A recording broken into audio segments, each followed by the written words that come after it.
All right, welcome back to the channel. Can you guys hear me? Do I sound okay?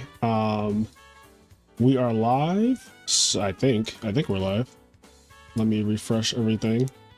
So we have Edison World Championship Qualifier 13 today. This is going to be a 2-day event. This is an Edison Major. There are 126 players currently registered for this.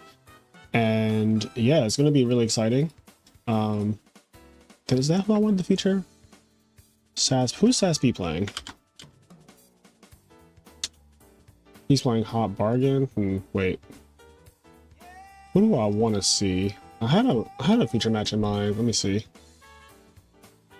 So we got Scrub for Life versus Swifty, Black Sanji versus Scotty's Real Dad. Sasha's there. Oh, I think I want to do.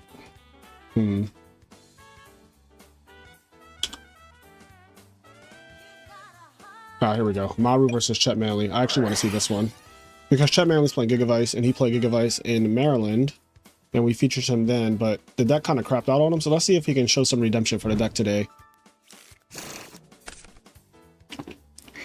Redemption's on your mind when you think about me. Oh, yeah, yeah, yeah. Hope everybody's having a good weekend. A good weekend. Let's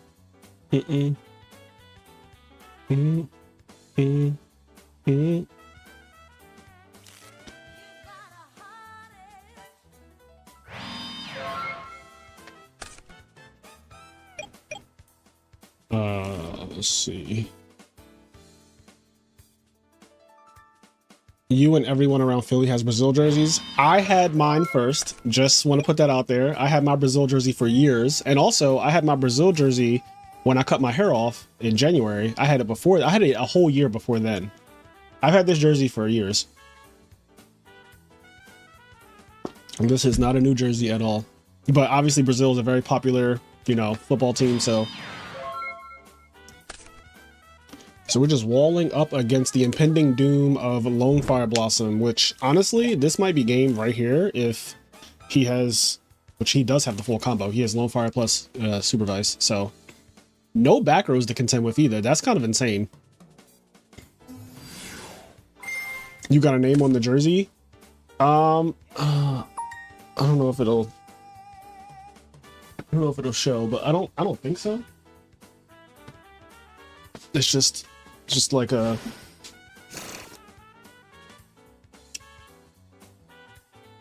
not this loose through it. Let me cut this. I want to get a Ronaldo jersey though. I do want to do that. Just because our history, we go back and everything.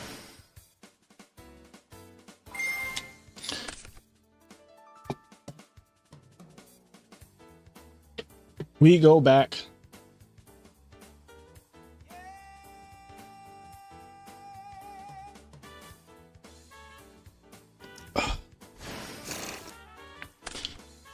Is he going for a Black Rose here or okay, Power Tool? I was about to say Black Rose is it's not, if he has like a follow-up that just kills, then that's fine because you get to blow up these two monsters that are face down, and if they're dupe frogs or something, they miss timing. I don't know what Maru's playing, so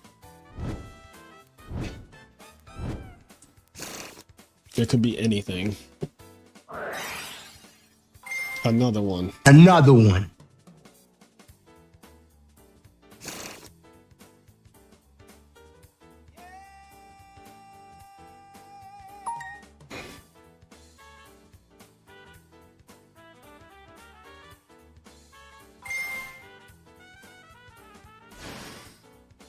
Lone Fire?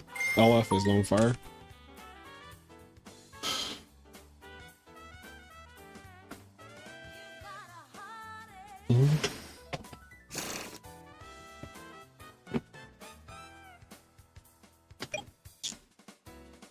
Battle phase.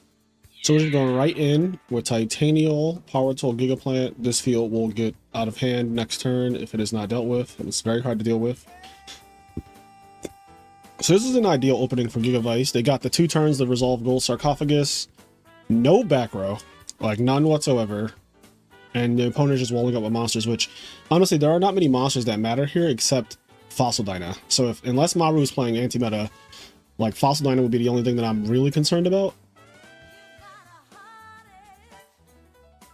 But if it's not specifically like a fucking face down Dyna right now, then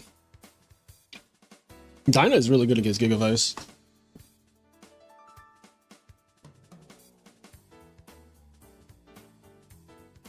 He's thinking on the attack with no back row.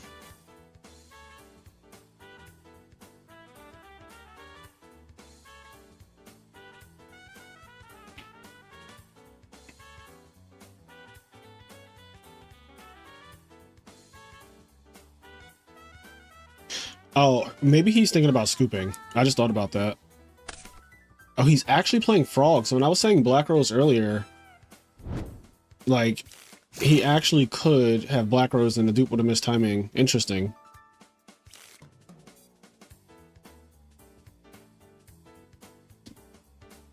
The question is, what kind of frogs?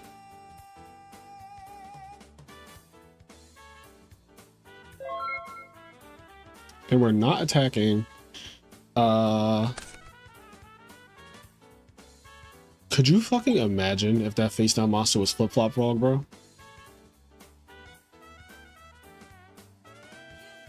That would be so crazy. Flip-flop does not target, in case you're wondering, for, you know, reasons. That card does not target, and that means that Titano cannot stop it. Flip-flop is actually very good against Gigavice as well, if you can establish like a dupe block and then flip-flop them and stuff. Easier said than done though. They have like a bunch of Market of Roses and shit. They could also Black Rose if they see that that's what you're trying to do.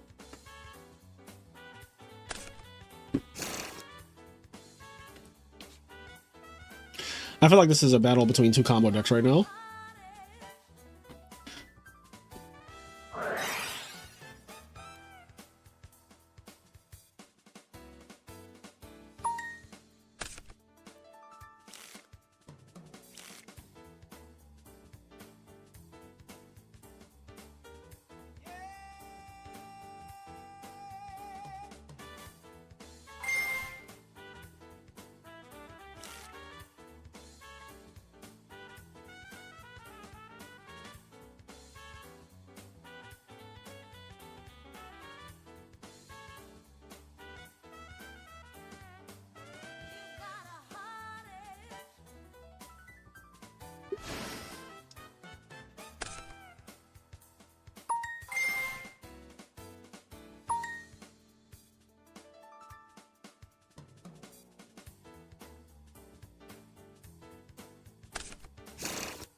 This is okay, finally we got somewhere.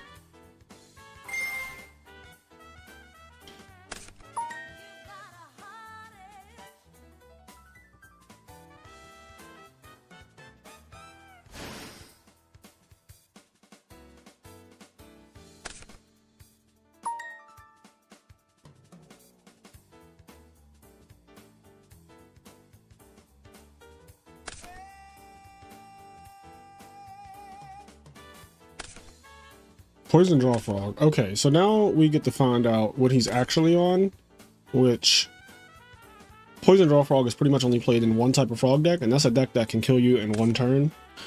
And by kill you, I mean Frog FTK. This is most likely some kind of FTK version of frogs. They don't literally do 8,000 to you on turn one, but like the goal I think is that they can like take all your cards away and they still have a bunch of cards, and then you just draw with like one card and die, which is effectively FTKing you.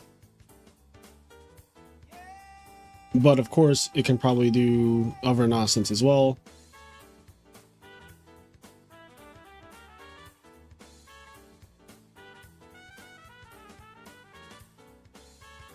So it really comes down to what responses Chet Manley has here.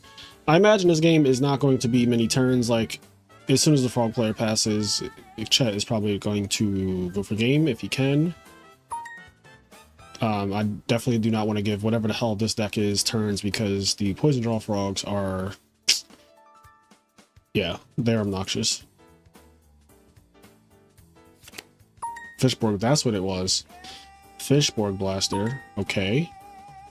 So are we going to let him potentially go into a Black Rose Dragon here? Right.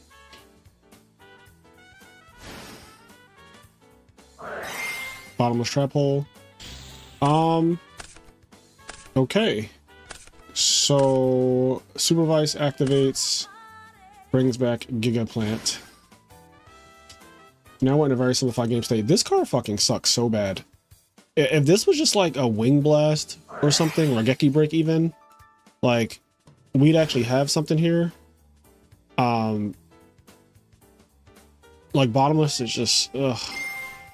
I also feel like Bottomless and Gigavice is interesting, and by interesting I mean not good, because you don't want to draw it after they're already doing attacks on you, right? Like, you want a card that if you top deck it and your life points are already low, you need to make it to the next turn to see your gold sarcophagus, you need to make it to your next turn, and for whatever reason, you can just use that card. It can also put monsters in the graveyard for Miracle Fertilizer. So if you have like a Giga Plant in your hand or a Titanium in your hand, you can like a Geki Break or Wing Blast, discard it from your hand, and then play Miracle Fertilizer to bring it back. So it naturally combos with the deck. It also allows you to discard Dandelion to get tokens, because some people will not attack your monster. Like, so if you have a Dandelion set and you're waiting to use Super Solar Nutrient, they might not kill it until like they have an opportunity to Caius it or Rise it or something like that. What's up, Young Sweaty? What's up, Rich? What's good, Fridge? Love me. A nice Saturday Edison tournament. Me too. I am very happy for a nice Edison tournament today. Is he gonna get Colossal Army Armed here? Because here's the other weird part. Like, he could potentially just get Colossal Army Armed.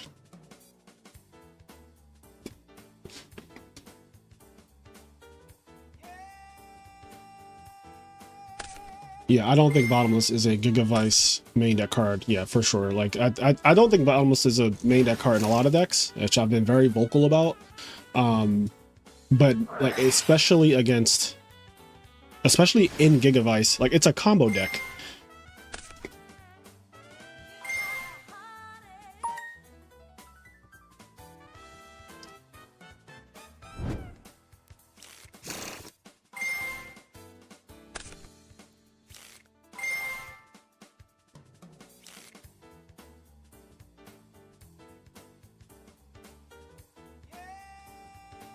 I'm gonna start a loop. It looks like this.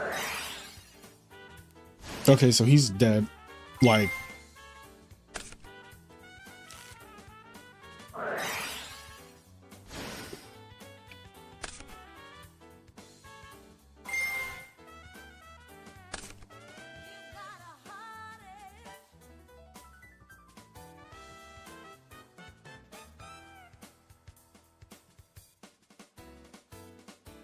I have infinite discard one, draw one. Do you need to see again? So I understand the loop. I just saw exactly what he did. And then he could bounce the Swap Frog and play Symbols of Heritage again, bring back Poison Draw Frog.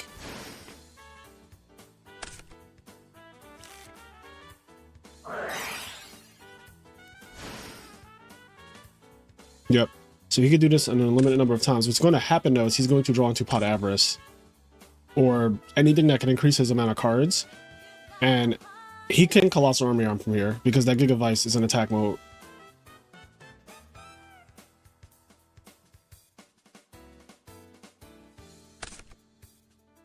Yep. Yep. Yep. Yep. Honestly, it's kind of cool to see for a round one feature match, because I've never seen this actually done in a competitive game, like a tournament game, I mean. So, all right, so here's where it starts getting, like, he's gonna find Pot eventually, and well, this is already enough cards to Colossal Army Armor, I'm pretty sure, but like, why not just draw the Pot, right?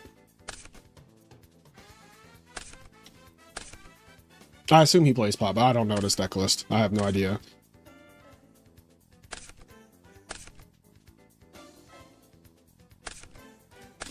Maybe he doesn't play it?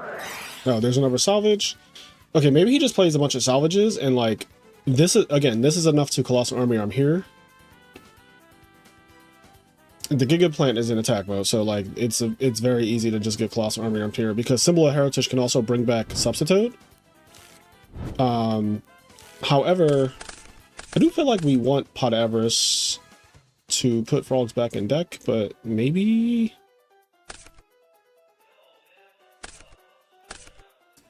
there's something else. All right, well, he can't play pot now, so it's not a pot combo.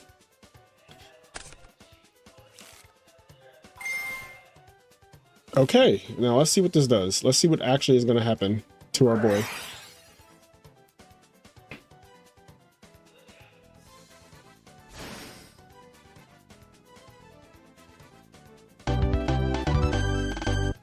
All right. So he draws his whole deck, and he just, I'm assuming, because the only thing I can think of right there is, I'm assuming he's just going to Colossal Army on that Giga Plant. So then that begs the question, did he have game if the Giga Plant was summoned in defense mode instead of attack mode? Like if Chet Manley knew to put it in defense mode, would that have prevented him from dying that turn? That's kind of what I would like to know.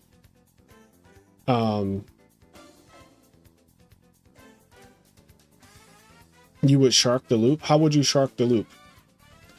Like, he's allowed to do exactly what he just did. I don't really know how you're gonna like shark the loop. So he showed an infinite, right? He showed something that he can loop over and over again, which is in the rules. Like you're allowed to demonstrate a loop, and then you can repeat the process until you're done. To like shortcut. So that's what he did. That didn't take very long once he got to that point. And then it's just a matter of like, okay, kill me.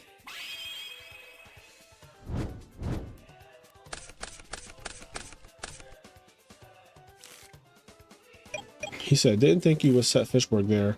My whole thing is like, why are we not attacking once we realize it's a frog deck anyway, though? Like, I feel like you already attacked one, and it was a dupe frog, so you already gave him a search. So if, in my head, I'm like, okay, if it's a second dupe frog, another search is not really going to change anything, to be completely honest. Like, once they have swap frog, they already have access to, like, the salvage combos and stuff like that. By shark the loop, he means make him do every move. You cannot make your opponent do every move over and over. Yeah, that doesn't work, Rich. That's like not how the rules of the game work. If in Yu-Gi-Oh, if somebody demonstrates a loop, they can repeat the loop as many times. Yeah. You can't make somebody go through the steps of a loop. Like, that is an official Yu-Gi-Oh rule.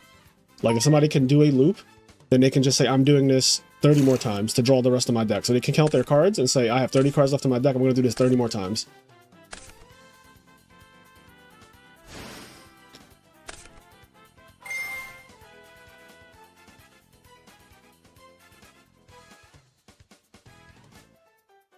Yeah, a lot of people don't know the rules, but like, you cannot shark the loop by making your opponent do it over and over all the steps.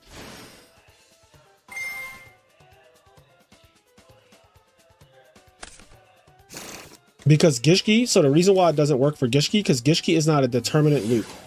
Gishki actually changes every single time they do it. So like, it's very different with Gishki because it's not the same.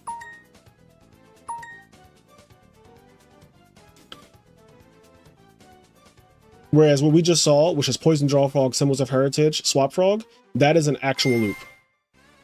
That is a loop and it never changes. Like, the loop is exactly the same every time. The Gishki loop, the reason why it was so broken and the reason why it had to get banned is because it was a loop that literally every time you do it, it's slightly different. So yeah, that's what made it so obnoxious.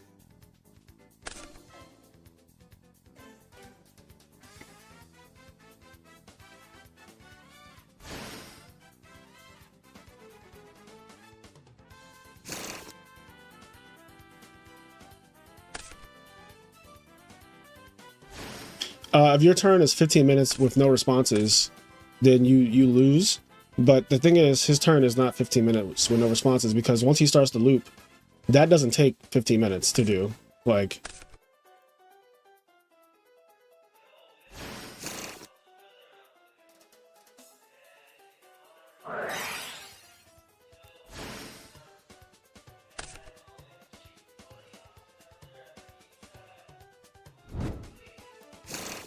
bro, is he dead?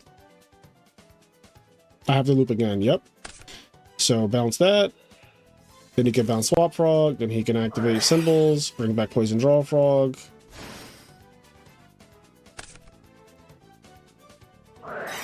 Summon back Poison Draw Frog. Effect on summon to send Poison Draw Frog. Draw a card. And this is the loop. So now he can just say, I'm doing this 21 more times. What the fuck is that? Witch Doctor? Inflict 500 damage to your opponent each time a monster is special summoned from either player's deck. Interesting.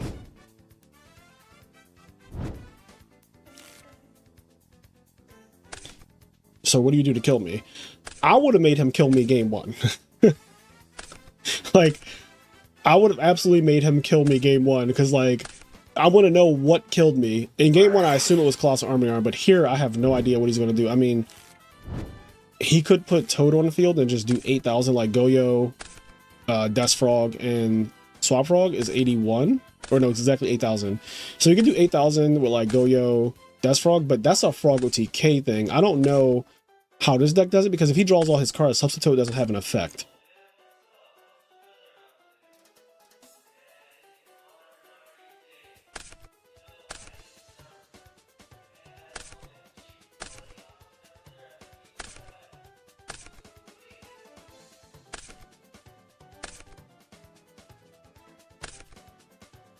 Yeah, I mean, this is my round one, right? Round one, I got up at 11 a.m. to play in this tournament, and this happens to me round one. I'm absolutely seeing how you kill me, because I don't understand, like, how do I die? So you need to, like, show me how I die. Because Colossal Army Arm is very simple. Anybody can do that, but, like, OTK from 8,000, I want to see. Also, like, imagine you have Gores right here. Like, Gores looks like it, to me, it looks like Gores will protect you. I could be wrong. But, like, if you Gores and he draws his whole deck, you're just like, oh, there's the fucking Pot Avarice, bro. So he does play Pot. I wonder if last game Pot was one of his last two cards.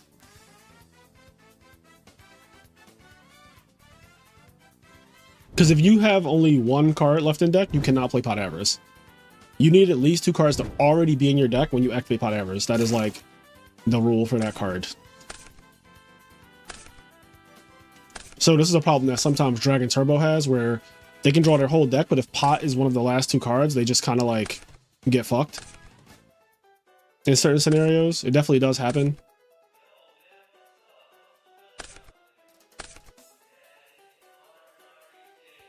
Yeah, we can see the replay. Also, interesting thing about this deck is that we get to see his entire deck.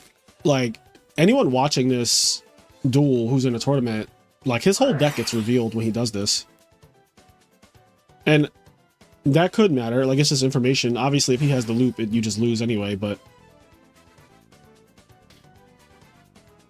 Mid-game deck profile. I like that. Mid-game deck profile is crazy. Okay.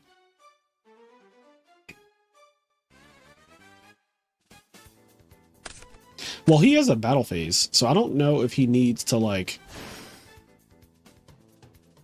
he doesn't, I don't think that the Witch Doctor is, like, he needs to do that. Because the Witch Doctor says when you summon from deck, right? Alright. Inflict to your opponent each time a monster is special summoned from either player's deck. So here's the last part of the loop, I guess. He's about to do some nasty shit. Every time I special a frog from deck, I burn 500. Oh, there's Exodius. Okay, well, that's just super simple. I mean, this is like... This part is super simple.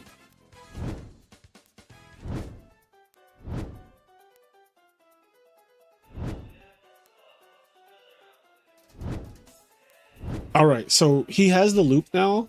because he has Substitute on the field, Fishboard Blaster, and he has Symbols of Heritage. He's putting back his Brionic. He doesn't need the Ancient Fairy Dragon on the field anymore. So I can see how now he can just... Yeah. Yeah, this is the first time I've ever seen this done in a tournament, by the way. Like, this is the type of shit you hear of in Fables. But seeing this happen round one, I'm glad I chose this feature match. I knew that Maru wouldn't disappoint.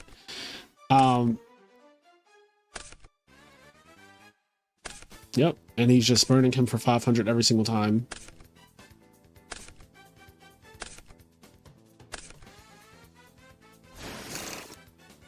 Now, maybe I'm wrong, maybe I'm ignorant, but to me, it kind of looks fragile.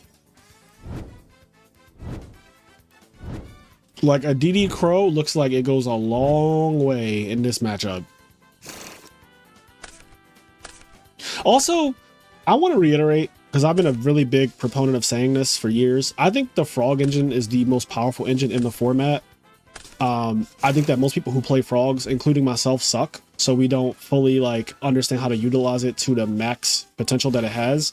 But I think that like, I know some people think that like, oh, like birds are the best deck or whatever. I don't even think that's remotely true. I think that the most powerful card in the format is Substitute.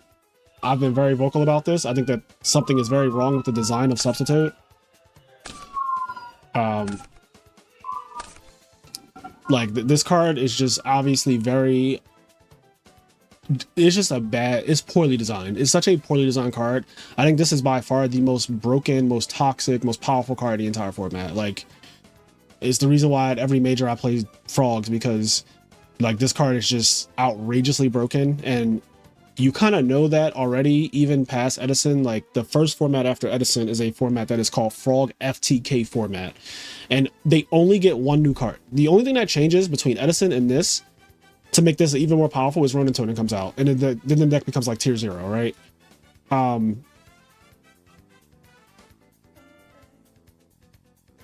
But yeah, like the Substitute is an abomination. It's just an absolutely ridiculous card.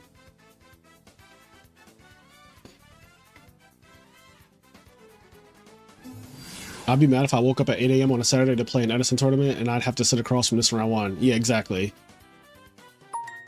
And I mean, the good thing is like nobody really plays that deck in person or online. He ran into the one guy who's playing that deck. Like nobody plays that deck. Like we just captured a 1 out of, I don't know, a million match just now. Like that was, and I'm glad that we got to see that on camera because I'm definitely going to use that for some things. But yeah, that was a really good feature match to see. Like there's a Frog FTK deck in this format. Like you can actually play Frog FTK.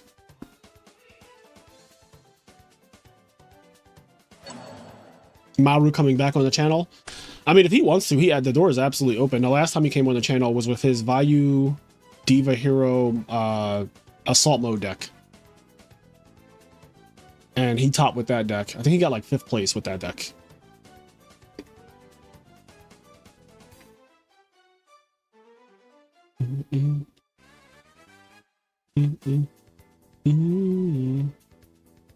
But yeah, that was gross.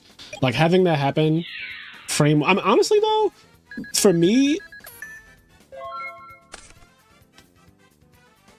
the best thing is that like, okay, if that happens to me round one, you could decide if you want to play the rest of the tournament. You're at home, right? So you could just choose to not play. Like you're not really committed. How was he continuously drawing? You can rewind the stream. We're on YouTube, so YouTube allows you to rewind the video. Now you can rewind this live stream and just watch what he did.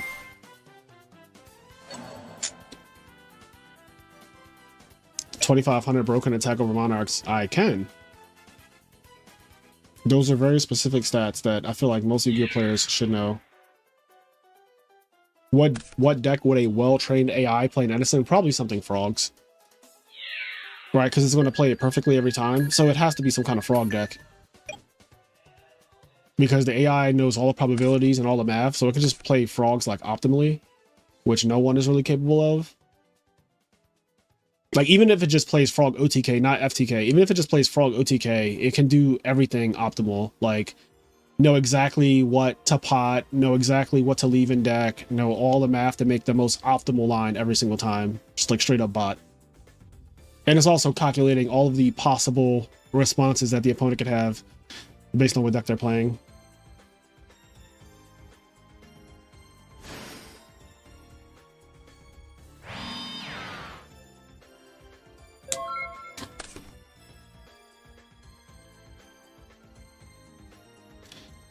You picked up EU English swaps and EU English Caiuses recently. Cards are pretty. I still need them. Nice Treeborn Frogs you got. Yeah, all of my cards I think are EU. Now I got 3 super rare Euro English Fishbook Blasters.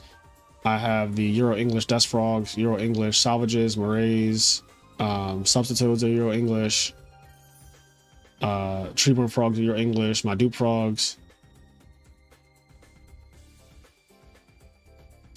I asked ChatGPT to make me better as a player. It told me to switch to Pokemon. Honestly, did it lie? No, I don't know if Pokemon is actually as good of a game as Yu-Gi-Oh! In terms of the actual game. I know that the cards and stuff, and in terms of collecting them, is better because Pokemon cards actually retain value, and Pokemon is just a bigger IP than Yu-Gi-Oh! By a lot. But the gameplay of Pokemon is not for me because it's not actually interactive in the sense that like you play your turn and then your opponent plays their turn. That is not my kind of game, personally. But to each his own.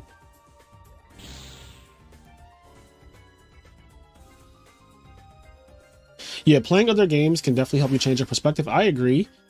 The year I won YCS Atlanta, I have been playing what's it called?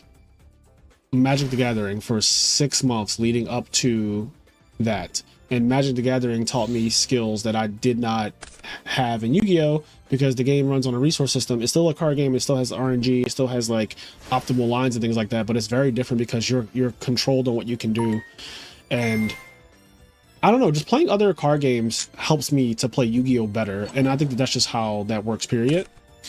So I play a lot of Slay the Spire, which is also a card game technically. And that is the game that I played for 6 months before I won YCS Indianapolis in 2024. So I agree. I think that playing other like card games definitely at least helps me to play Yu-Gi-Oh! Better. Like I'm a better Yu-Gi-Oh! Player now because of me playing those other card games. On top of my Yu-Gi-Oh! Knowledge and like skill level, those other games just helped me a lot. How did I get started with Magic? So it was the year 2010. Yu-Gi-Oh! Was in a Frog FTK format, so this is when Rodentonen's out. Me and my best friend Sean McCabe, we would bring Frog FTK to locals. We would win our matches and we would race each other to see who could OTK our opponent or FTK our opponent as fast as possible. We would get done our rounds with like 35 minutes left on the clock, and so we were like, well, we need something else to do to fill the time while everyone else is playing their duels with like X-Sabers and Infernities and other bullshit decks. We were like, well, we're done and we have 35 minutes to do nothing. So somehow, some way, we decided to like get Magic cards, and I ended up buying like a blue-white control deck with like Jace the Mind Sculptor, Jace Bellerin, Sun Titan, Tectonic Edge, Celestial Colonnade, Elspeth. Like I just built a blue-white deck, and then he ended up building a Valakut ramp deck, if I'm not mistaken. Remember, this is 2010, and so we ended up playing Magic after we FTK'd our opponents in 5 minutes. And we would never play game 2. We would play game 1 FTK, game 2 scoop, game 3 go first again, FTK again, be done in 5 minutes, and then go play Magic. And then I just played like a lot of Magic during that time, and I played some Jund. I had a Jund deck, I had a blue-white deck, and McCabe had a Valakut ramp deck, and like I forget whatever deck maybe, but we played those decks, and then that just taught me how to play Magic, I guess, over time. Also, my local in Philly had a top player, I forget his name, but I think his name was Lucas. Now it's coming back to me. His name is Lucas Siow, if I'm not mistaken, like S-I-O-W, Lucas Siow or something like that. But we had a top player at our local randomly, and so I got to play against like really good players at my local, and I just learned a lot naturally because I had already been a Yu-Gi-Oh player for so long. So like I applied some of my Yu-Gi-Oh skill to the game and stuff like that. But then when I went back to play Yu-Gi-Oh, I just saw the game differently. I just completely saw Yu-Gi-Oh like differently from there. And then I got my first YCS top, and then I started topping YCSs consistently after that. So it was like, you know, the correlation thing is obviously not necessarily accurate or true, that like, oh, Magic made me become a YCS topping or winning player. But the fact of the matter is, chronologically, I played Magic for 6 months, and then I won a YCS, and then I started topping YCS and nationals consistently after that. And I do think that it kind of just opened my eyes about the way I see the game, because just seeing another card game just improved like my overall card game knowledge and like what I think is the right play in certain situations. End rant. All right, so what is happening here? Would I recommend playing other games if I want to get better at Yu-Gi-Oh? Absolutely. I think the more things you do in life can just help you to do other things better. You'll just see it from a different perspective.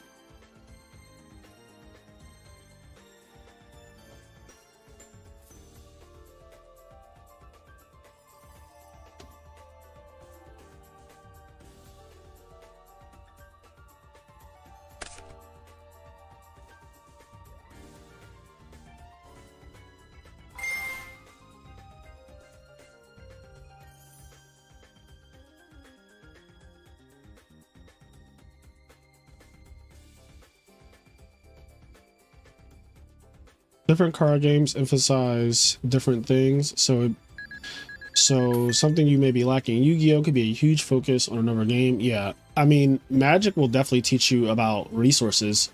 Like, you will start to see your cards and like the resource of your cards very differently, I think, because you're forced to set up. So like, Magic forces you to set up. You cannot empty your fucking hand turn one like Yu-Gi-Oh. You have to like go on a slow clock.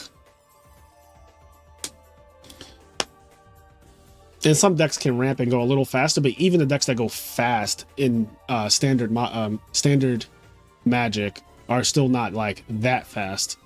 Like, typically it's going to be like, play a land, maybe you have a 1-drop, but if not, pass.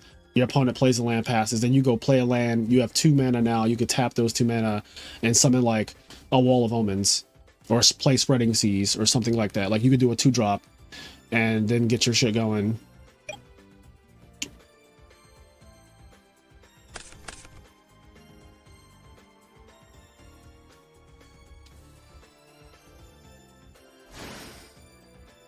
Darken on Darken Crime.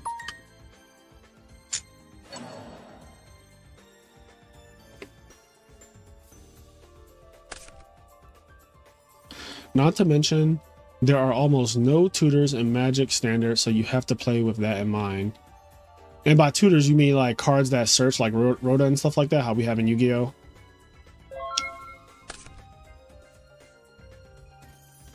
Or are tutors...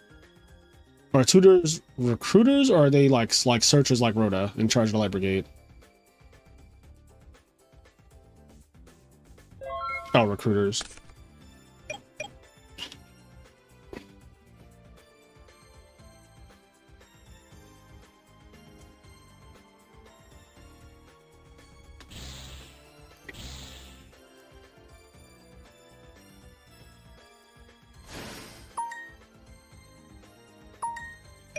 I mean, there are some things that are searchable in Magic, of course, but it's not like Yu-Gi-Oh! Yu-Gi-Oh! Is a very, you know, searchable game. Like, we do a lot of searching, and the further you go in Yu-Gi-Oh!, the more searching you do. But like, for example, in Magic, their lands are searchable by other lands. Like, there's, and other cards, but there are lands that say like, you contribute this land to get a different land, like to get a land from your deck. Like, there's stuff like that. They're called fetch lands.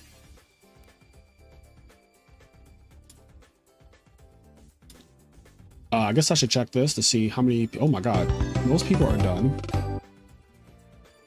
Oscar's Elias playing today. Let's see if he is still dueling. He is.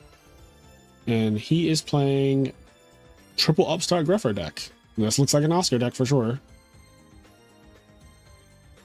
It also costs you a resource to tutor, so if you do that, then you're slowing yourself down. It's just not free. Yeah, in Yu-Gi-Oh! We just play Charge of the Light Brigade, we play Rhoda, we play Terraforming, and it's just like, that's free. Like, it didn't cost me anything to do that. The only time it costs you something is if you have to use your normal summon to like, normal summon Stratos, normal summon Gearframe to search.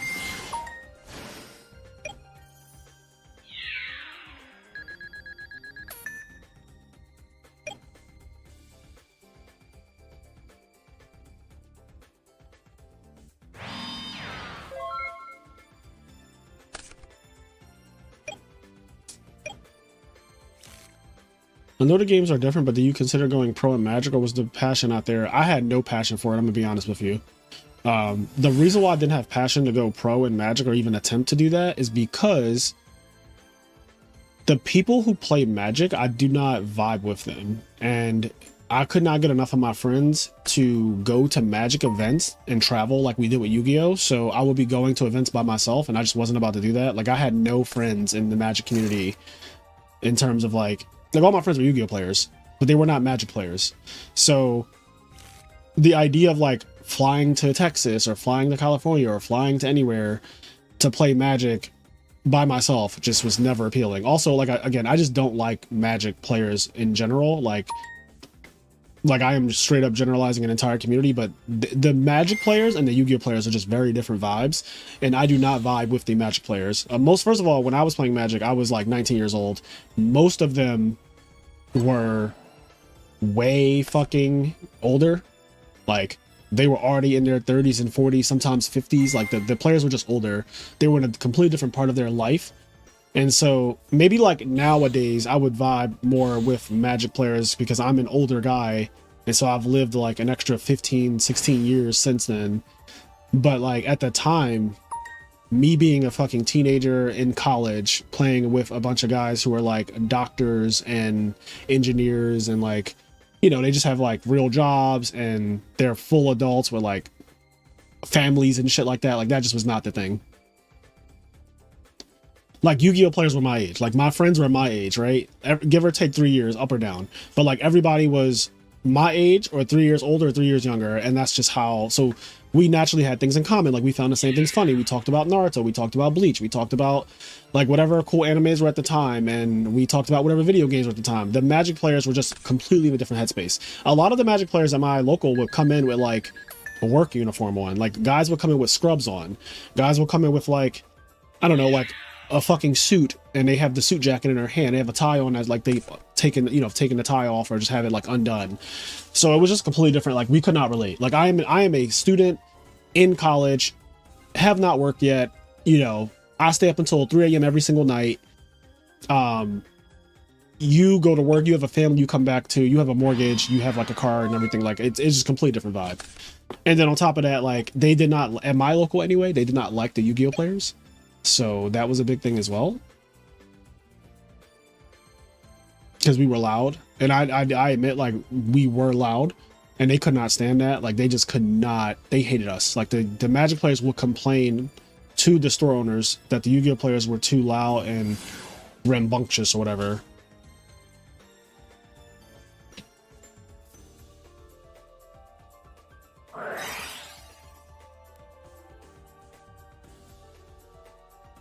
Competitive Magic is mostly dead. It's casual Commander mostly now, which is why I play Edison. Interesting. So what killed competitive Magic for the most part?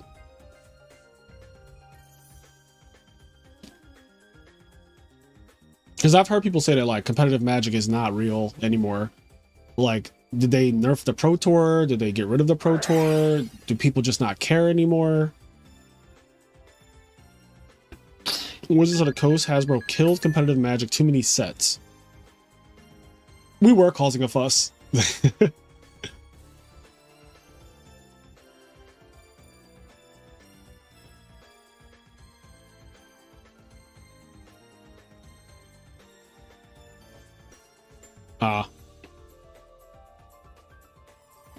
What's up, Edison Club? But yeah, I could not see myself playing Magic the Gathering seriously, even in 2010, when I think that the gameplay of 2010 was pretty good. Like, I liked Blue White, I liked Jund, I liked Mythic Conscription and Valakut Ramp and Polymorph, like Emrakul and stuff like that. Like, I liked the decks that we were playing against, but I did not like the people. And I started to hate the gameplay after a while because I kept losing games to not getting to play the game because I was mana screwed or mana flooded. And I remember I had like an entire local where my deck could not draw correctly. And then you can mulligan, but you draw one less card when you mulligan. This is before they made that new rule where you scry. So I would like mulligan and, you know, go down to 6 cards, mulligan, go down to 5 cards. And it's just like, bro, I'm starting off with like a -2 or 3. to play the game. And I was like, this game is so flawed in its design. I could not stand that. So that really annoyed the fuck out of me.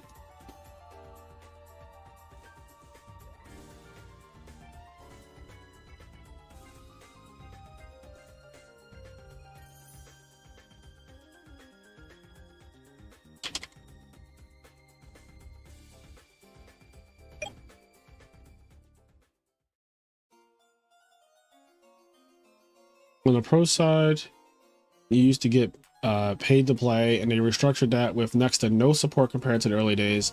Yeah, that was always the thing that I heard about Magic, is that if you made it to the Pro Tour, I believe, like they would subsidize your travel and stuff like that. Which, you know, that's insane. Like Yu-Gi-Oh would never. The best that you can get from Yu-Gi-Oh is if you win a YCS, you get like a trip to nationals. Which I really think that it should have been, if you win a YCS, you get a trip to another YCS or nationals. And the reason I say that is because when I won a YCS, they gave me a trip to fucking Pittsburgh because that's where nationals was. But like, I live in Pennsylvania, so a flight to Pittsburgh is like 30 to 40 minutes on the plane, and it doesn't really cost much. Where in 2010 or 2011, it didn't cost much. Whereas I was like, oh, I'd rather get a flight to like California for the YCS, and then I'll get to nationals on my own because I live in Philly, and everyone who lives in Philly is going to Pittsburgh because it's a drive down the, you know, it's a 4-hour, 5-hour drive. But Konami was like, no. I was like, you guys fucking suck. Obviously, like, company's just shit. Like, anything that would just make the players happier, they are just against doing it because of that reason. Like, if they can salt you down, they will just salt you down every time. Like, they don't have a logical reason for anything that they do. They just do shit. It's like, bro, I live in this state, so me getting a trip to nationals isn't exactly like worth it. And I think that the best thing is for you to allow the player who wins the YCS to like say, okay, I'm going to choose this YCS in the next year, and I get a trip to this one. And honestly, we're talking about $1 billion company here. This cost them nothing. Like, this cost them literally nothing. Literally nothing. But nope, just idiots. And then you know, they could have also made better pricing back then too. They could have been doing serialized cards. They could have been doing full art cards. You could have been giving out full art versions of cards for YCS prizes. Like top 4 gets a full art Dark Hole. Top 4 gets a full art Rageki, Pot of Greed, full art Change of Heart, like full art Dark Arm Dragon, Judgment Dragon, stuff like that.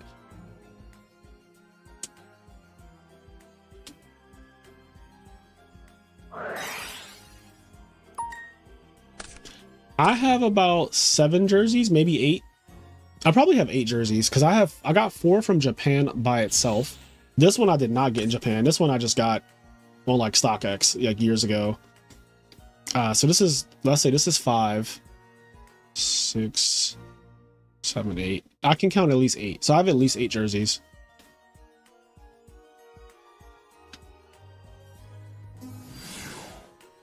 I actually have my, like, I have 4 of my jerseys in my room right now. I might grab them. Hold on. Let me grab them.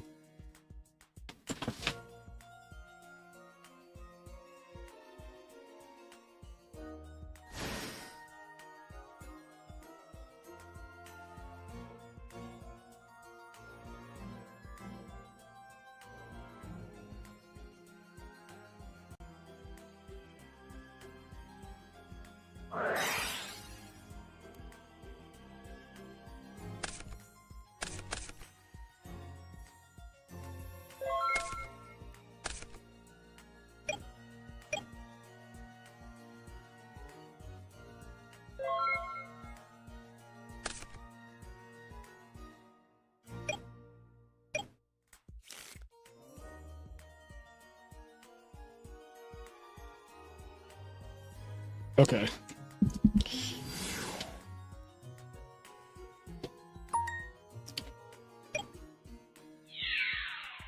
All right, so I have this one. This is a, I guess, Yamaha. So this is a jersey that I have. I got this from Japan. And one of my favorites. I love the color. It's like a, obviously like a very light blue. So I got that one. This is probably my favorite one because I just think the colors are so awesome. Like, it's just black and gold, which I think on my skin looks really fucking good. But like, yeah, I think this jersey just looks really fucking cool. And then we have, I also think that this colorway, this color is also insane. Love this color. This is probably my second favorite one. I think the blue and black jerseys just look fucking awesome. And then we have this yellow Emirates, Fly Emirates one, which I also think, I like yellow, clearly. But yeah, those are like four of the one. Those are four that I got from Japan in 2025. Okay, back to chat.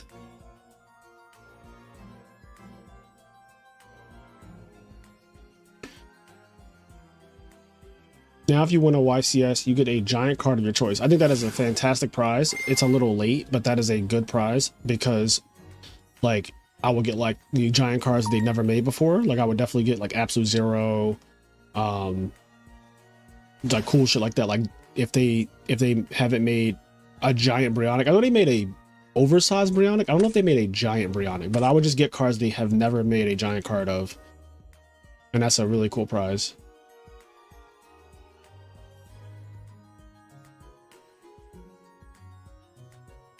What do I think of the YCS Japan prize card?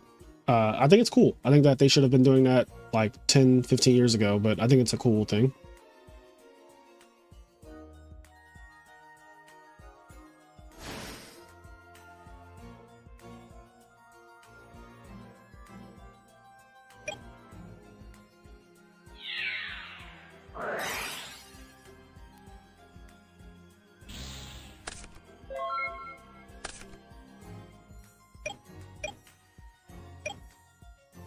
The patternborn shirt is crazy. Making me miss the 10K haircut with that jersey. Yeah, this is the jersey that I wore when I cut my hair off. So yeah, this jersey reminds me of that too. I'll never forget that time in my life where I decided to go fucking bald for you guys.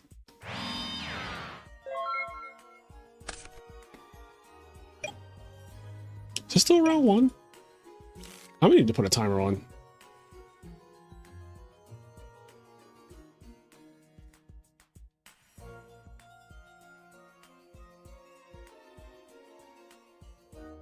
We are having a tournament here, and where first place is the Triple Monarch playmat, and 2 to 4 is OTS backpack. Bald Fraser was final form Fraser. I mean, that's eventually, you know, my fate, right? Like, eventually I'll be bald if I live long enough.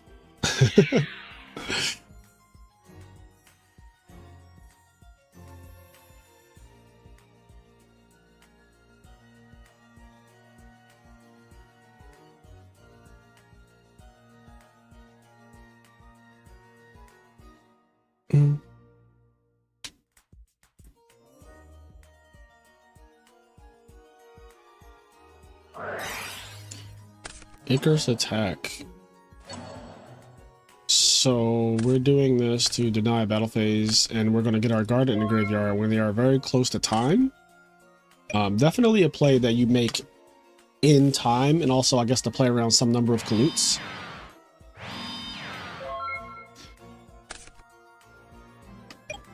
I don't have a favorite K-pop idol. That's not a thing. I'm not really into K-pop like that.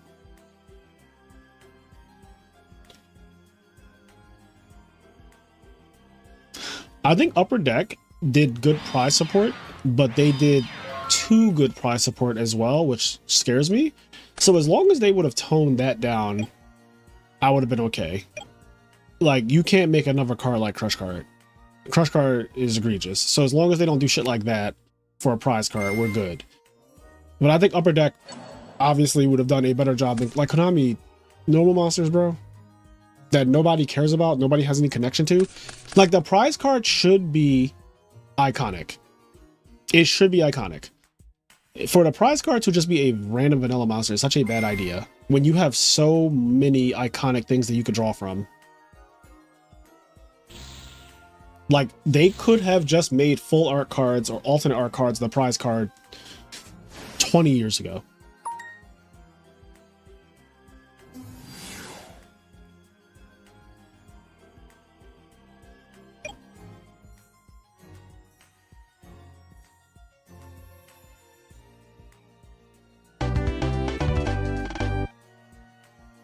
All right. My favorite current anime is Frieren, and it's not close.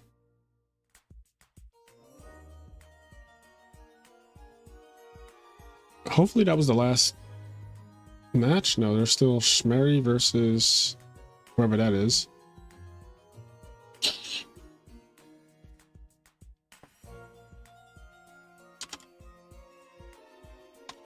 All right, I'm just gonna wait until the next round goes up because, yeah. So let me check what's going on in Format Libraries Discord server.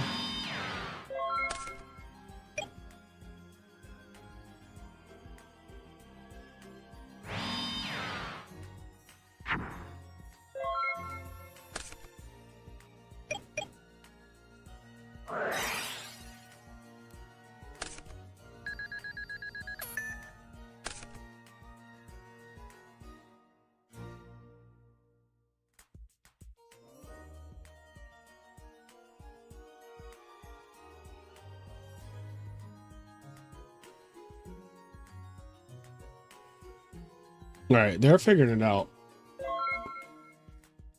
And yeah, people are asking about replays and shit like that.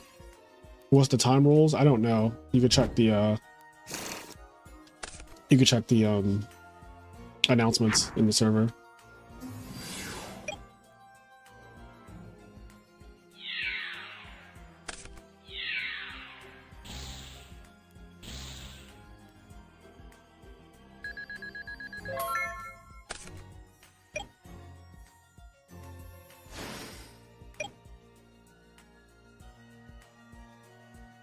So just to be clear, I am not a judge for Format Libraries, so any questions or judge calls or anything like that, I do not interfere. I let the actual judges of the tournament respectfully handle that. I am the streamer for this event, but this is not my tournament, so I do not have the final say-so or any say-so in what the players can and cannot do. So the end of match procedure is 0, 1, 2, 3 in life point comparison. Okay, so he said, I guess this. Yeah, I don't know what it actually is.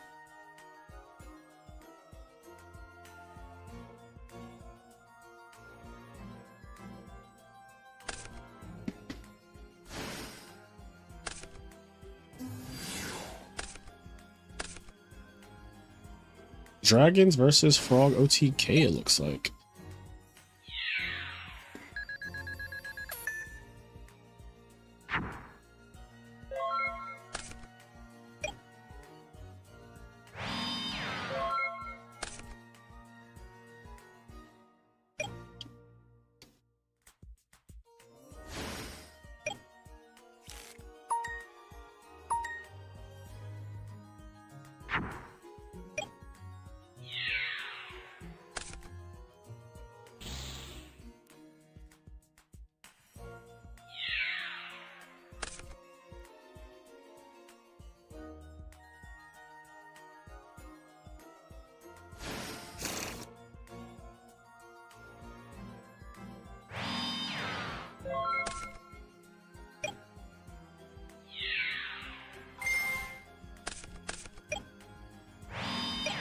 Is this tournament available for anyone to sign up? Yes, this tournament is available for anyone to sign up. Format Library just requires that you are in their Discord server to play in their events. All right, round 2 is up. I guess I'll put the round thing on the screen as well, so that way we know what the hell is going on. Round 2.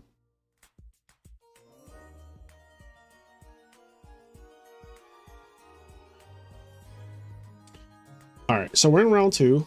I'm going to refresh and then see who we want to watch. Raikoko versus Scotty's Real Dad. Televisuals playing. I think I want to see the Raikoko versus Scotty's Real Dad. I've been enjoying watching Scotty's replays throughout the last week or so. And Raikoko was my teammate on Ring of Destruction. He doesn't really play Yu-Gi-Oh like that anymore. But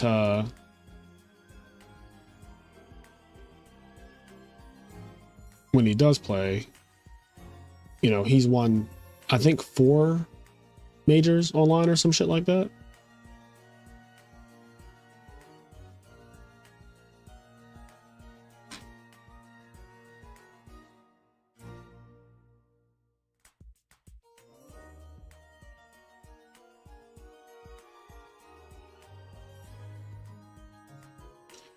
What's up? How's it going?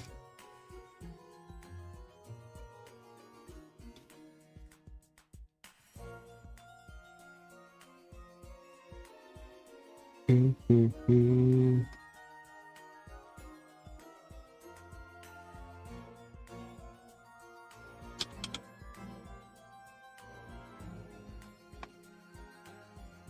You're going to play my local Time Wizard monthly today. It's redo format. Nice.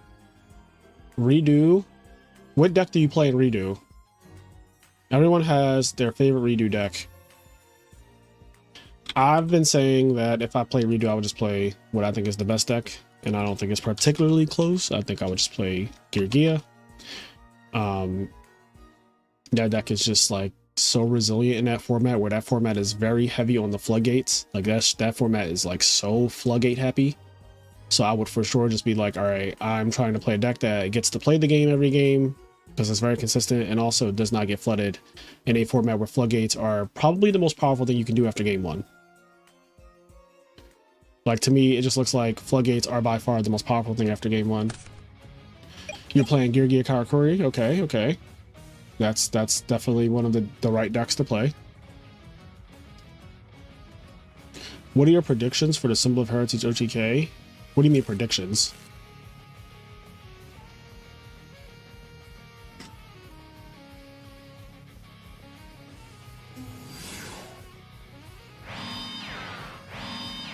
Ooh, GB. Oh, right. Coco is playing GB. Summon the Laquari set 4.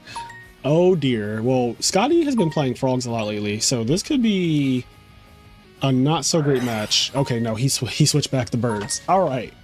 So we have ourselves an interesting game here. I need to change this. This says 133 players. That is not correct. I think this tournament was 126 players.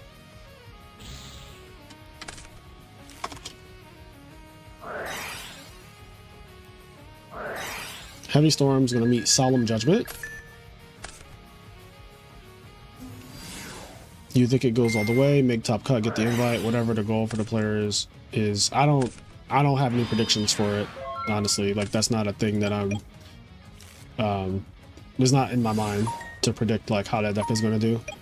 Not sure if you remember me. I used to go to AU Bluebell circa 2013, 2015. I primarily played Madolches.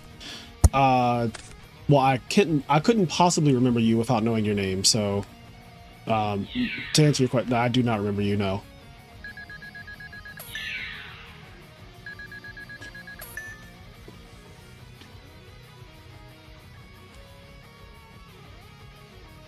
Oh, and he has the Chariot and the Trap Stun. So his hand was Solemn, Chariot, Trap Stun, Laquari, another back row, and that's probably game. So I've been saying this. I'll say this in every time I've seen GBs play. GBs is actually just Frog OTK as well. Like, people are delusional and they don't realize that when you play against GBs, a lot of times it's the exact same vibe as getting OTK'd because it's a hand comparison. Like, you see the hand. This hand is an auto win. Like, the GB player is just going to win this game, and the interaction is fake. Like, they're not really interacting. It's like, you heavy, I Solemn. You summon a guy activate effect, I Chariot. You pass, I get the Chariot back. Like what interaction?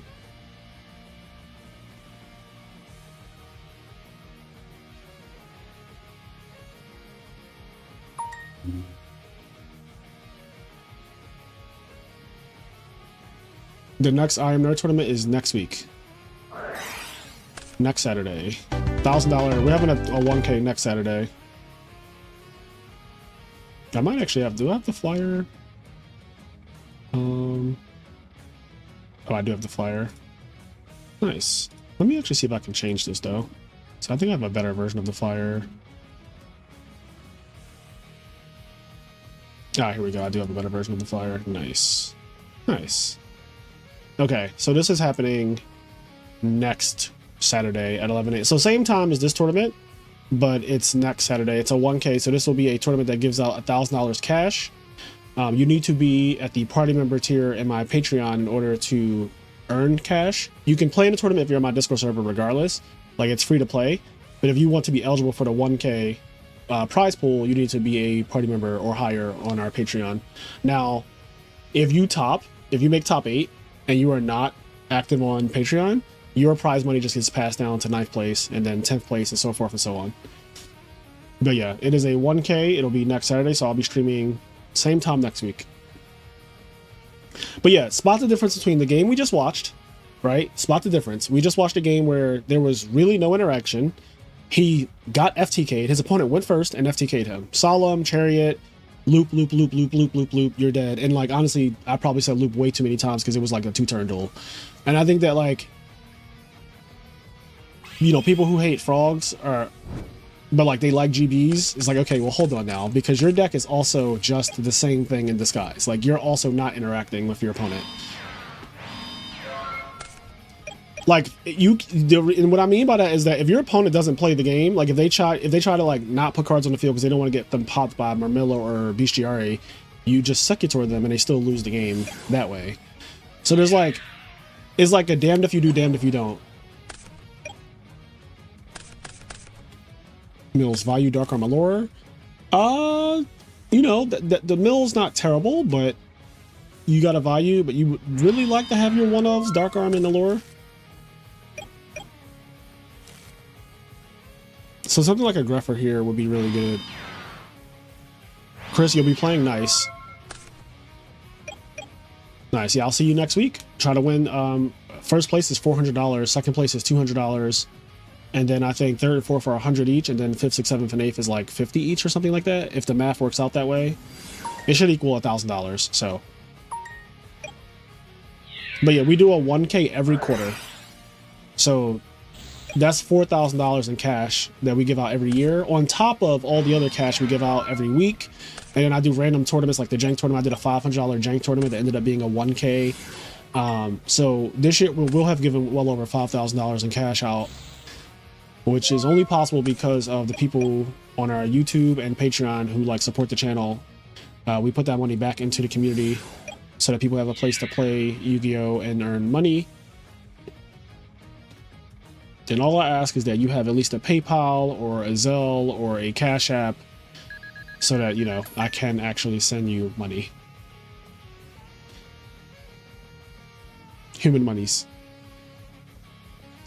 I play in the tournaments too, Fraser. Love you. Love you as well, Bob. Thank you for supporting. Human monies.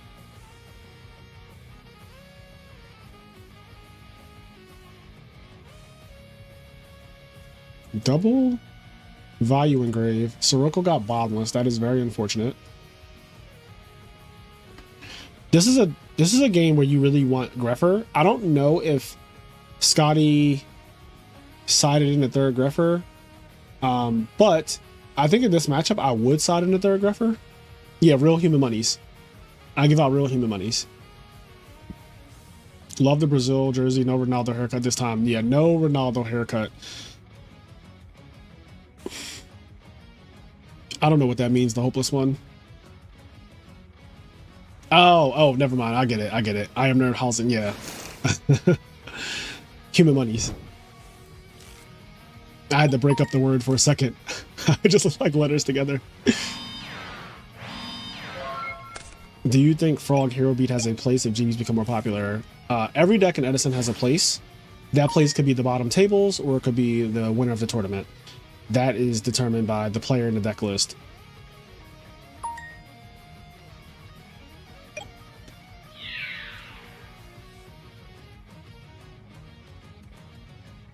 Cyber Dragon in.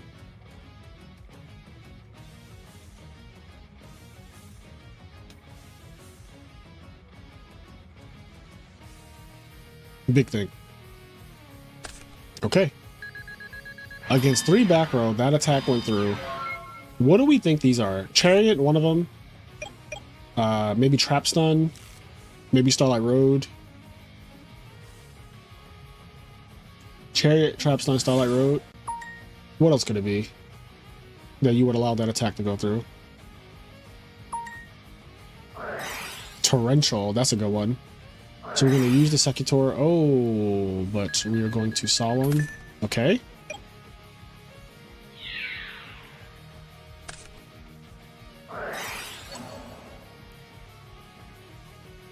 We're going to try to hit the Chariot right now. I don't know if he knows where it is. I don't know if he knows where it is. Maybe he does.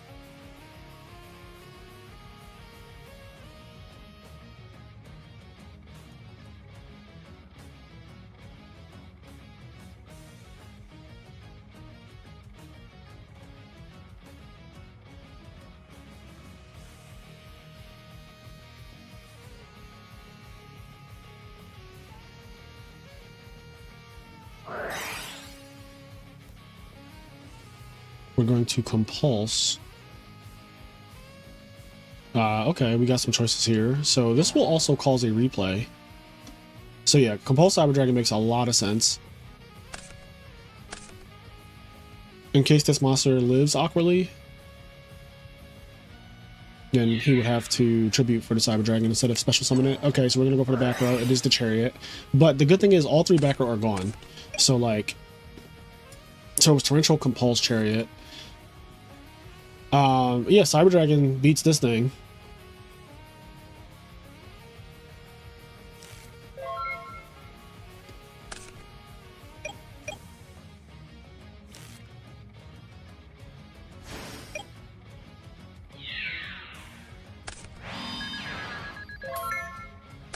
Do GB side a copy of Cyber Dragon against like every deck? Because everybody sides Cyber Dragon against GBs almost.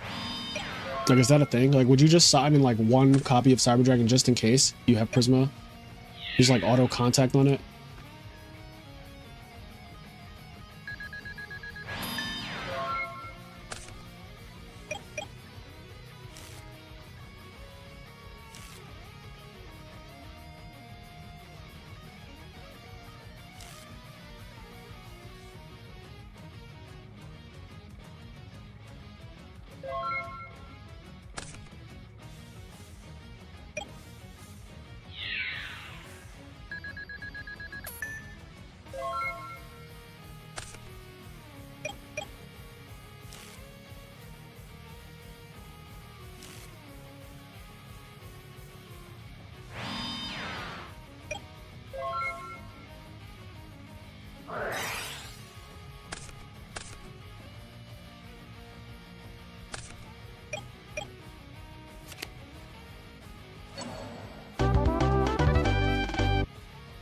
All right, game 3. Yeah, that was way more interactive of a duel just now. Game 1 was just 0 diff, like some Laquari set 4, which you're not going to win those games very often unless you have the perfect hand.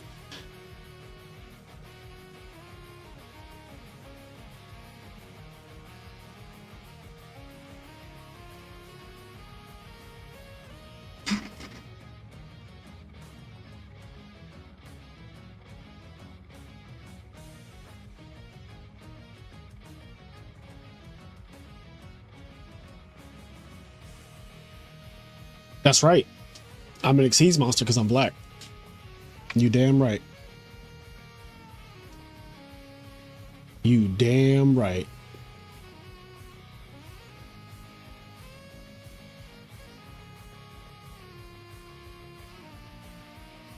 Oh, damn. Look at the people who lost round 1. Baku, Brody, Swifty, Sasha, Black Sanji, Alessio, Luigi, Hydro Pump, Ice Queen, Perfect Pair, Carl Wade, Dodgy Roma, Red Gamer, Mayberry, Ricardo Soldo, Kraus, Schmery. Like, I recognize so many of these names.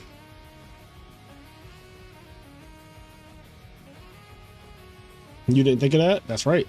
I did. That's why I'm black. I'm an Exceeds monster. Overlay Daddy, ooh woo.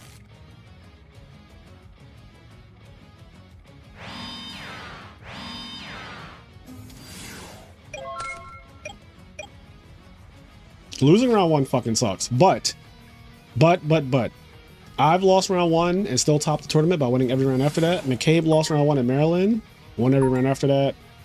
You know, you could do it. Your bracket is likely going to be a little easier in the beginning as well because you're playing against other people who lost round 1. Although, looking at the people who lost round 1 in this tournament, like, that was a crazy list of talented players. Like, you have some champions down there. Oh, did he attack with the Gale? That is so ballsy.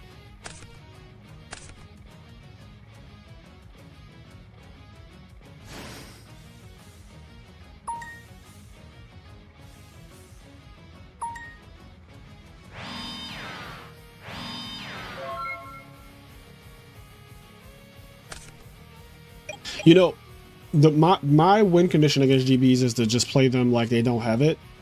And so Scotty is doing the same thing. He's like, I just don't believe you have it. And apparently Raikoko didn't have it.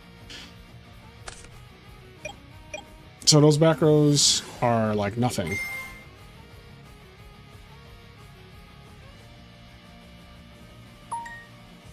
Seemingly. He mills Gardna. That's incredible. Yeah, Raikoko plays in online events. Alright. This is where GBs like are down bad very obviously when they start setting Marmillos and shit like that. Also, like Scotty milled Gardna. You could argue that one of these back rows is Chariot and like you Gardna before they summon a monster to like prevent the Chariot from being effective, but he has two back rows, so he doesn't really have to do anything. He can just like chill. Also, Marmillo's in the graveyard. It's kind of like Marmillo being in the graveyard makes it where like I'm not really that scared for you to tag out here because you can't get Marmillo. So we could do, okay, we're going to Gardna. Does he have the Chariot? Yep, obviously he has the Chariot. He has to have something.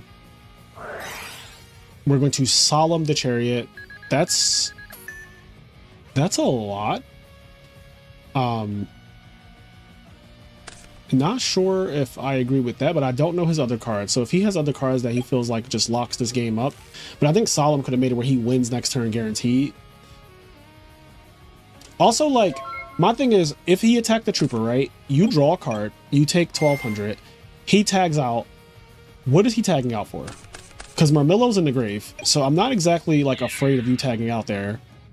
And I have Solemn to just checkmate you. All right, he just loses. But yeah, I think he was going to win no matter what in that situation if Raikoko's hand was that weak. But I'd be more inclined to hold that Solemn there. Okay, so... Oh, we got a True Hero playing. And he won game 1. He's on Vayu. Against zombies.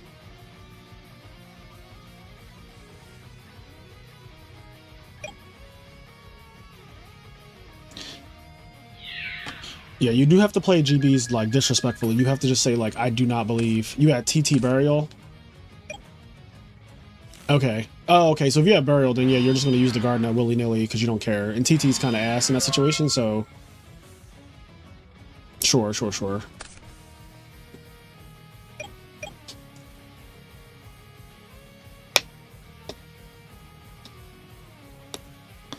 Actually, is Sham Wild playing today? I would really like to see Sham play, but I don't think he is. He actually won one of these back in the day. Okay, he's not playing. I was gonna say we could see some Diva Hero, some DHS, Diva Hero Spies, but Sham is not playing. I need to order some food. I'm gonna order me an acai bowl. You guys know how I get.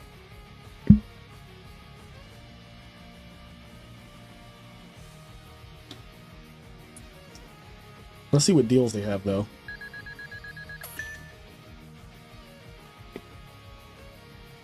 Any good deals? Any good promotions?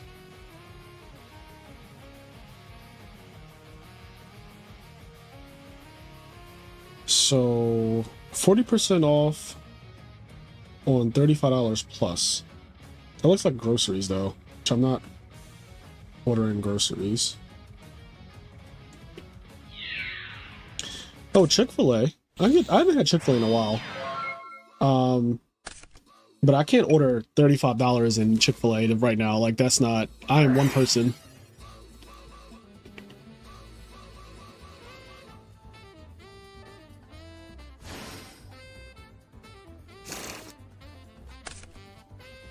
You see, a lot of these Uber Eats deals require you to spend, like, $35. And, like, I am not spending $35 on anything, honestly, right now. Like, nothing that I want should be that much. You can freeze the nuggies. I mean, I could eat nuggets tonight and like today and tonight for dinner.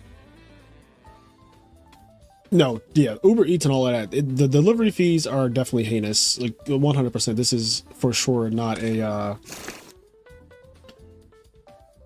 It's not great. Delivery fee is heinous. What toppings do you like in your acai bowl? I love peanut butter.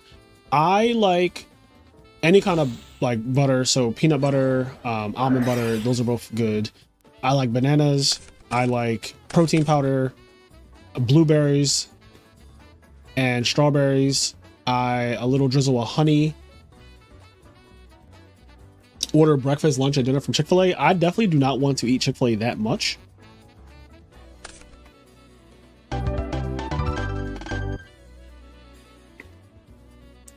Yeah, like they want me to spend $35 to get up to $15 off, which I just cannot order. Chick-fil-A is not even that expensive to be ordering $35 in Chick-fil-A. Like it's not even, Chick-fil-A just never gave, I'm that expensive to be ordering that much.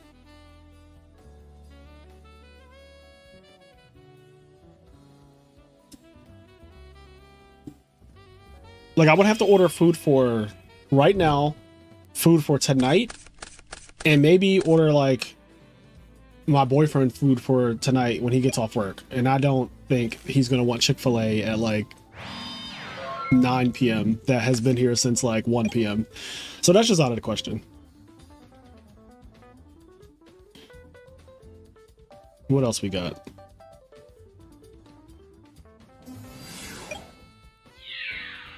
So I really wanted an acai bowl, but now I'm looking and I'm like, do I still want the acai bowl? Or do I want like there's Starbucks here, but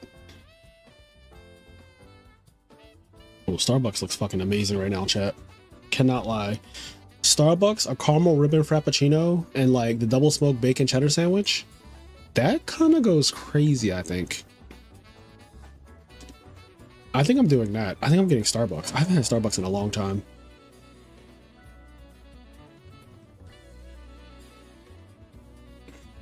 Let's do Starbucks.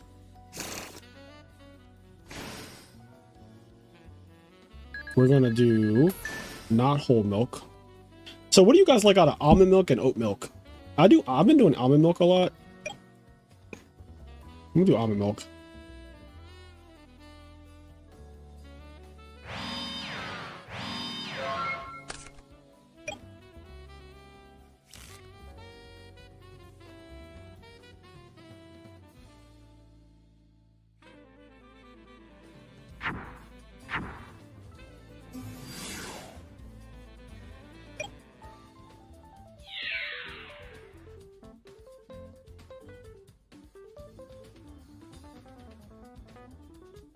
Reheated Chick-fil-A's mid. I've never had Chick-fil-A reheated in my life. Oat milk tastes good and lattes are flat whites. Yeah, oat milk is a little sweeter, right? But I think almond milk like a little healthier, because I think that's what I'm considering here.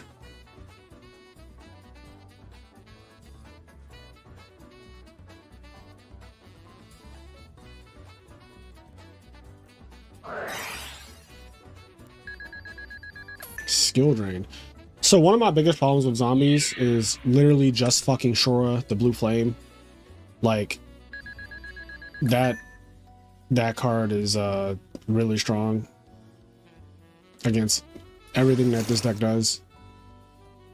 And Black Wings is a deck that you are going to play against in every single fucking major ever if you do well. If you don't scrub out, you are going to play against Black Wings probably multiple times.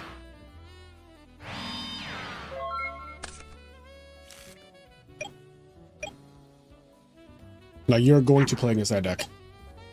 100p. I'll get a lemon cake too for my troubles.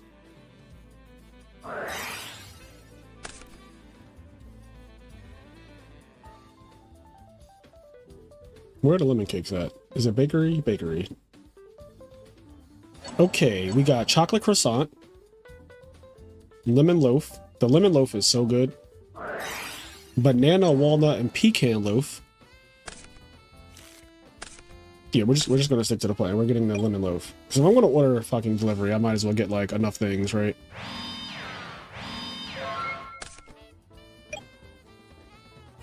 Honestly, this isn't bad. I'm getting a caramel ribbon frappuccino with almond milk, a double smoked bacon cheddar and egg sandwich, and an iced lemon loaf. And before tip, it's $22.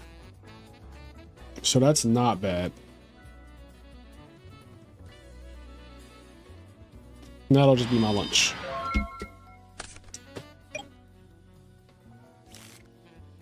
Where's the tit on an almond? Oh man. Healthier in what way? Less calories? I don't know which one is more calorie dense, oat milk or almond milk. I assume oat milk is more calorie dense though, but I can just ask Google.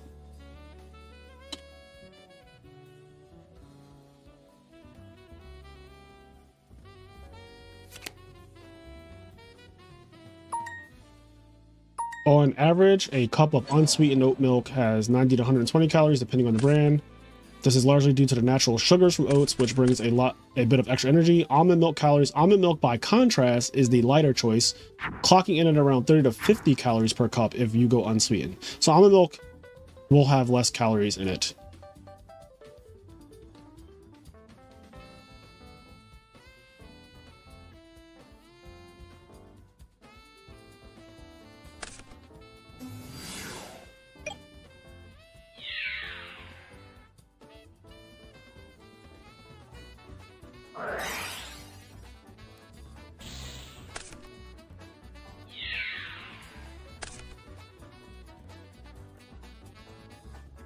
Yeah, oat milk is definitely higher in carbs.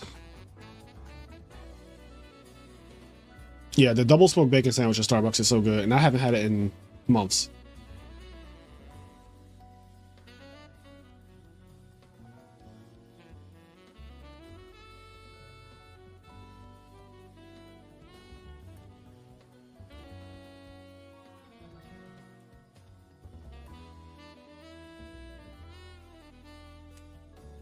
Yeah, and fun fact, in Germany, you are not allowed to sell almond or oat milk as milk. You have to declare it as almond drink or oat drink because of lobbyism. I mean, so like, what's the definition of milk? Like, if I go on Google right now and type in define milk, because this really just comes down to like, what the fuck does milk mean? Define milk. An opaque white fluid rich in fat and protein secreted by female mammals for the nourishment of their young. So it is factually, like, almond milk and oat milk are factually not milk. According to the definition of what milk is, that is just not, like, it's not milk. So I understand why in Europe they're like, no, you have to call it drink, almond or oat drink or whatever.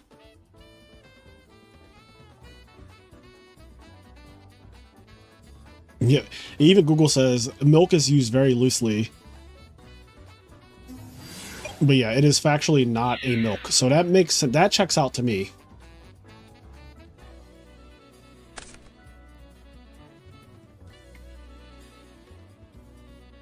We are reading Milk Effect. We are reading Milk Effect.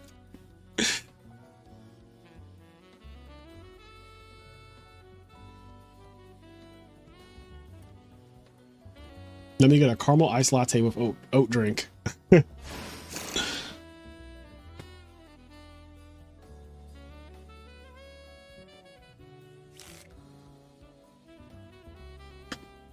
It looks like the zombie player is...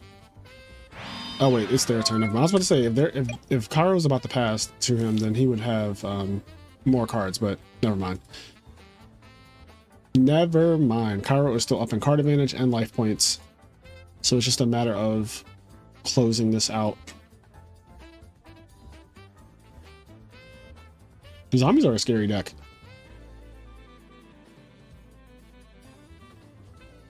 Triple Pyramid Turtle.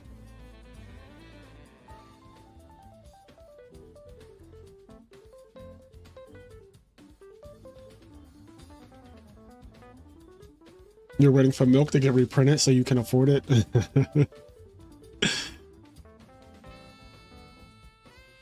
You can milk Dark Arm Dragon. I would say that in 2008, when Dark Arm Dragon came out, people were milking Dark Arm Dragon. The card was like fucking $300 a copy. Like, it's absolutely insane.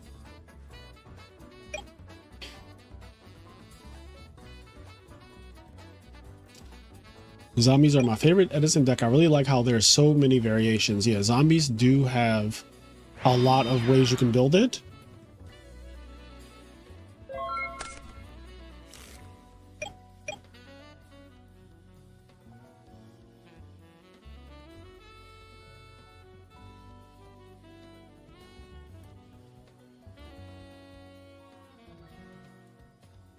I do like the Zabo version though, which is hand disruption zombies is kind of how I see it. Like it's the instant fusion version that does like the Reaper and Nightmare stuff with, and it also does Spirit Reaper stuff. I like that one a lot.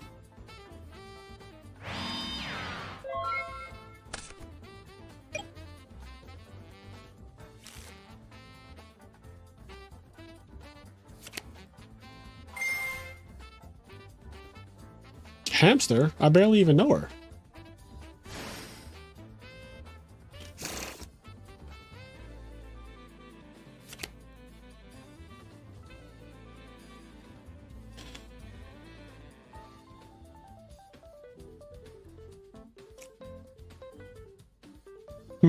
Think.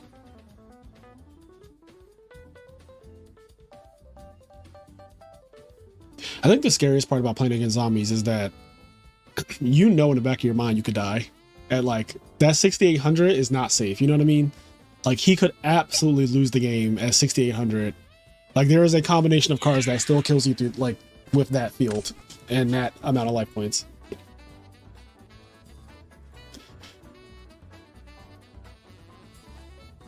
Yeah, hopefully you are done beating the GBs, but I'm glad, Scotty, that you did beat 2 of the GB players. Who did you play round 1?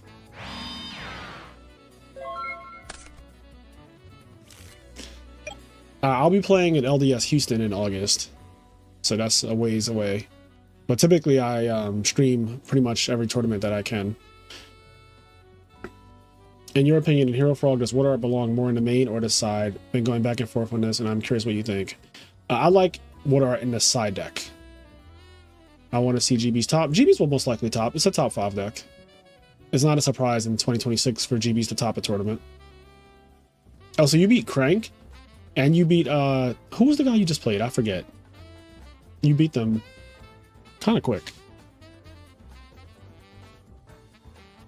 Lost game 1 to the Godhead. Oh, it was Raikoko, that's right.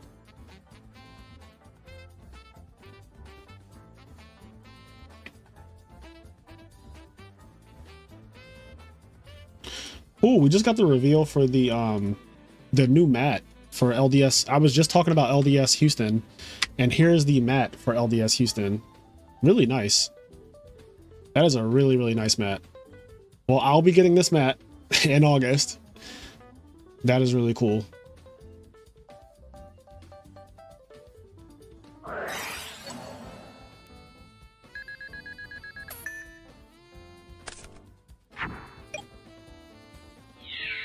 Yeah, LDS Houston has like 517 players registered last I checked. I am one of those 517 players. It's going to be really fucking big.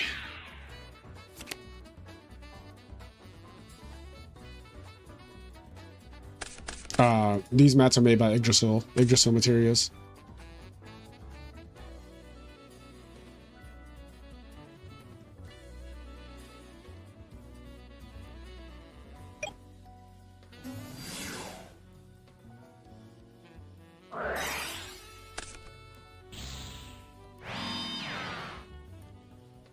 Oh, he gave back the Gores? That is so not good.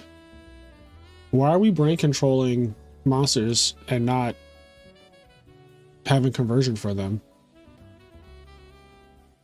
That I just do not do that. That is just not something.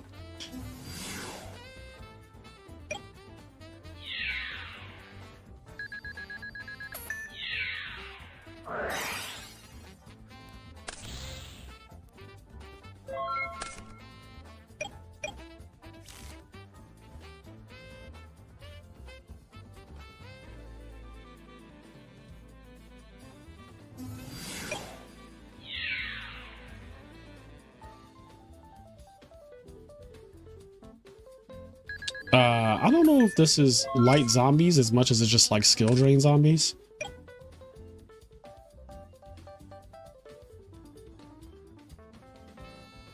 Oh yeah, I guess Thunder King is that. Does that mean it's also light zombies?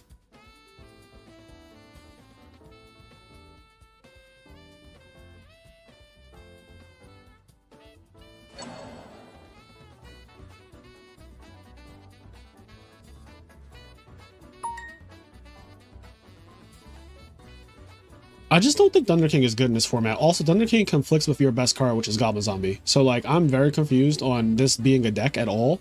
Like, this conflicts. Like, this Thunder King, you can't have both of these on the field at the same time. So I'm not really sure what the incentive is to play this. Also, this card sucks in this format. We have triple Raikou, Hamsters, and Sirokkos, and Gale. Like, I cannot... Are you just dead? This is at 550? Yeah, we're fucking big dead. Like, Omega dead. They play Zombie World and Honest. I still just don't think it's good, though. Like...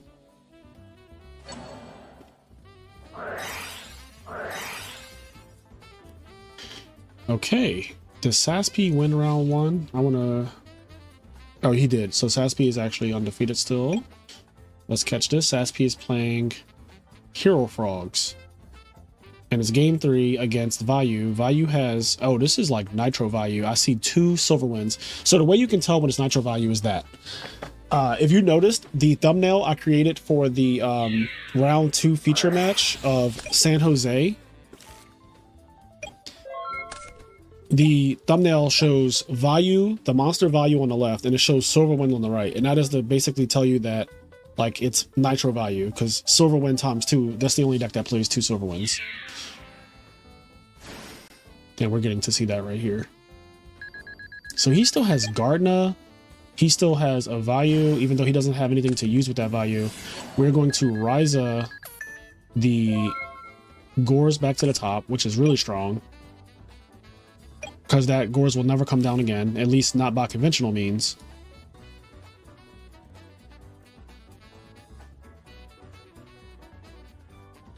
So that Gores is effectively a dead draw. Like, that Ryza just now was insane. Granted, Caius would have been good there too, because he would be at 100.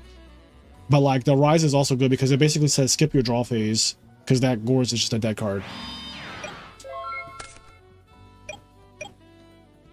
What a tight game. Oh shit.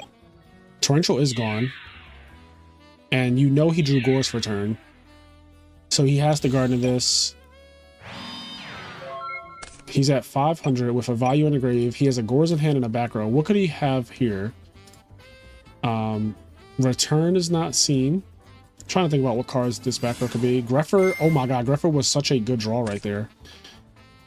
Because that's the only way to really get that Gores, like, get value out of it, right? That Gores was completely dead.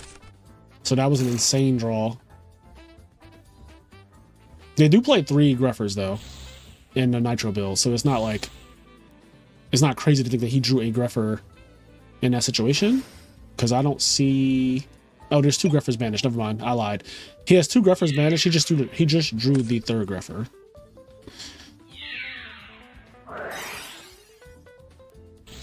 Is that game? So we know for a fact that this isn't...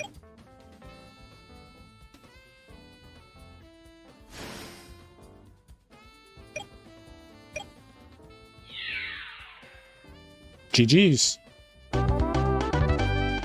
Crazy duel right there. That was wild. Yeah, that Ryza was really good though. He skipped his draw phase with that Ryza.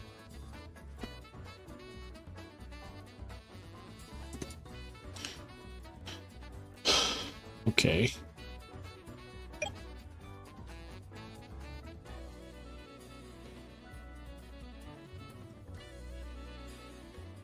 Imagine if Ryo was still there, no Gale. Yeah, Ryo does negate Gale. The problem is that before the Gale got summoned, Sirocco got summoned, and Sirocco could just go attack over the Gale, or attack over the Thunder King, then main phase 2 special summon Gale, and still go into like Darkened Dragon or Stardust, depending on the situation.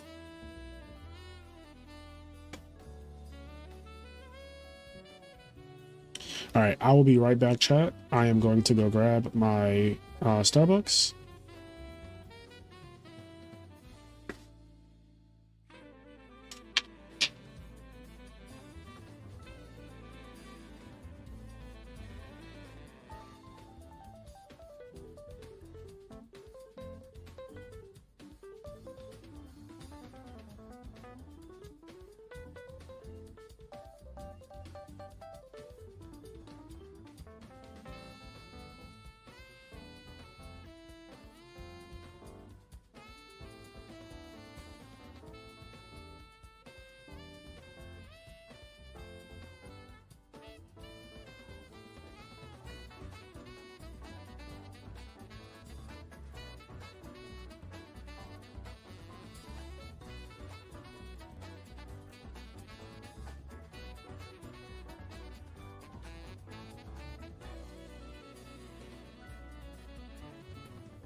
I am back.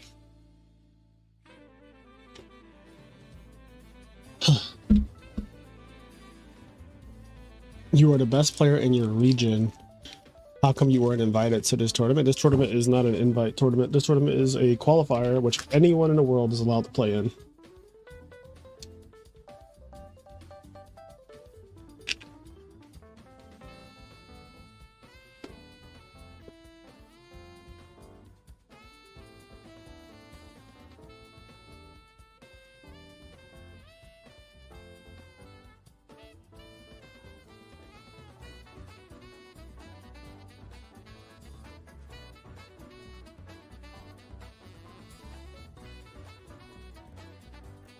Uh-oh, we are in a dispute. What are they disputing though?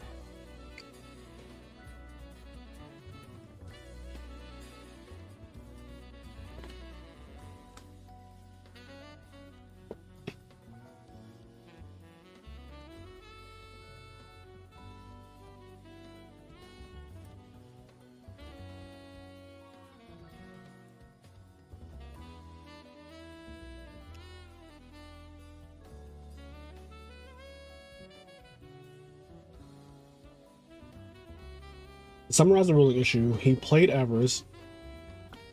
I thought for a bit, and now it's saying that if I didn't have Crow, it's an illegal thing.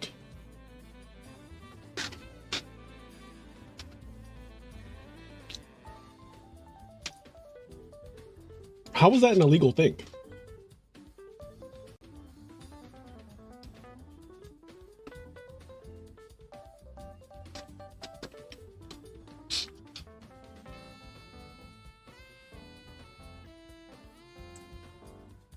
Also, like, how do you know that he doesn't have, like, Solemn?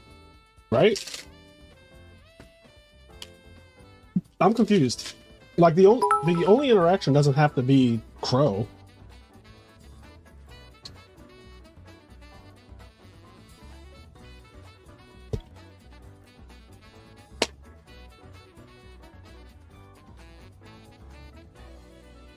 The only time I would have a real issue with my opponent thinking on Avarice is specifically if we're going into time and they are slow playing. But if and they're not, these guys are not close to time. Like, they're just not. There's like 20 plus minutes left in this round. They're not close to time. So like, I don't really get the issue here.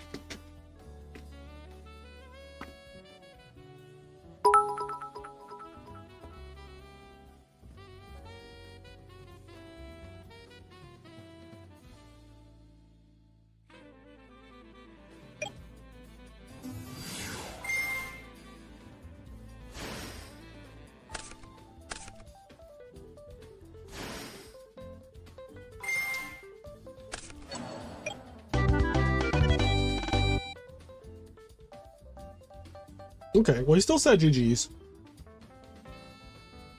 Oh, nice cheat. Damn, he called him a cheater.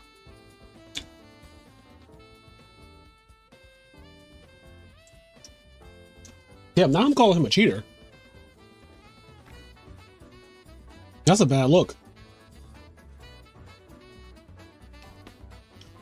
I don't know about all that. Bad, like, good cheat is like, damn. No, I did not mean to click that.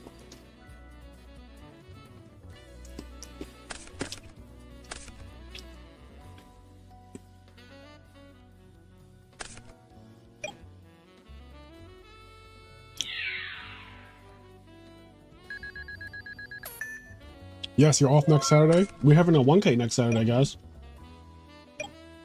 1K next Saturday, same time, 11 a.m. Eastern time.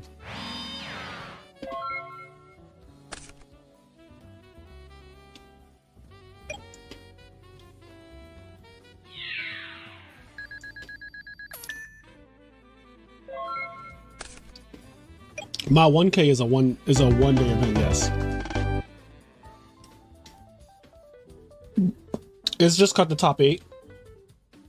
Cause usually there's only like, the most we had was 80 players. We had 80 players and you could finish an 80 player tournament in one day easily. And it's to cut the top 8, not top 16 or anything. So it's pretty easy to get like through that. But yeah, calling him a cheater for thinking on Pot of Avarice is like insane. Again, the only way that's cheating is if you're stalling for time.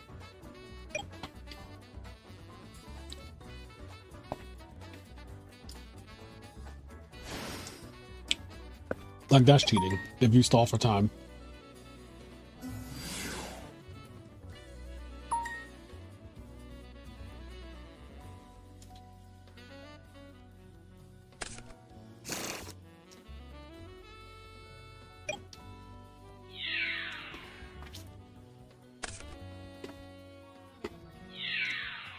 Hey Fraser, I am a long-time Magic the Gathering player, new to Yu-Gi-Oh! And learning Edison. Your videos have been a miracle to figure out what is going on and how the game and format works. Well, I appreciate that. And I'm glad that the videos are helping you to understand the format better. This format is very interesting. There's a lot of rulings that you just have to know that are only specific to Edison. Even I had to learn a lot of these weird rulings.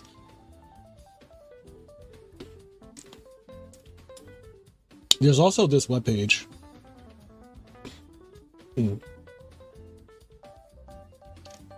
So this page right here, Edison format rule differences. One of the ones that I did not know is how 2 0 attack monsters interact. In Edison format, when 2 attack position monsters with 0 attack battle each other, they will destroy one another by battle. So that's an Edison thing. In Edison, if 2 monsters have 0 attack, they actually kill each other in battle. This is important because of Consecrated Light. Additionally, an attack position monster with 0 attack cannot destroy a defense position monster with 0 defense.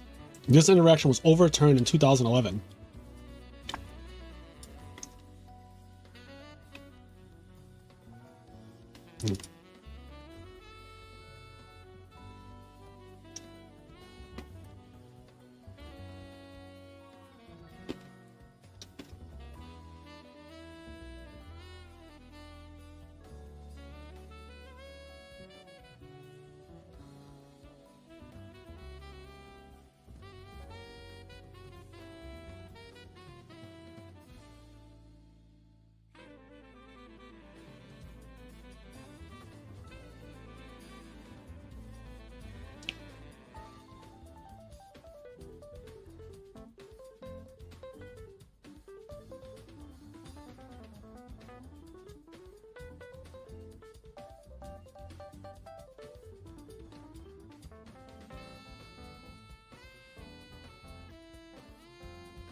This is pretty good. The simultaneous effects. The only thing that I wish they need to change this though, because really step 1 should be early trigger turn player mandatory effect, early trigger non-turn player mandatory effect. And the reason why that's important is because I had a duel where somebody soul exchanged my Sangan to summon Thestalos or vice versa. And so in that situation, like Sangan went to the graveyard first, even though you're the turn player, because their Sangan met its trigger first, their Sangan goes above your Thestalos as Chain Link 1, which is, yeah.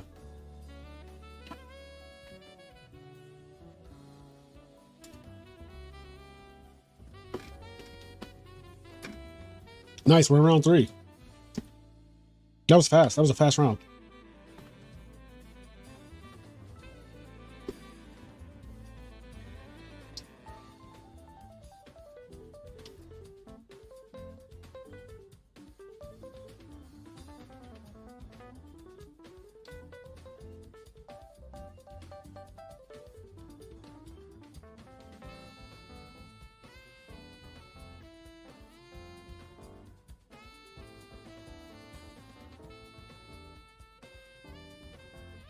Do we have a timer?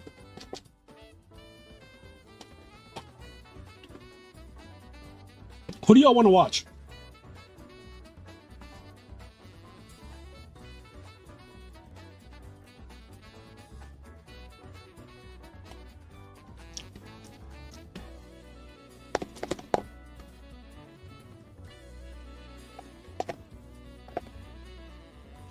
Is Hydro Pump undefeated?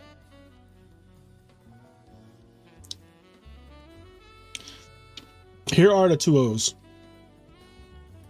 Who do y'all want to watch from the 2-0s?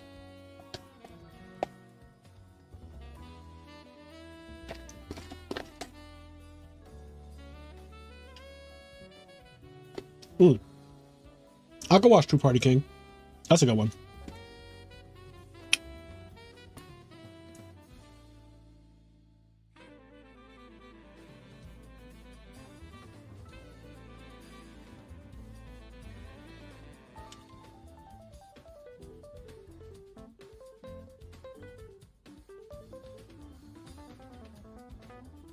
All right. Well, I'm assuming that they haven't started yet.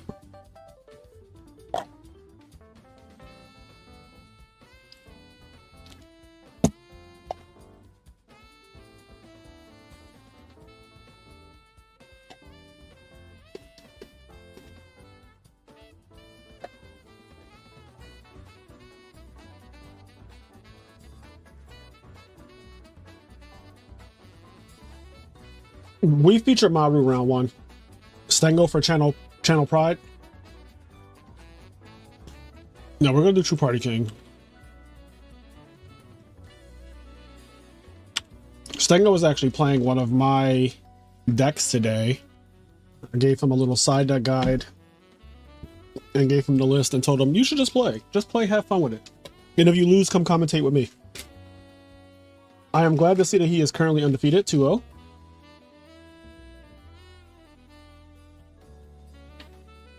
All right, what I'm going to do, I'll pull up this match and then, actually no, I already featured Scotty some. Let's do GYBU. Is he is undefeated. Nice. All right, we'll do this.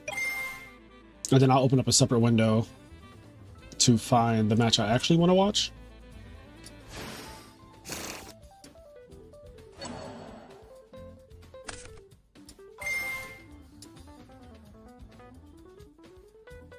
GBs are out here, baby.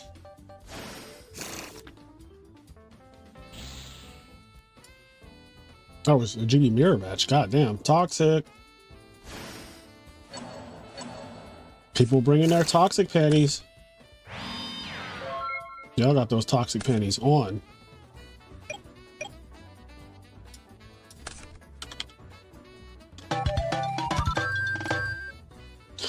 Hey, no interaction. All right. This is the match that I wanted to watch. So I'm going to turn this off.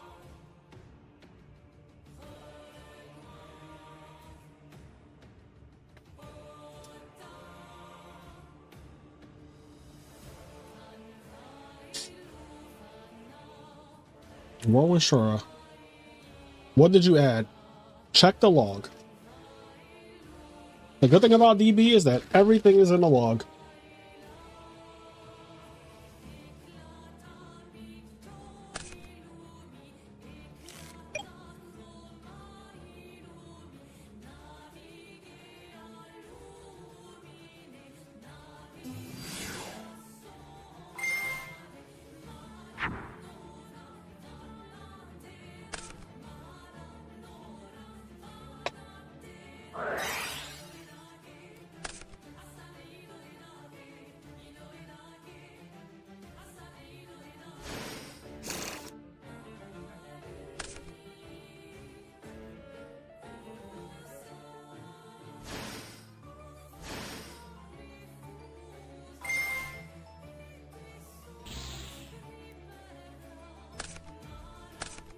Yeah, it says BRB because I'm eating right now.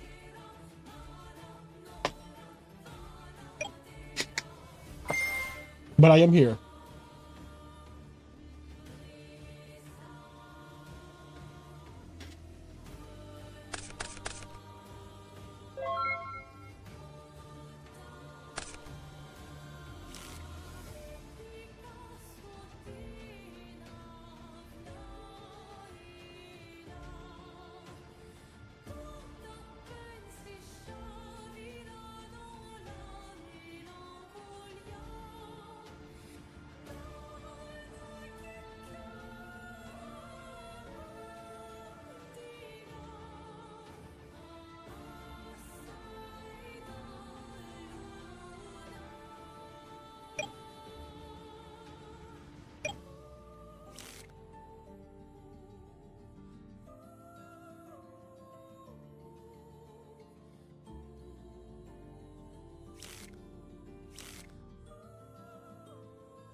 Bro, that whole duel is over in fucking 4 minutes.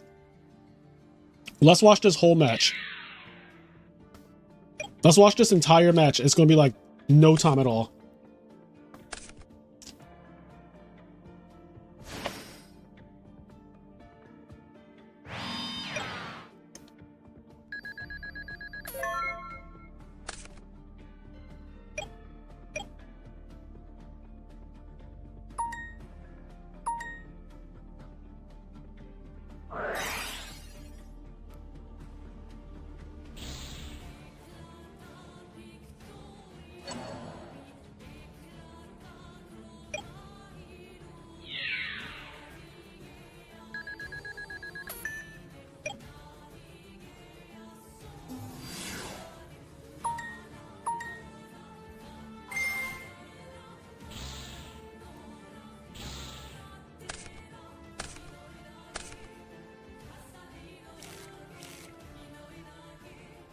Jesus Christ, that was bad.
Okay, I am finished my breakfast sandwich.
Damage Condenser is a card that you don't see played often.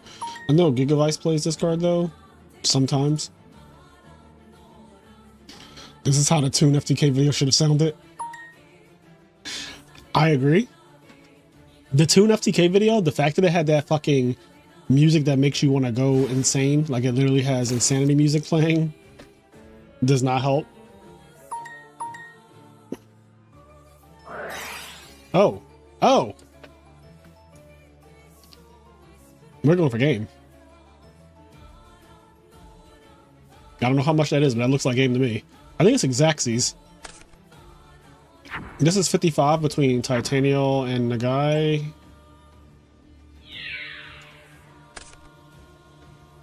Oh, shit. What? Oh. Yo, he had the fucking mirror for us. That was crazy. Damn. Damn, Daniel. He went for, honestly though, I agree with that. Like if you have game and your opponent needs to have one card and one card only to stop it, I'm going for it. You better have it. You will win so many more matches and so many more tournaments on Better Have It.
They're actually arguing about the whole, like, can you think on Pot of Avarice thing.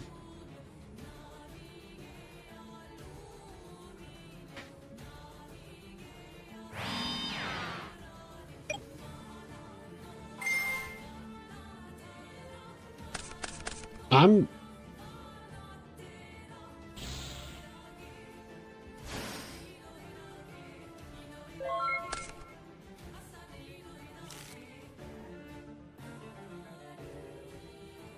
Yeah, I don't think that there's anything wrong with the opponent thinking on the activation of Pot Avarice.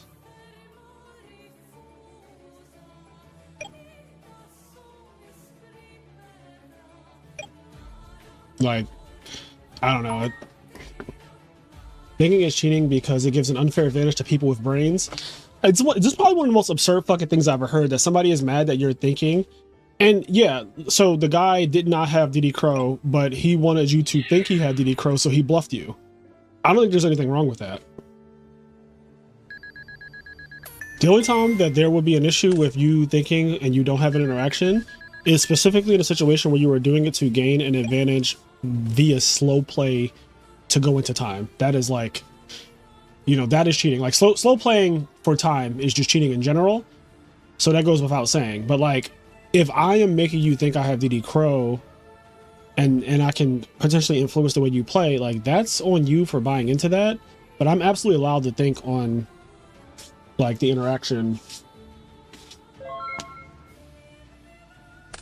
I've had people bluff honest versus me in every damage step. Is that illegal? No, they can ask for damage step every single time an attack is, you know, declared and monsters actually touch. Damage step? Like, honestly, if we're being all the way technical here, every time monsters battle, right, and the battle actually goes through, like, you could declare like in damage step. And this will prevent things like that can get awkward. Let's say you have skill drain set and you have a monster in the field and you go attack your face down monster. If they flip Raikou and you're like, oh, hold on, I wanted to like use skill drain before I actually connected with the attack, but I was trying to bait you to use like deep prison or something, or see if you had deep prison. So I'm attacking first, seeing if you do anything to attack declaration, and then we will go to damage step where the Raikou will flip. So if I attack your face down monster, it's probably more correct to say proceed to damage step. That way we know like there's no weird thing happening before damage step, like no compulse, no skill drain or anything like that. It's like when you attack my face down monster, I might be like damage step just to make sure that like we're in damage step. I'm going to flip this now, so that way we know.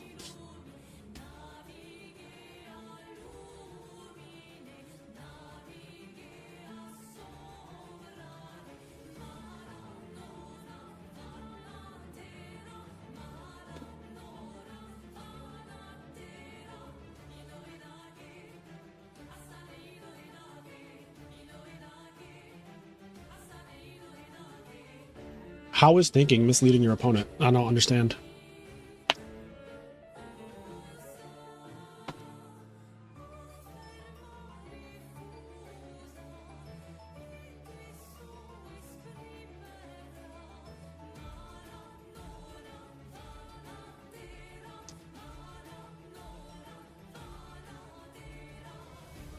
Like if you want to play Yu-Gi-Oh where you know every time your opponent has a response, then play on an automatic simulator. If you want to play real Yu-Gi-Oh, the closest you're going to get is manual mode dueling book.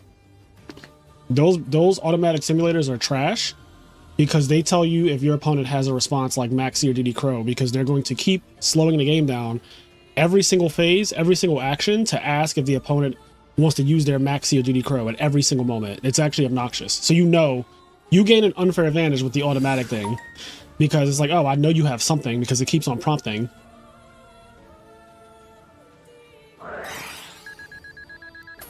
Yeah, bluffing is definitely a part of the game. And also skill expression, like I agree 100%. Also, if me taking 30 seconds to think on your pot avarice activation makes you play differently, then like my bluff worked.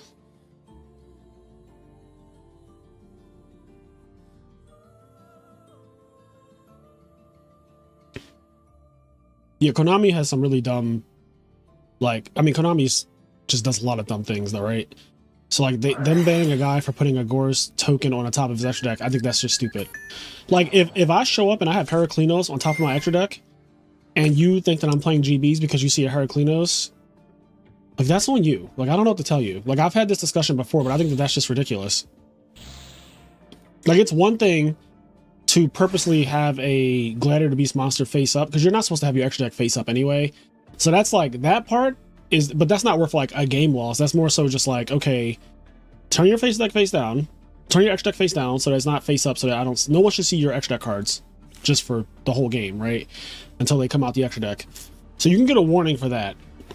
But in terms of like giving somebody a game loss or saying that they're like trying to cheat because they have a Gore's token or they have a Gladiator Beast monster in their extra deck and they have it face up, it's just going to be like, what are we doing?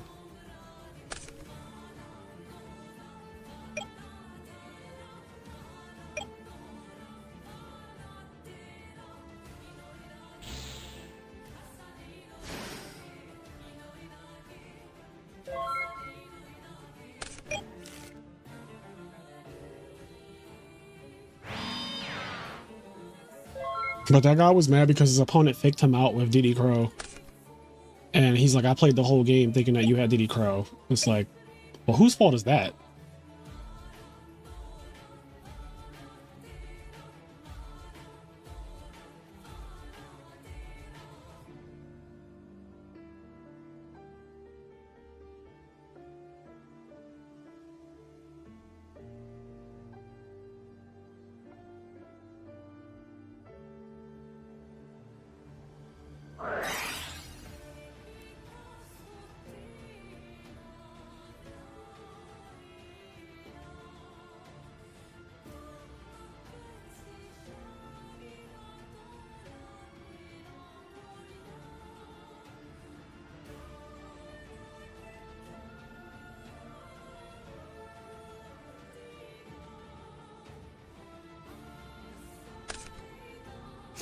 Guy's only mad because he lost. If he won after the other dude thought on his avarice, this wouldn't be a discussion.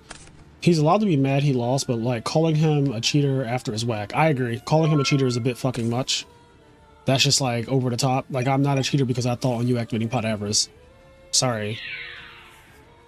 But some people are like super tryhards when it comes to DB in general. Especially there's a certain group who are like entirely too serious when it comes to this DB stuff. They take it entirely too seriously, and I think they all need to just like chill, relax, like touch grass. It's really not that serious. Like it really just isn't. Like to start calling someone a cheater because they thought on your pot avarice is insane to me.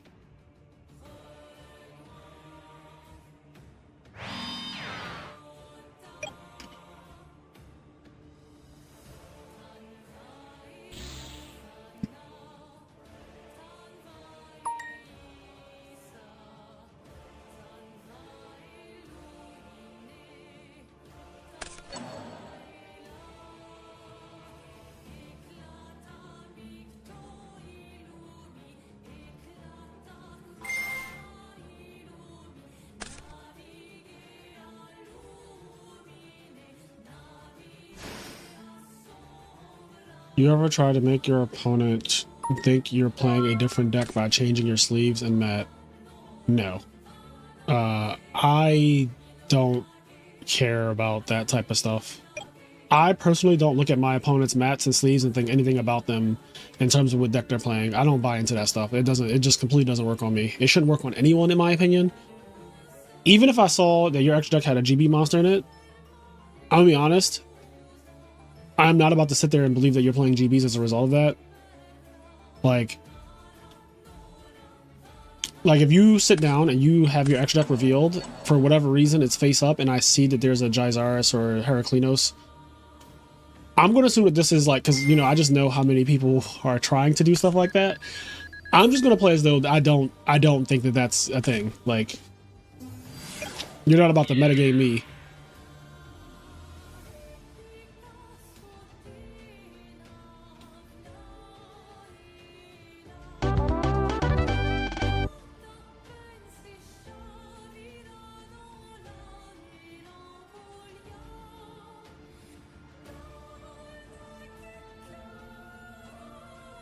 All right, a true hero is 3-0. He is currently second in Swiss on this thing. This is not the real standings, but my guy is killing it here. That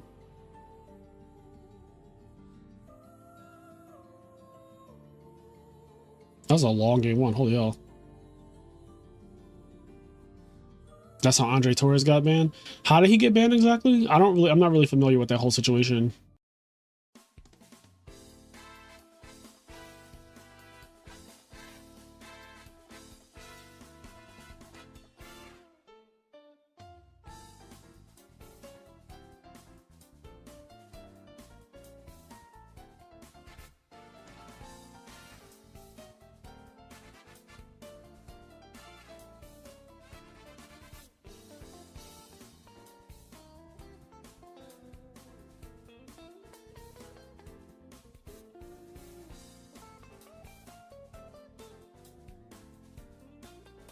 So I personally, when I play on DB, I use thumbs up a lot because I think thumbs up is the most effective way to communicate when it comes to like responses. So I typically don't just start doing shit and assuming that my opponent doesn't have a response. Like I don't summon Caius and then immediately target your back row or target your monster.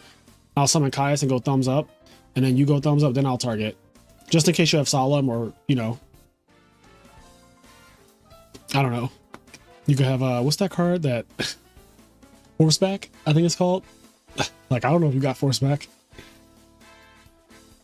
He had a Sword Soul token, but wasn't playing Sword Soul. So he was metagaming. He had like the Sword Soul token revealed to his opponent on purpose, is what you're saying?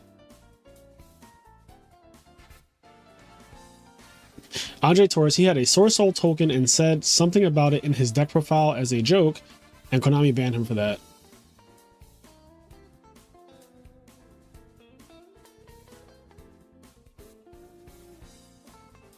So he was banned because he said he was using the token to intentionally deceive people, and he told everyone about it. If he kept his mouth shut, he'd be fine. Yeah, I mean, going on a video and saying like, I specifically showed everybody Stardust Dragon in my GB deck so that they would think about Starlight Road. You know, even though I don't play Starlight Road, if you say something like that, you know, Konami is definitely going to ban you for that. Like yeah, definitely one of those situations. You know how Konami is.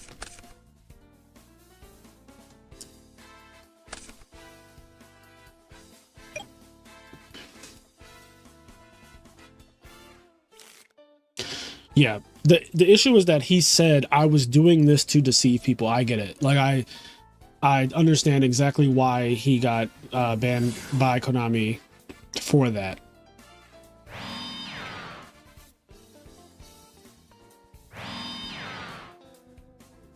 I agree that nobody should fall for it. Unfortunately, people do fall for the metagaming type of stuff.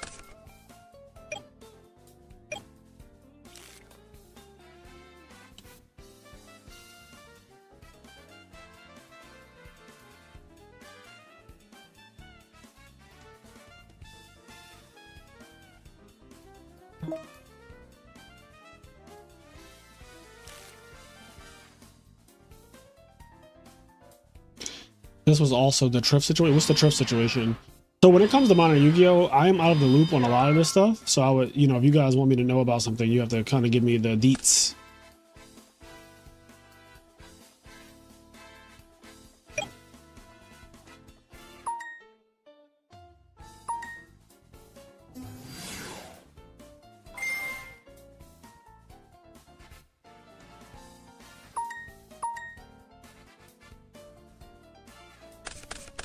Okay, gets 2 dandelion tokens. He was banned for saying he was playing burn cards for time. Wait, Triff got banned? I didn't know he was banned.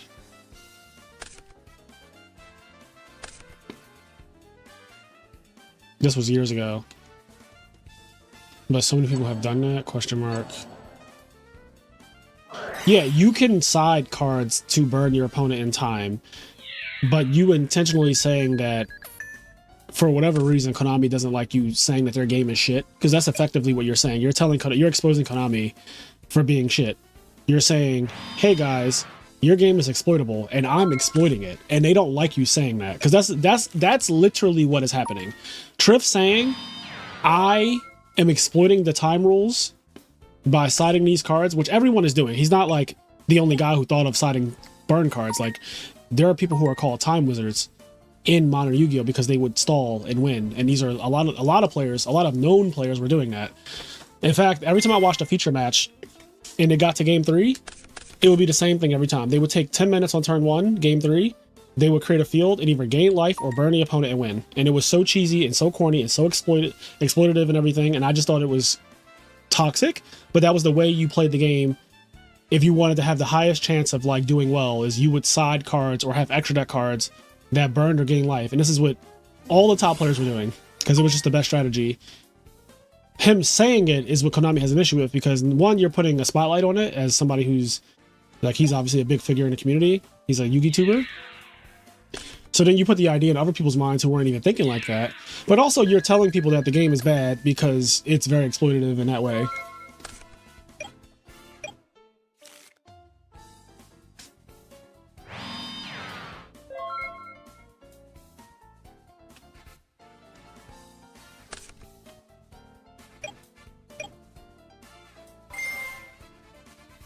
In the UDS Champions playoff, half of Cam Neal's side deck was time cards.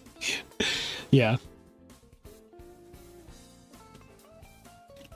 Yeah, like I said, he wasn't like, everyone was doing that shit. So one of the reasons why I said I will not play Modern Yu-Gi-Oh! Because I hated the idea that the most effective way to top tournaments and to win tournaments was to blatantly exploit the time rules. I hated that.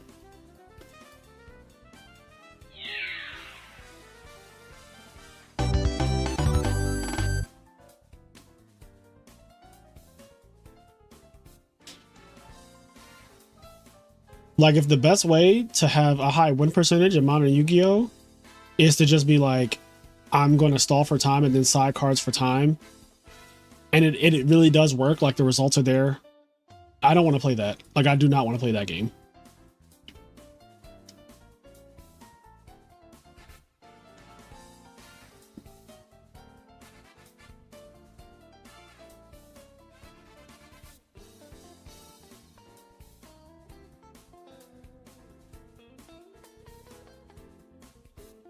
When was the last time I went into time in Edison? So the last tournament I played in was LDS Vegas. I played 3 rounds. I did not go into time in any round. Then I played, or no, I went into time round 2, but it didn't matter. It was one of those things where like time was called as I lost. Yeah, so that like round, I think I scooped before time was actually called. Like, I don't think we actually got to the point where it was like 0, 1, 2, 3 or whatever. But the last time I can really think about me going into time and like it ended in time was LDS Raleigh day 2 in a Frog Mirror match in like round 6 against Hero Frogs. I remember game 3 was like, I feel like I went first and I went Sarageki break and set substitute. I went set substitute, Sarageki break pass.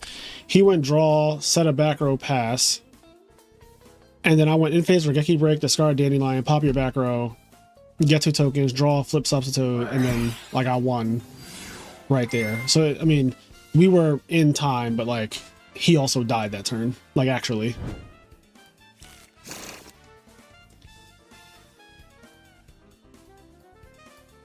You're starting to hate that egg.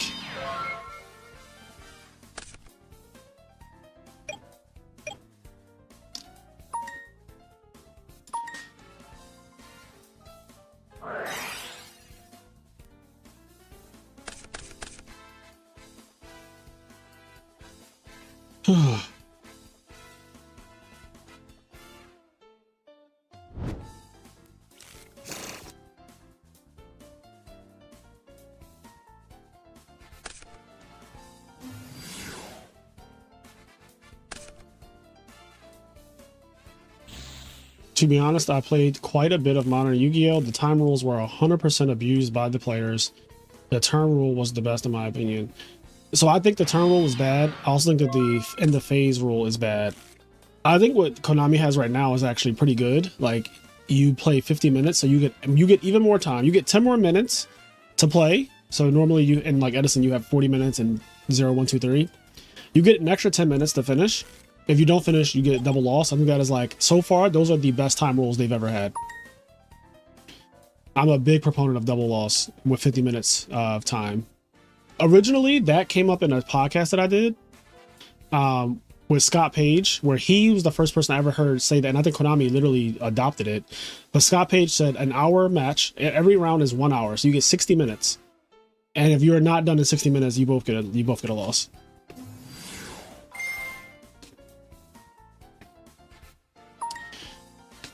Empty jar, there are less people exploiting the double loss than there are people exploiting the time rules that were in the phase, so I don't really see your point.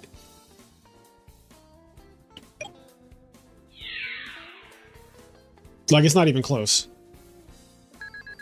There are way more people who exploit the rules by gaining life or burning the opponent in game 3, going first, or just having a fucking hand trap that does it apparently, than there are people who are abusing like double loss. That's just a fact. The current time rules for Konami are way better than End of Phase. End of Phase was probably one of the worst things I've ever seen. And it went on for entirely too long.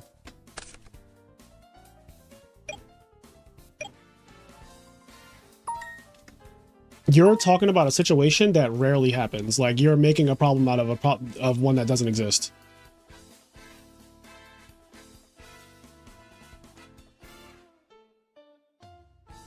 Like, people aren't out here just griefing en masse to both give you guys a loss. Like, that is not something that's happening. In fact, people have to learn to play faster, and it's actually making them play faster because you only have 50 minutes. So, like, it literally makes it where everyone has to play faster. And if your opponent is slow playing you, you have 50 minutes to call a judge. Like, I'm not trying to hear it. I think that that is like a sorry excuse. If your opponent is slow playing you, you have 50 minutes to address it. Waiting until the last 5 minutes to be like, he's slow playing is insane. Like, yeah, their current time rules are actually very good. Because if you can't finish a match in 50 minutes, then like you deserve to lose anyway.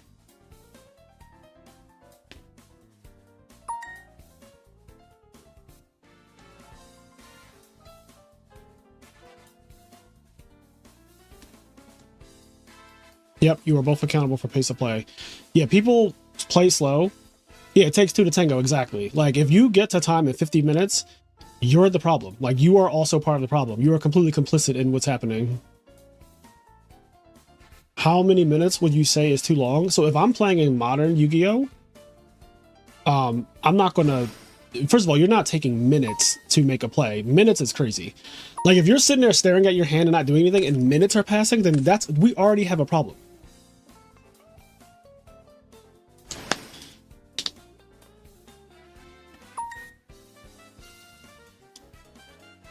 You just have to call out slow play as soon as possible. Yeah, I just don't agree. I don't agree with what you're saying.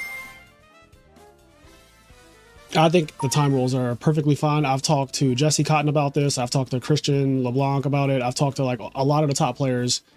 These rules are so much better than End of Phase, where everybody was just Oh, game 3, I go first. I combo for 10 minutes. We go into time conveniently, and then I burn you or I gain life. GG. Fist bump.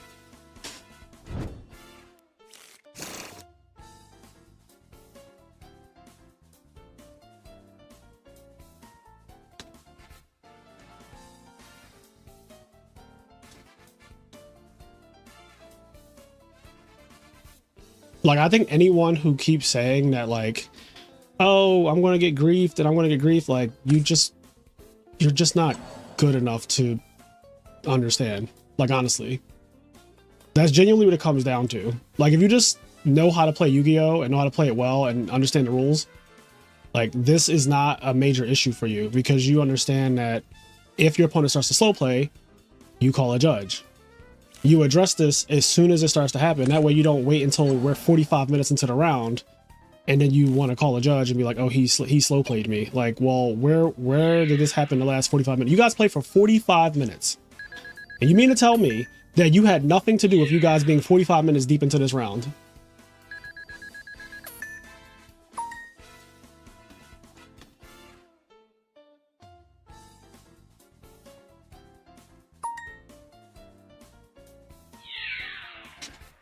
Thank you, I'm always shuffling.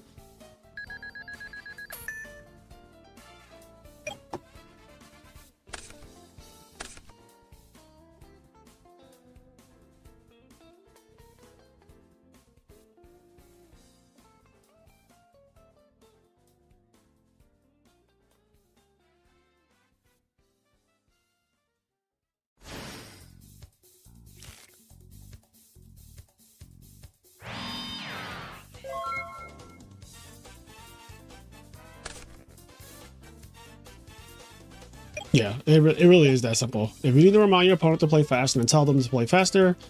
If they don't play faster after that, call a judge. It's that simple. Yeah, and also there are not a ton of matches every round that are ending in double losses at YCSs and stuff. There just isn't. Because everyone is under the assumption that this is a bad thing for both of us. So yeah, you'll have like 1 or 2 guys who are just ridiculous and they're trying to grief you, but those guys get checked instantly in 2 ways. 1, you call them out for slow playing as soon as you spot it. 2, they will be traveling through the tournament doing the same thing to other people, and the judges will pick up on that and be like, yo, you're the same guy that went in a time last round. Like, clearly you're the problem. And Konami has a profile on like pretty much everyone. They know who the slow players are, because if you keep going into time, like the judges become familiar with you and it becomes a whole thing. Like, that guy is a slow player. So just like they knew who Peter Chang was when they banned him, they knew that Peter Chang had a bunch of antics. It wasn't like, oh, this is your first time doing anything. Like, no, they know, like, you have had problems in the past. You give us problems all the time. We're done with your shit.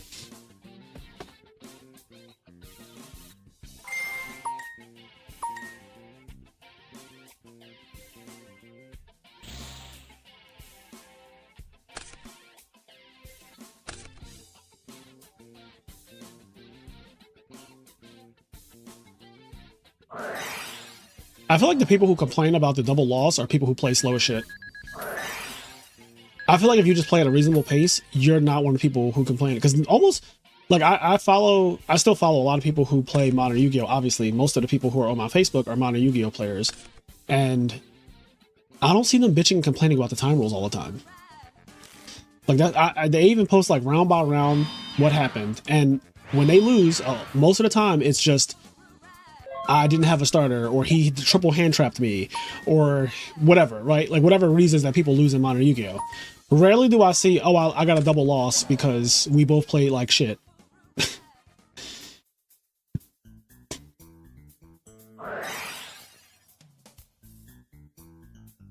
I agree with that, Agent. If you play quickly for the whole match and there is one decision point you need to take a minute on, that's okay.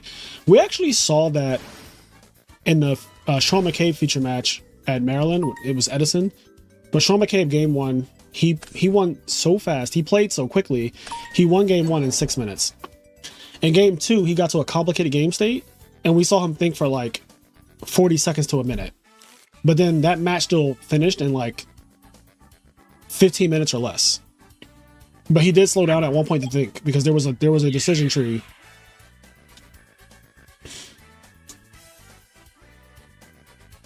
So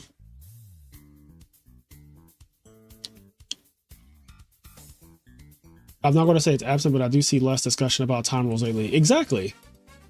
There's less discussion because the whole player base has to play faster. It actually incentivizes everyone to start to play faster over time. Like that is just a natural course of what is going to happen, right? Because if you have a bad experience at locals or at a YCS or at a regional where you lost because you got a double loss, if that keeps happening to you, at some point you have to realize like, oh, I'm the problem. Like you just have to take accountability and be like, I'm the problem. If you keep having double losses, you are the problem. This is why this is not an actual issue, because if you keep experiencing double losses, it's you. Like this whole thing like, oh, I got griefed. No, you're full of it. Like you're the problem. They also increased the amount of time that you have to play the round. Like you have 50 minutes. Like what are we talking about? Like you have 50 minutes to play the round. Like what are we actually talking about? You have 10 more minutes than you normally would have.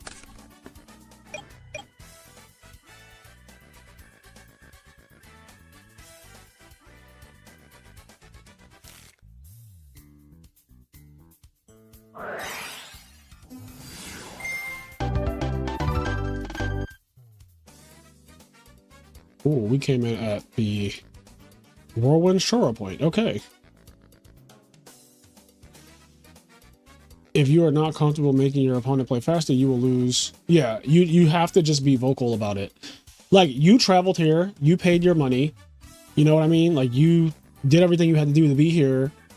If your opponent is slow playing you, like say something, speak up. Like it's not that hard. I tell people all the time, could you please play faster? And if they get mad or they get flustered, that's not really my problem. I don't care. I do not care about your feelings. That is not what I care about.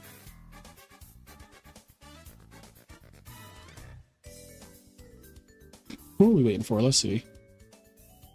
Red Gamer, okay, Red Gadget actually is dueling, so this is a real duel right here.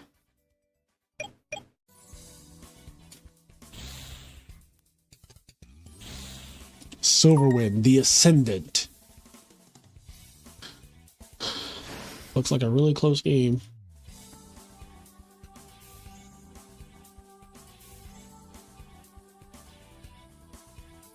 Oh, this is game 2 though, and this guy down here won game 1.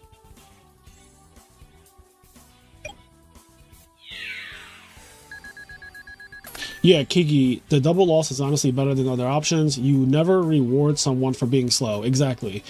That was the problem with the end of phase rules. You are rewarding someone for blatantly playing slow. It's actually not even just rewarding them. You're incentivizing the person who won game 1 to play slow. You're incentivizing it. Which is just another way of saying you're rewarding it. But like you're incentivizing them to do so.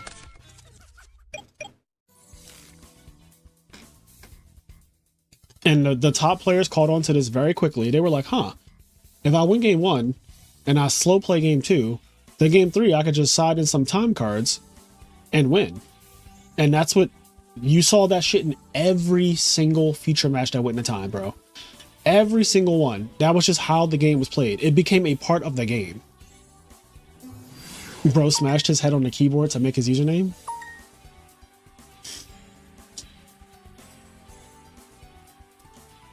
Our locals have a bunch of goofies who get double losses every week because they just play too slow, but it never matters because they won't win against a better player. Exactly. The second they play against someone competent, the competent player is like, you need to play faster. I'm calling a judge. And then what ends up happening is the slow people end up playing against the other slow people, so then they just go into time and they both lose every round. And it's like, this is just what it is. Also, you build up a reputation at your locals of being a slow player, so then whoever's the TO, whoever's the judge at the local, is just like, come on, Frank, this is your 4th time this week.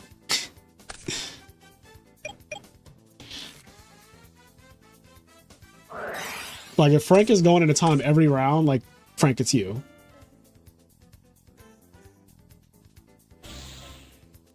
Damn it, Frank.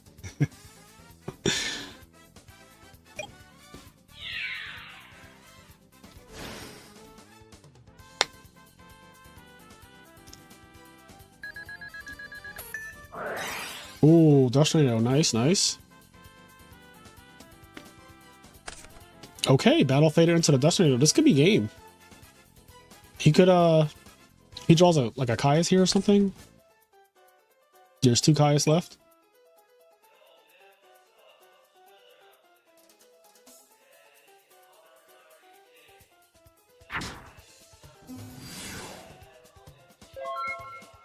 There's a guy in my locals who plays super slow and uses a speed dual mat. That's diabolical. Now I'm using a speed dual mat. I would just ask him, like, you ever think your mat is trying to tell you something? Like, you ever just look at your mat and think, huh, maybe I want to give that a try? Like, give it a whirl?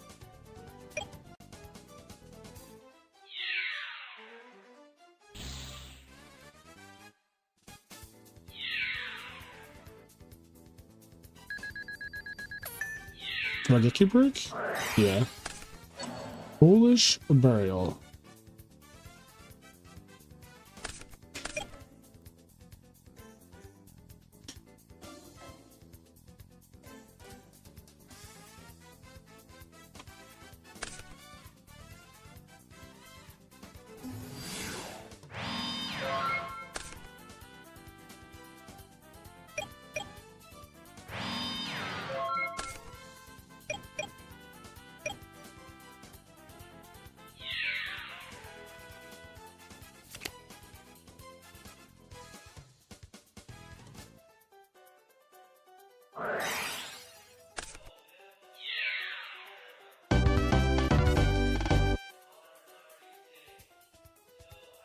What one card gets him out of it? Pot of Avarice into Soul Exchange Monarch.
He said coward because he doesn't want to play into Gore's. Oh, Bruh. oh shit.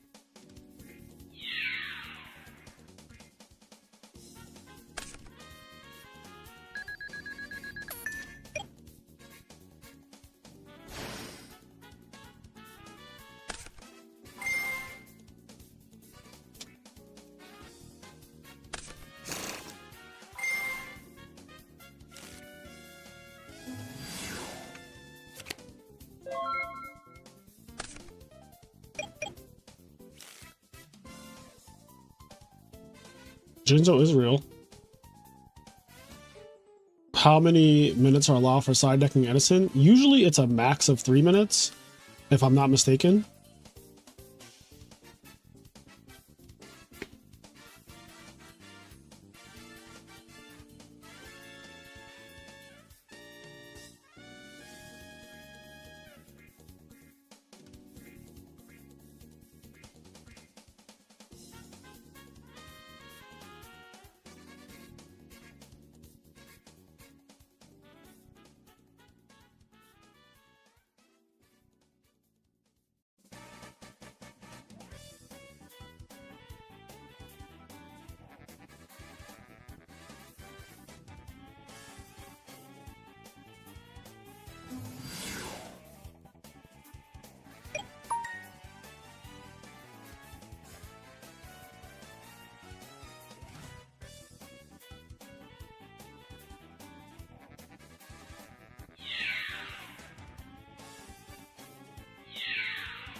Flip flop is very good, very nasty.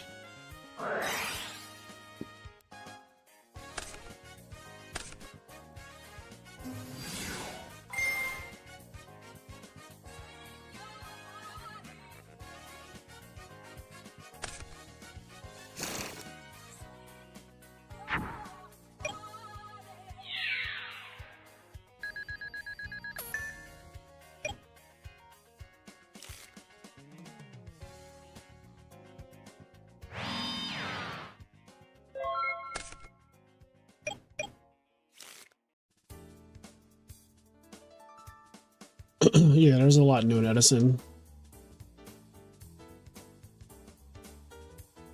Pressure does tell people to hydrate during top cut or when seeing signs of sloppy plays. Yes, that is... A lot of players are dehydrated and don't even know.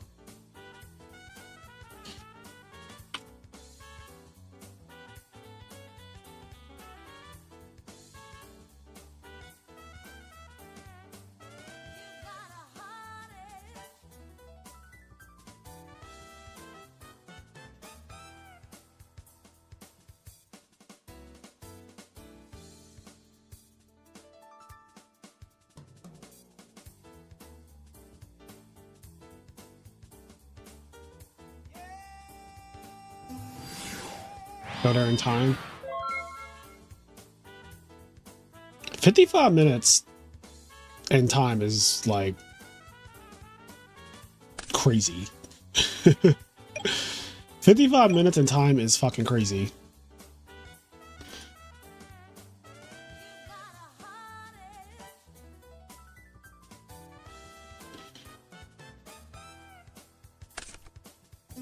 The monarchs are coming, the monarchs are coming, the monarchs are coming.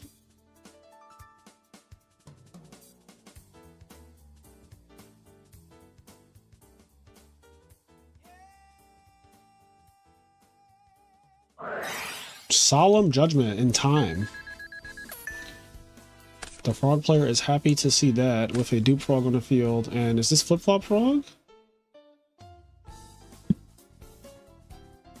Yep. More damage.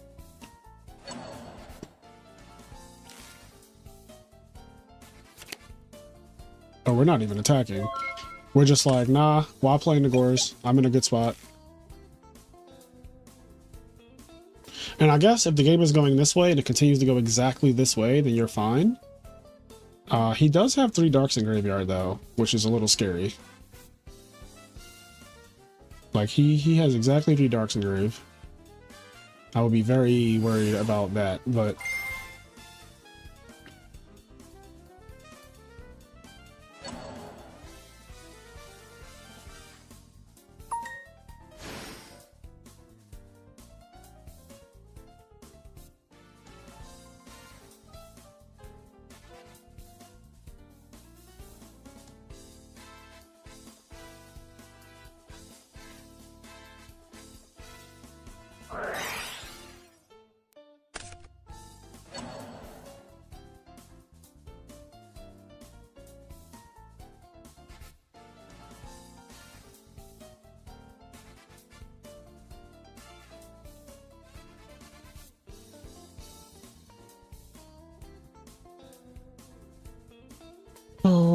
using Regeki Break on Blizzard before he can make anything. Interesting.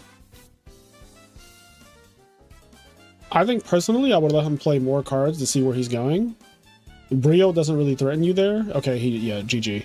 Yeah, Brio doesn't really threaten you there because you have Regeki Break plus Dandelion, which is a position that the reason why I really like Dandelion and Frogs because of this combo is like really good. People don't talk about this. They always say like, oh, Dandelion is like only good for 1-for-1 or Future Fusion, but like, are you forgetting that we play discard traps? Like, I'm confused.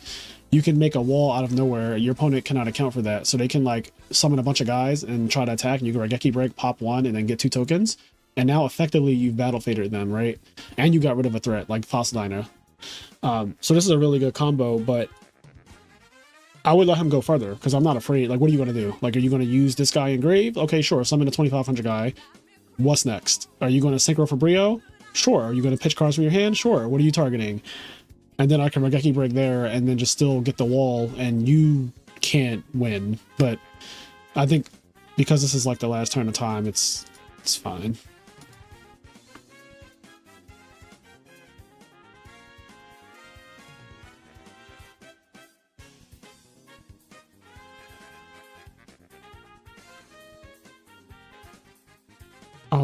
Okay, so that was the last match, actually. That was. So once Red Gadget reports his loss, we will move on to round 4. Here we go, round 4. Okay, undefeateds are AJT, the Frog player we just saw, GBO, Saz P, A True Hero, Scotty's Real Dad, Iroso, Rock the Gun, Titan. Oh, my guy. Actually, I could feature him this round. Who's he playing? Scrub for Life. Nice. Nice.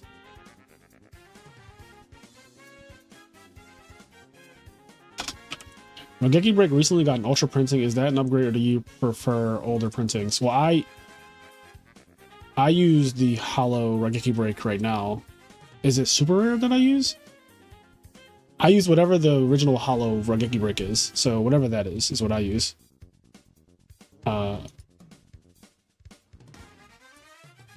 I use a super. Thank you. I don't know. I use what Akari said. I use whatever the hollow version of Regeki Break is. I will not be using a ultra Regeki Break. That does not sound attractive to me at all.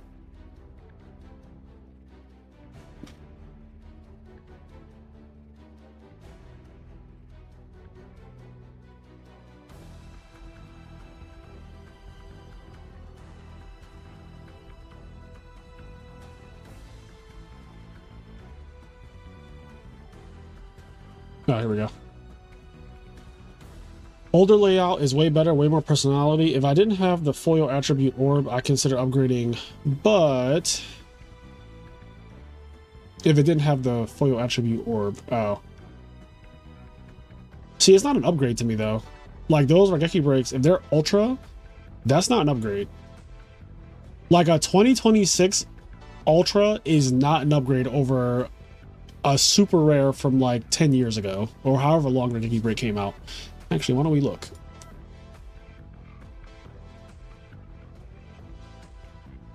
In general, I don't see ultra rare as an upgrade to super rare because in Yu-Gi-Oh's history, super rares often came out of champion packs, turbo packs, astral packs, and they were more expensive than the ultra rares of like cards. So to me, like, I don't even see ultra rare as like an upgrade, especially a 2026 upgrade.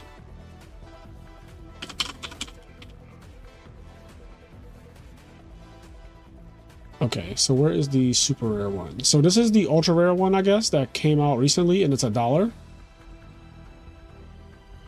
Okay, here's the super rare one from Legendary Collection, and this is lightly played or 18s. I don't know why they show me. I hate when they show me moderately played cards. Like, please don't show me moderately played cards. Okay, so if you want lightly played first edition, which is what I use, because I play with my cards, $22. And this is what I consider to be the max rarity. I would not consider a 2026 like ultra rare to be. That's basically, to me, that's like a common. Like this is the equivalent of like a common.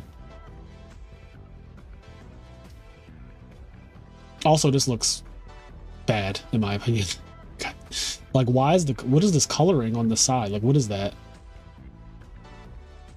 Pass.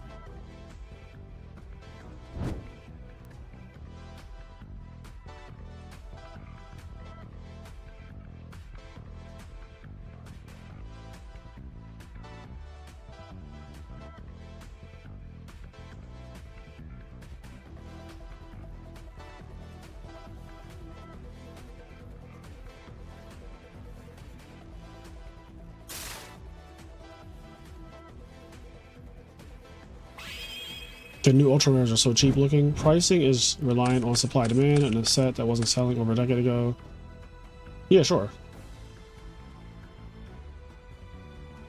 I'd only really go for new ultis, to be honest. Yeah, and by new ultis, I'm talking about like the new red med and new DMOC.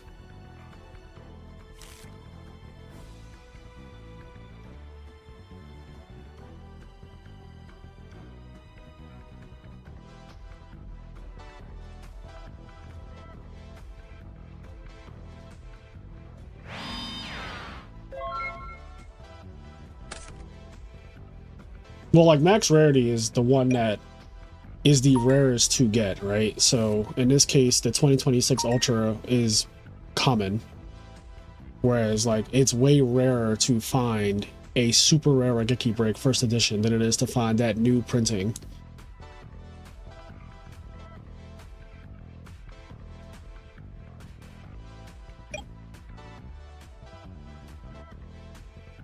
Like, I also acknowledge that max rarity Stardust is like going to be the Ghost Stardust. I do not like Ghost Rare cards, so I do not use Ghost Rare cards. I use Ultimate Rare. For me, max rarity is just like the ulti of every card. I will not use a Ghost Rare anything. Like, if you gave me a choice between like Ulti Dark Armed and Secret Rare First Edition Dark Arm, I'm going to choose the Ulti Dark Arm every time. If you gave me a choice between like, I don't know, the Deep Sea Diva Super Rare from the Turbo Pack and the Deep Sea Diva from that came super rare from like some random pack, I'm going to choose the one that came from the Turbo Pack.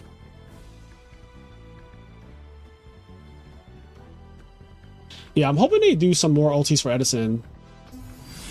I'm hoping they do like Gores. This will probably never happen, but Gores, Absolute Zero. They've already reprinted Substitute so many times that I doubt they'll ever use that again. Like, I cannot imagine it getting printed again. But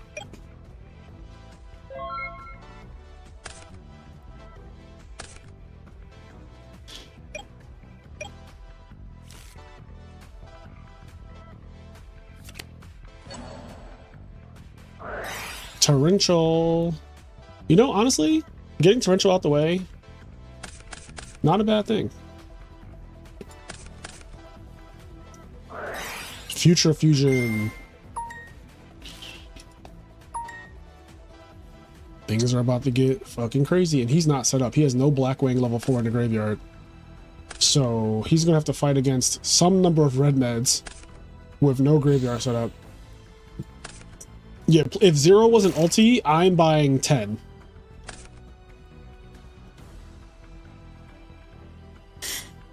I will buy 10 copies of Ulti 0, because that card's also going to be worth a lot of money in like 1 year's time.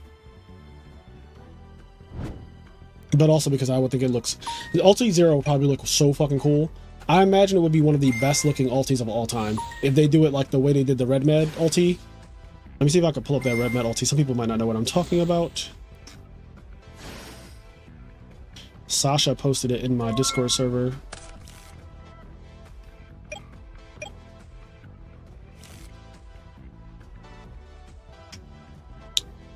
Where did he post this at? Oh, I see it. I found it. So this is the Ulti Red Med, and I think that this looks really cool. Like, look at the details. It's very detailed. So I want 3 copies of these, even though I don't play Dragon decks. But I was still very much like that. So he had the Icarus attack in the draw phase.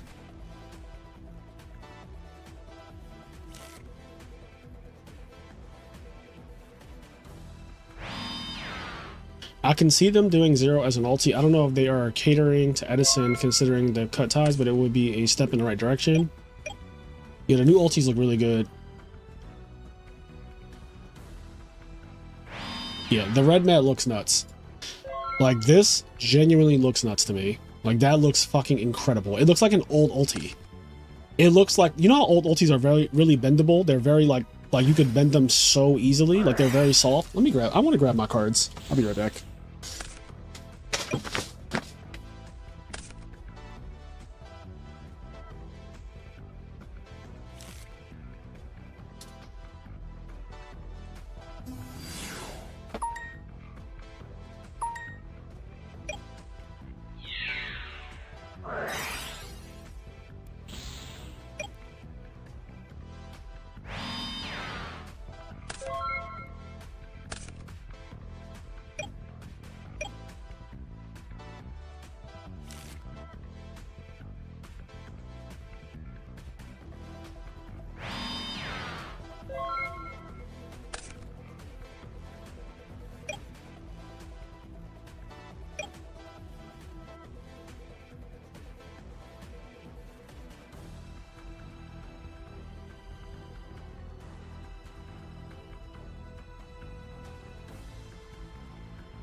Okay.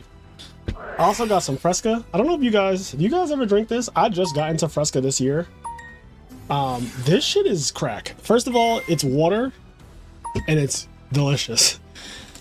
I think it's water. It says soda, yes, sparkling soda water. And it is 0 calories. But I've been drinking Fresca like this year and it's really good. Anyway. So this is the deck box that I've been using lately. This is the Naruto, the Junin, I guess, the Konoha Junin deck box. I've been using this lately. That is the Kakashi on the inside doing Chidori.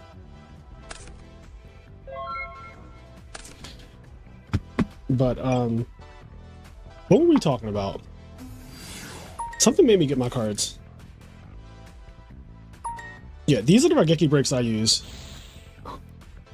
So this is just a super first edition. Like, they're very dark. You can see how dark they are, but yeah, this is my max rarity. I don't know what the new kids are doing. I don't know what the new kids are on about, but yeah, y'all know, got them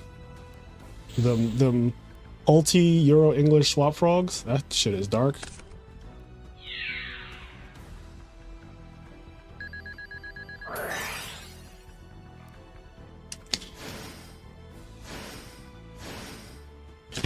Oh no, I'm dead. Do you double sleeve? These are not double sleeve, no. No, these are not double sleeved. This is just one sleeve. I need to double sleeve, I think. I think I'm finally at the point where I'm like, I should double sleeve. But I do not currently double sleeve.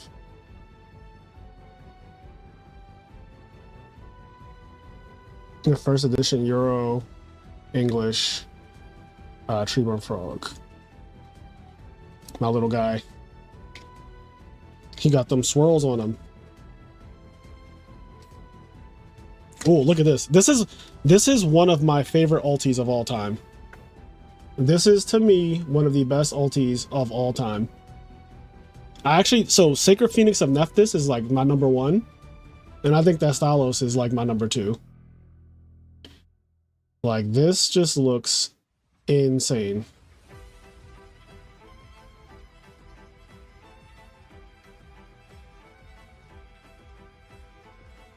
The camera really does not want to focus on, isn't this what they do? They put their hand behind it or some shit. I don't know. I really love the way that looks. I've ulti Yugioh Pot of Avarices, but honestly, it's hard to tell with Pot of Avarice. Like, Pot of Avarices were probably one of the most subtle like ultis, especially going from like Yugioh or whatnot. It's just very hard to tell. Like, I almost feel like you need to see it like next to a regular one or something. Join stream and getting flexed on instantly. I have not touched my cards in so long.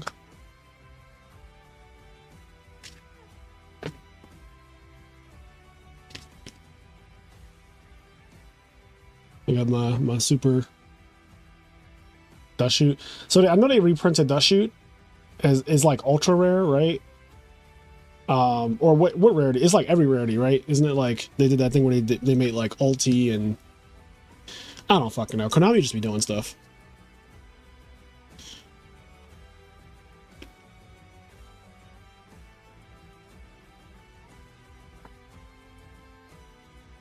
Konami literally just be doing stuff.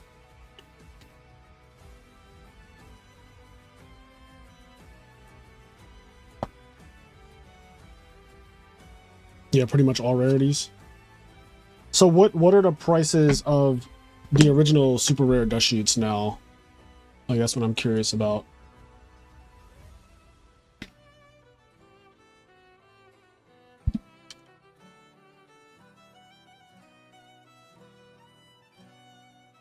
Rarity Collection 5, Super Rare, and then Champion Pack. Oh my god. Oh my god. Holy hell. I thought these... Okay, well... Wait. They've been selling for $700 and $600. What? Yo, Moderately Played sold for $295, bro. I actually have like multiple super rare trap Dust Shoots too. I need to get rid of them. That's crazy. I did check complete. Yeah, complete it says $700 and $600 were the last 2 sales a couple days ago.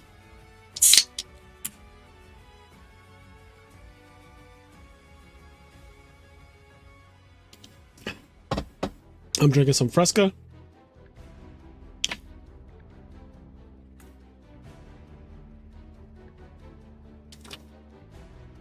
I'll turn this. Okay, yeah.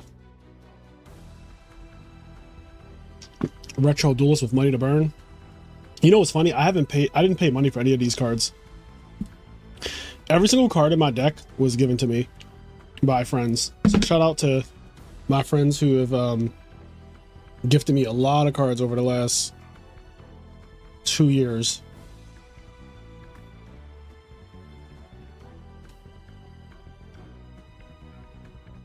I have a first edition Metal Raiders Heavy Storm.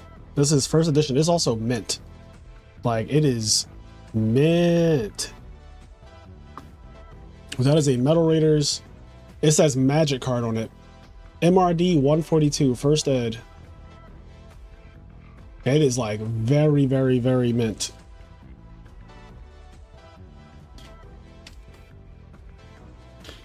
So I got these before they went up. These super rare D prisons. I ordered these because I was using like 1 Ultra, 1 Super or some shit. So I ordered a bunch of these. I also ordered the Soul Exchange first edition. And my friend who gifted me my Hero Frog deck in 2023. He just like, if you ever need upgrades, let me know and I'll get them for you. You just order them and I'll give you the money. And I'm like, okay. I was like, well, I play Soul Exchanges a lot. Like, it's one of my favorite cards in Frogs. It's one of the only Frog decks that, it's one of the only decks that gets to play Soul Exchange in a format. I don't know what else plays Soul Exchange. I think it's one of the best cards in the format too. But I told him, I was like, these are 25 each and I need 3. Oh, I think it did freeze. Yeah, this I don't know why.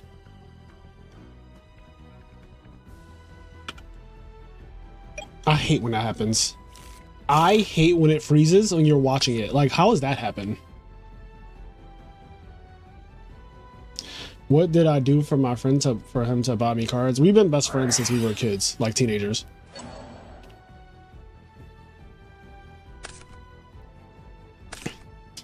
He also has every card times a ton. Like, he just has every card, every modern card, prize card. Like, he has everything. He's just one of those people that has like an insane amount of Yu-Gi-Oh cards.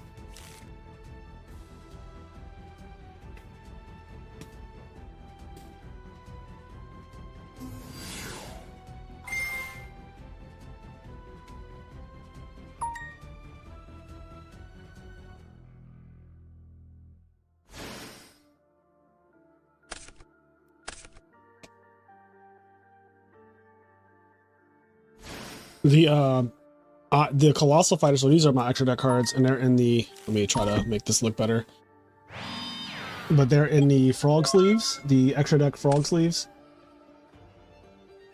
The ulti Colossal Fighters. So, I had one Colossal Fighter, ulti, and at LDS Rally, I got top 8, and, well, both days. And day 2, I didn't know that I didn't even know there was a prize. But after I lost in top 8, they like gave me an ulti Colossal Fighter and a mat, and I was like, oh shit, I didn't know I'd get something. And the Colossal Fighter, I needed it because the frog deck I play plays double Colossal Fighter, so I actually won one of the Colossal Fighters, which I thought was kind of cool. It was one of those things where I was like, I need to get another Colossal Fighter, but I didn't want to pay for it, and I didn't want to have to like, I didn't want to be like, yo, I need a second ulti Colossal Fighter, because I don't really need it anyway. But I also don't know what they cost, but I remember them being kind of expensive. Did I close the window? Did I close TCG Player? I guess I did. What is Ulti Colossal Fighter? It's like 200 bucks. Which makes sense to me. That makes sense. Oh, wait, hold on. Let me check complete it. Near mint is going for 350. Light plate for 200. So I said, yeah, like 200, 250.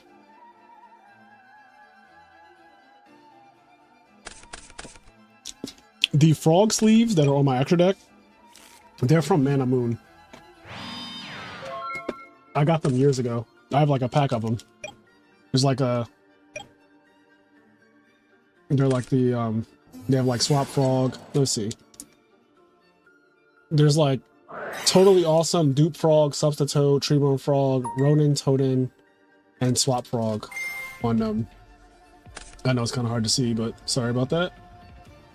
Actually, maybe if I turn my light off. Hold on. Let me turn this light off. Does this help at all? It's probably worse. I don't know. But they're like oversleeves. And they're from Mana Moon.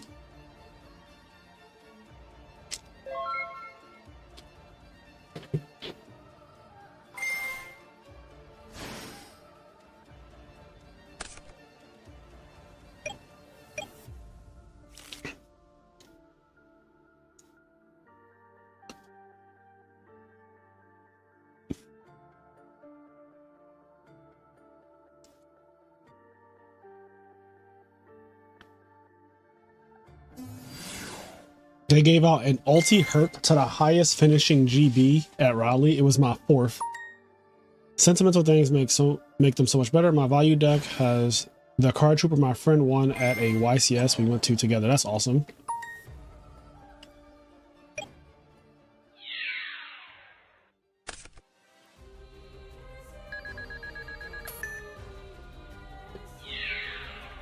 Yo, he is getting bodied this game. Last game was returned for 5 or 4. This game is like, looks like he's getting returned. We need brain control heavy. Brain control heavy. Banish Stardust. Summon Red Med. Crackback.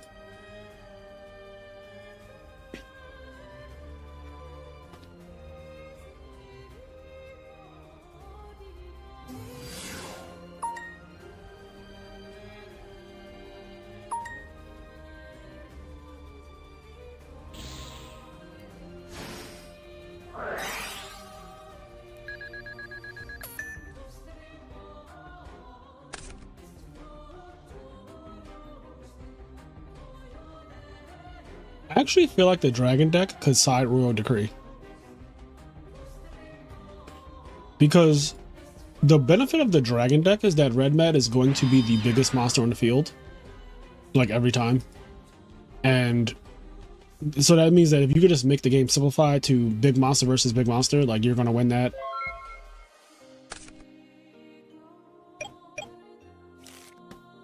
Also, they don't deal with the Red Med, like it just creates more advantage every turn.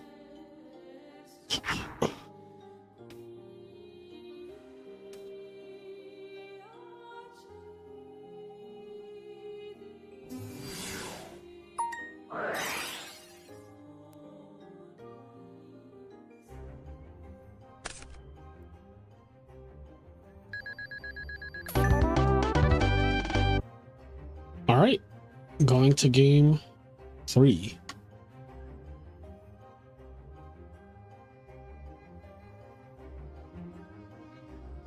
Why people don't usually set dragon? You can banish a face down dragon for Red Med.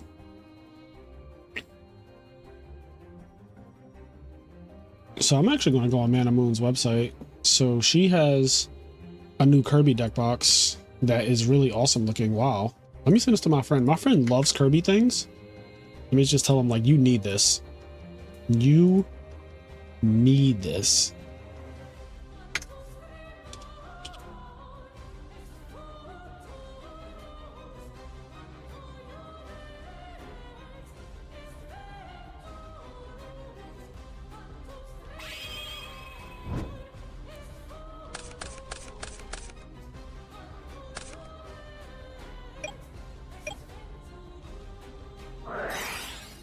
Future Fusion? Oh, Gold Sark for Future Fusion.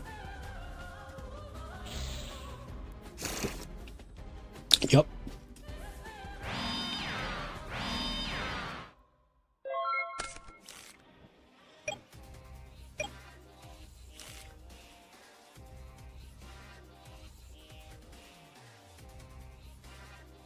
Am I sure? Yes, I am sure that you cannot banish a set monster for Red Med.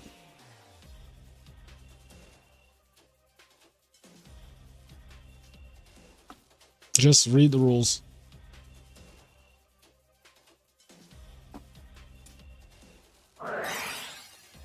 Heavy Storm or 1. Okay, so we got Whirlwind.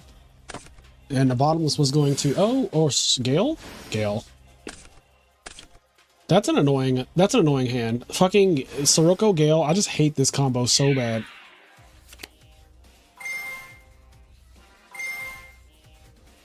Irrelevant question, but you think Expedition 33 is up there with Final Fantasy 7? I personally think Expedition 33 is better than Final Fantasy 7 by like a really big margin too. Like I like Expedition 33 way more than I like Final Fantasy 7. I've grown to like Final Fantasy 7 over the course of my life. I think it is a good game, but if we're being like all the way real, gameplay, mechanics, characters, music, plot, like Expedition 33 blows Final Fantasy 7 out the water. Like it's not close. It just does so many things better than like, well, Expedition 33 blows many things out of the water for me. Like not even just FF7. Like it's not even just FF7 that I feel that way about when it comes to comparing it to that. Like, to be clear, Expedition 33 is one of the best video games I've ever played. Whereas Final Fantasy 7 is just like a good RPG. Like, it's in my list of like, this is a good RPG. But like, Expedition 33 is one of the best video games I've played, period. Not just in the RPG category, just like ever.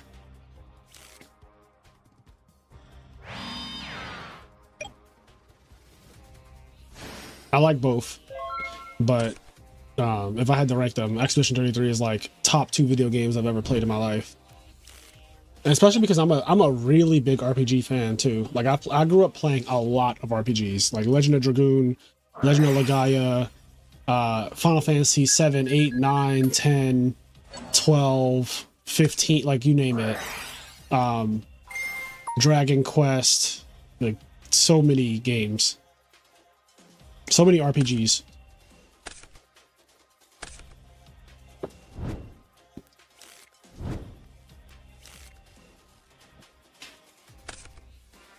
Like Shin Megami Tensei, Nocturne.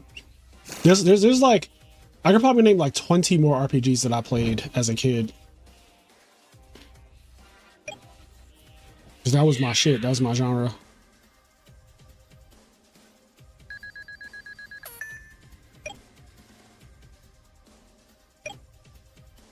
Oh, we're giving the Stardust back, huh? Oh, we're using the Stardust for protection. No. Interesting. I like Final Fantasy 7, the remake. I think that's also pretty good. But like, the remakes don't compare to Expedition 33. Like, they just don't. They're like good games, but they're not even like, they're not comparable.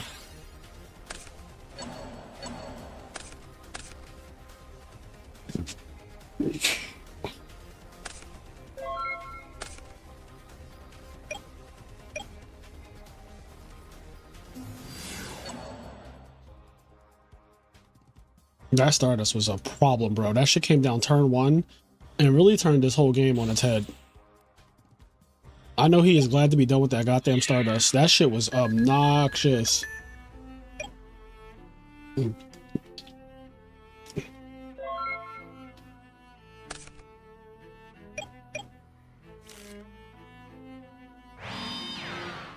Is this coming out now?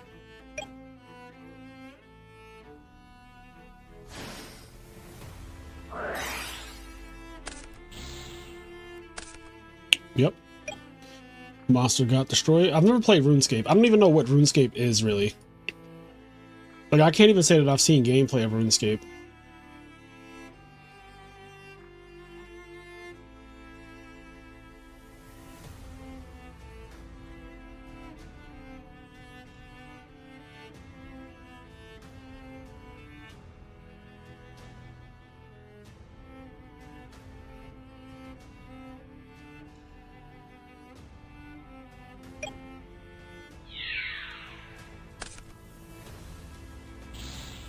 You're playing it right now? Yeah, I know that people play RuneScape like all the time. The fight with Renoir when you're near the Paintress was the best fight in the game, in my opinion. That is definitely a highlight of the game for sure.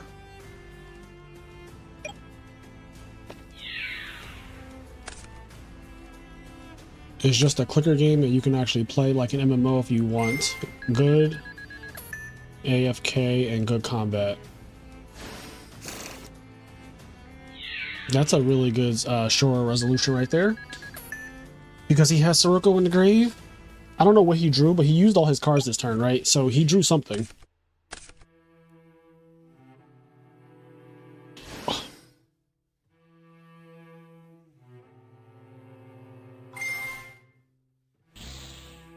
Do you summon the Armwing here? Because Debris Dragon summons like Dandelion and Black Roses you and takes all your cards for free. Yeah, I don't know if I'm summoning Armwing there. And you notice deck plays a bunch of Debris Dragons, like 100%, but it looks like Twygon does not have that, so he is top decking, kinda.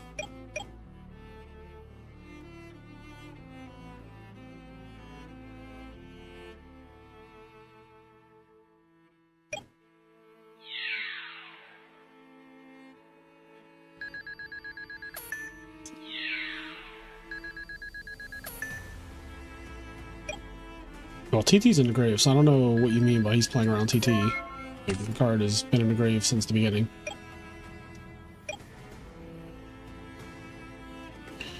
He also said, you don't have Mirror Force. I don't believe you.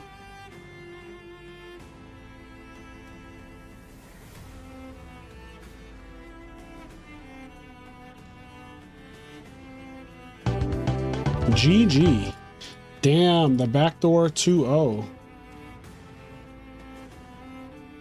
You scared me. I thought it was returned. Oh. Okay, you can't bring this back at least, so that's good.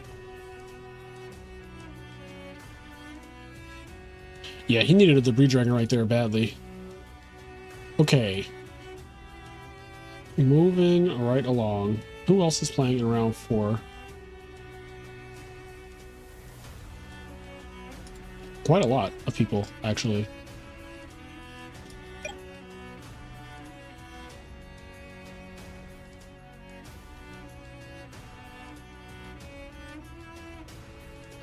This is looking really bad, but... Oh, he does have a graveyard, though. The life points are extremely low. We have Silverwind chilling in the grave. So we have an active Silverwind. We have an active Plague.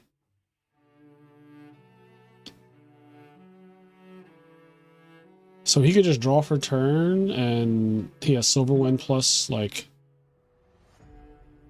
I don't know. Life points are so low, though.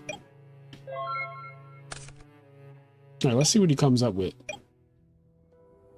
If he had another card in his hand, he could go for Brio right here.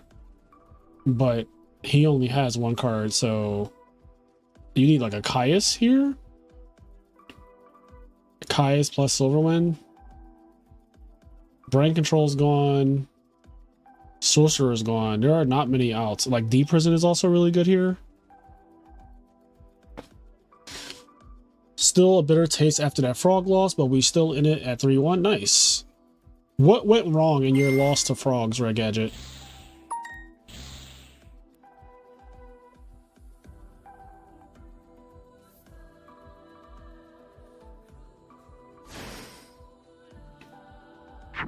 So the Colossal Fighter is way bigger than the Printed Attack because there's a lot of warriors in the grave. There's 3 warriors in this graveyard that I'm looking at, so it's already 31, which kills him.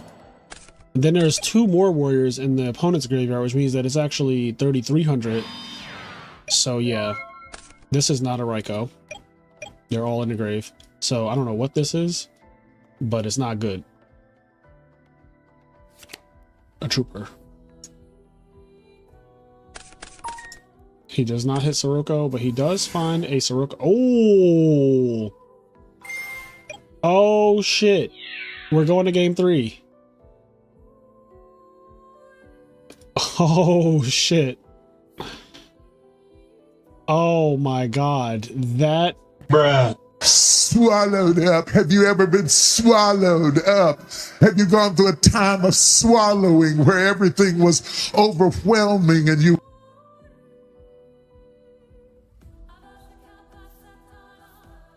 That was wild.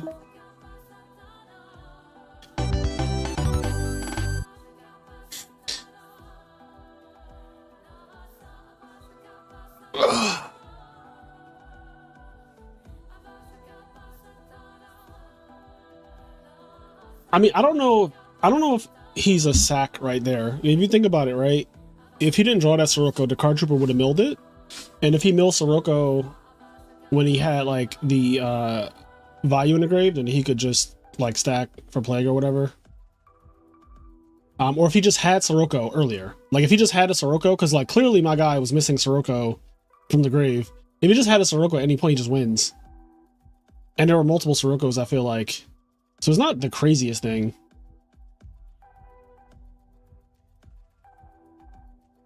Also, like, I don't know if he had another Caius, but like, if he had another Caius, that's also insane. There's probably other draws I'm not thinking about. Also, just like a Deep Prison right there was good. Like I said, Deep Prison right there is amazing.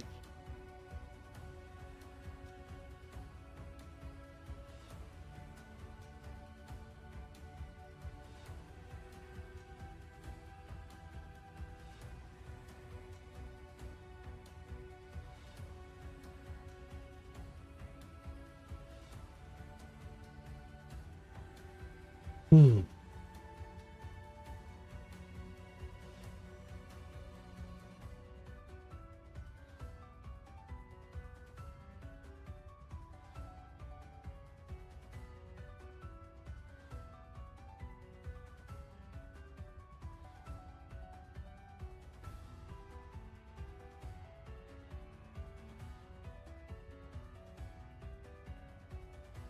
Oh, LTD prison would be nice.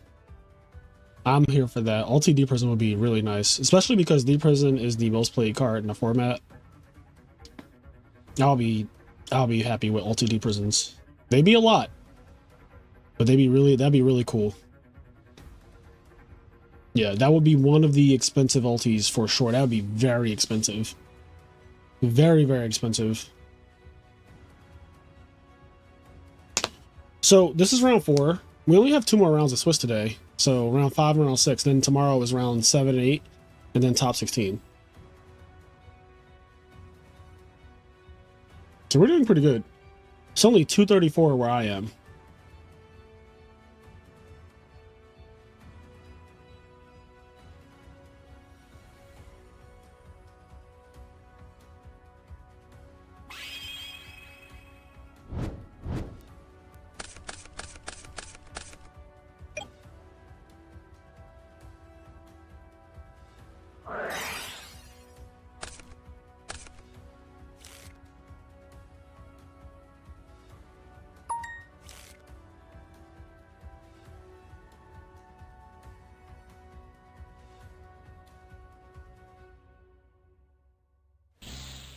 Laura Grefford.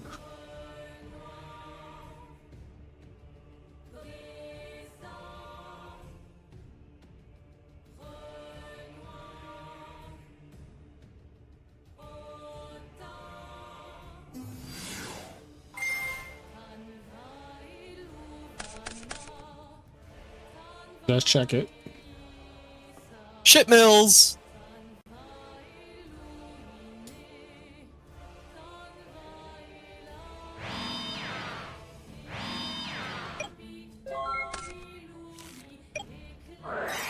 Ooh.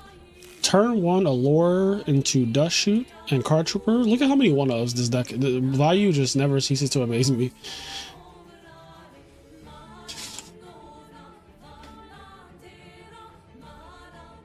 What's that hand?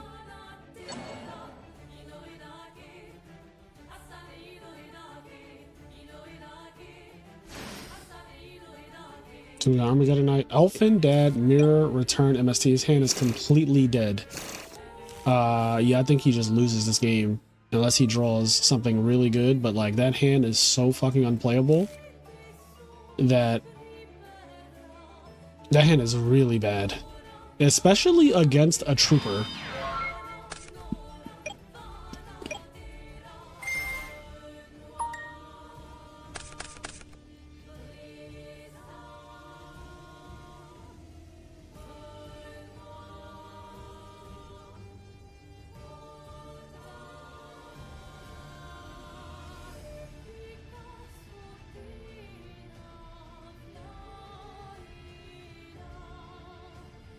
Yeah, the only way Sasha gets out of this is if he does sack. He has to do like some crazy sacking shit.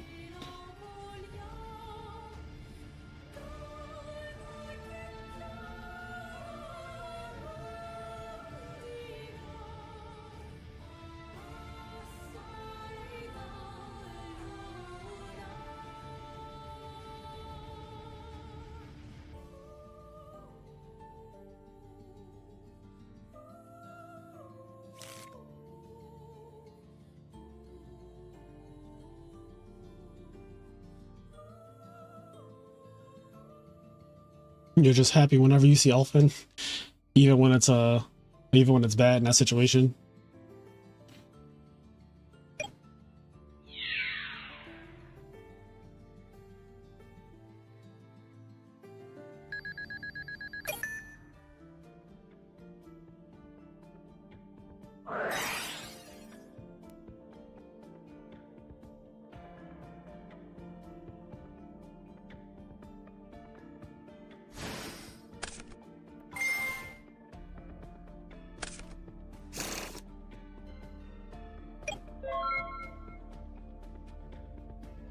Okay, so he Trooper attack. It did not get Mirror Forced. And then main phase 2, summon Armageddon Knight, Sin Gardna.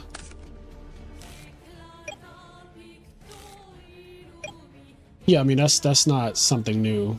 Multiple people have thought of the idea of just like siding. Oh, Cyber Dragon. Most people have thought of the idea of just like siding Dolphin to get ahead. Whether it's actually good or not, though, who knows?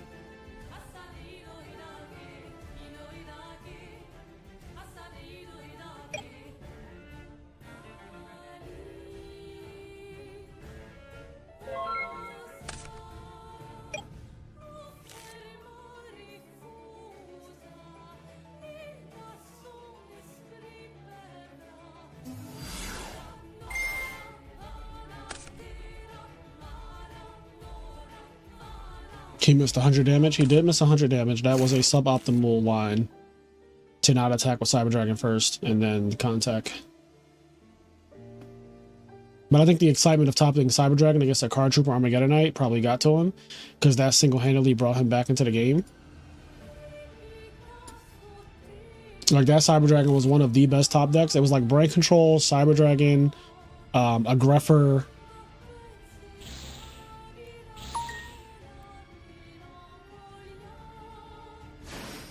Hopefully the duel does not come down to 100 life points. Right? That's what you're always hoping in that situation, is like, yeah, if Sasha draws a Greffer here, you're just fucking tight. So do you Mirror Force the Stardust Dragon? That way, you can't even guarantee kill the Greffer though, because he has Gardna. It's very awkward. Very awkward. Sasha has some scary draws here. Obviously, Rhoda and the Greffers are insane, but also just Armageddon Knight here is really strong as well. So he has like a lot of top decks that do the most. Brain Control is still an insane top deck because the Greffer that his opponent has is, if it's good enough for you, it's good enough for me.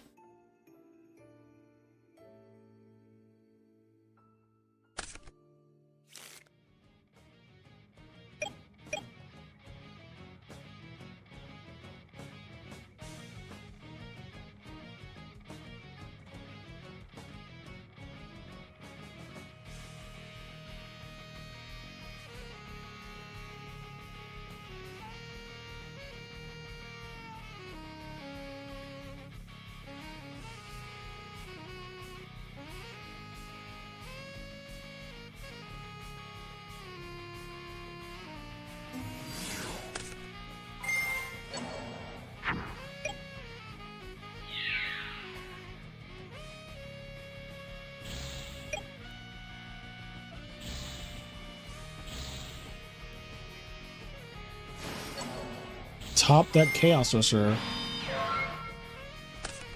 These are some fucking draws, bro.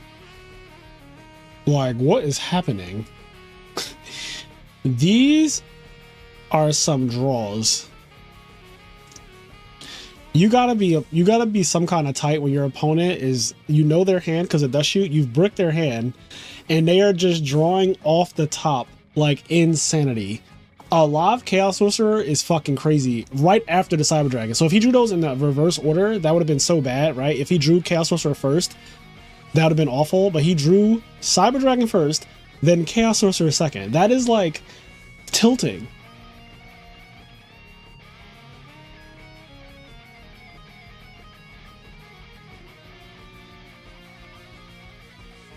Runner, runner, nothing funner. Sasha just refuses to lose. Yeah, he has Dark Arm in hand and return set. It's like there's nothing hidden under the sun right now. Like, we know exactly what he has. He has return set and he has fucking Dark Arm in hand. That is like the exact situation we're in.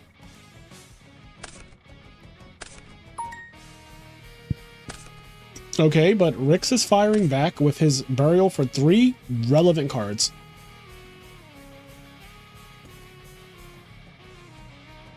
This is a really big turn for him, actually.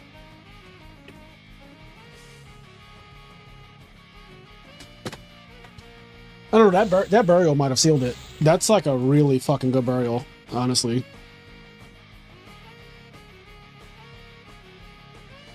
No, MST was used. It's not MST. It's exactly what I said it was. It's returned, and he has Dark Arm in hand. There's no secrets.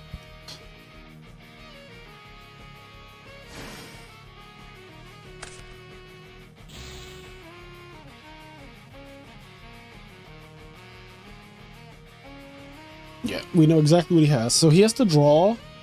He has to... I don't even know what he has to draw now. But whatever he has to draw, he'll draw it.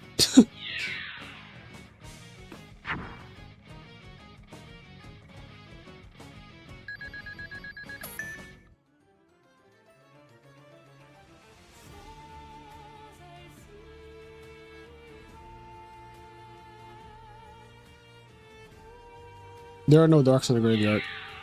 So... There's now one dark in the graveyard, so Armageddon Knight doesn't do it here. I think it's over. I think the burial sealed it. Like I said, that burial was like a nail in the coffin.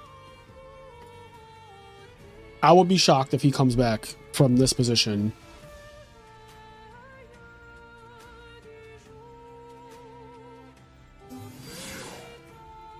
Rank control is actually not that good right here because there's a Gardener in the graveyard.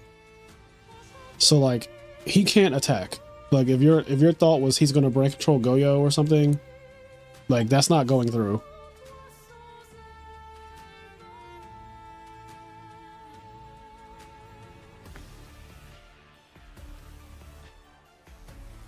Yeah, Plague seems to be the best draw he could have had. Plague would have been really, really insane. Like raw ass Plague. Yeah, and that should basically do it.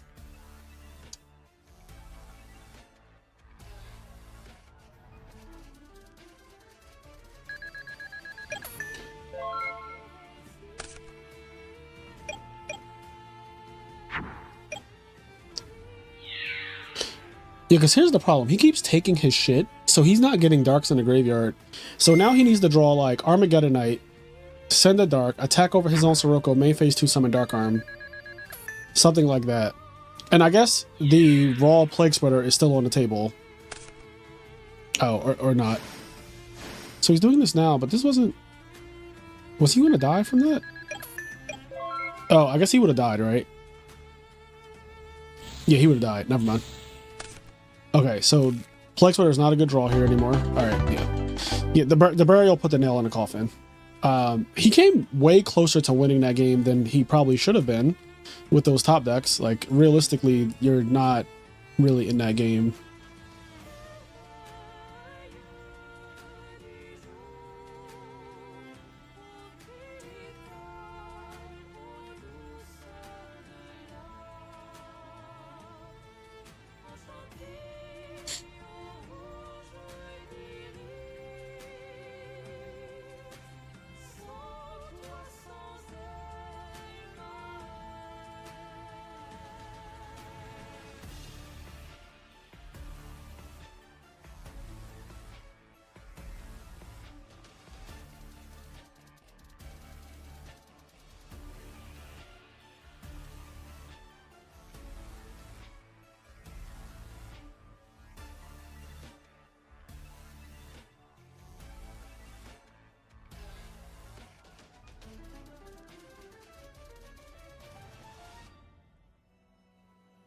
I don't even know why I'm still in. Let me leave this server. This server's fucking dead. I don't even know why I was in there.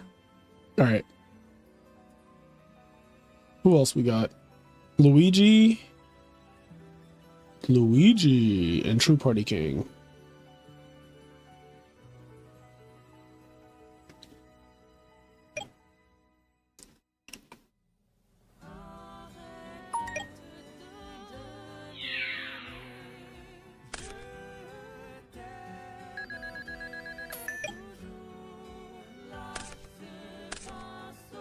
Can't beat that. That Shoot Trooper Rhoda Burial. I got lucky to survive as long as I did. I agree. I thought you were going to die immediately. Like the Cyber Dragon top deck to have you back in the game was already a lot. I thought you were literally going to die on the spot. Like you let the Trooper live one more turn and you're just so dead.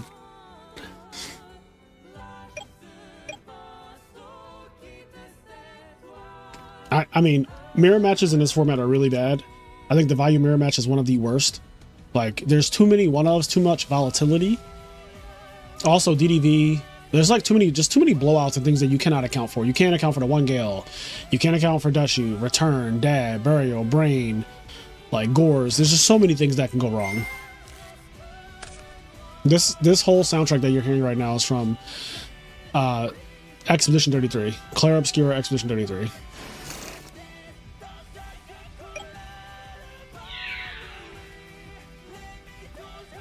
Most formats lack good mirror matches. Most mirror matches are bad in Yu-Gi-Oh's history. It is an exception for a mirror match to be good. The rule is that they are bad. The exception is that they are, you know, rarely you will find a mirror match that is good.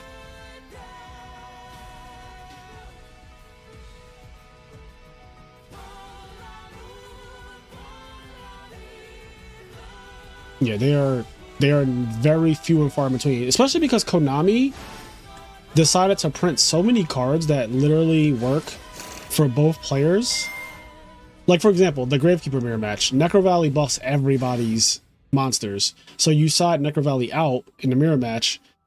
So now you guys all just play with like these weaker monsters, because having Necro Valley in, there's no benefit to having it in. When me and McKay played in the finals and we're playing a literal mirror match, like we're playing this exact same 70 cards, the first thing we did after game one was side out two Necro Valleys. We were playing two.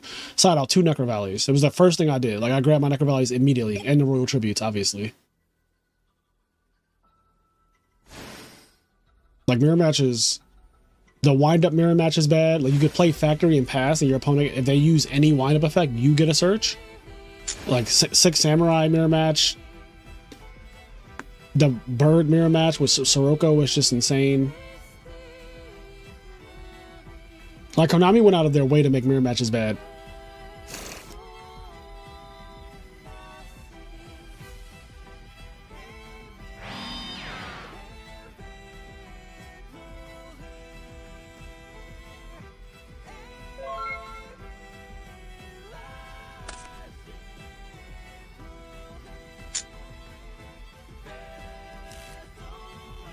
Herc with no hand.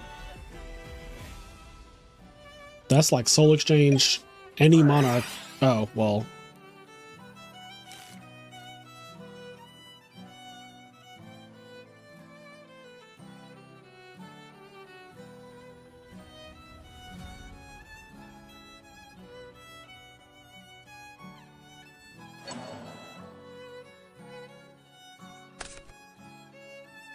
Ooh, that was a good flip-flop frog.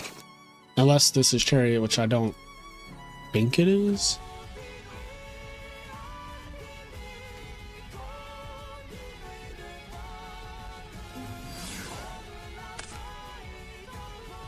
Oh, he could just get it back. So it looks like this is going to come down to what Yugioh top decks, because if he top decks a monster, that's like obviously very strong.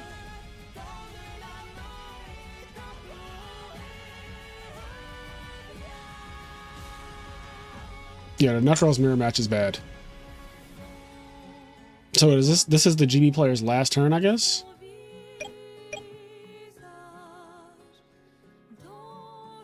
I don't know how they're counting this. Are they doing 1, 2, 3, 4? Or are they doing 0, 1, 2, 3? I don't know.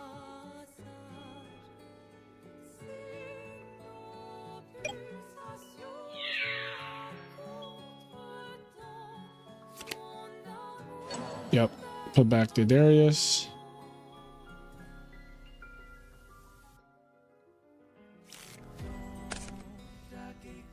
I mean, if that's the case, that's just game, right?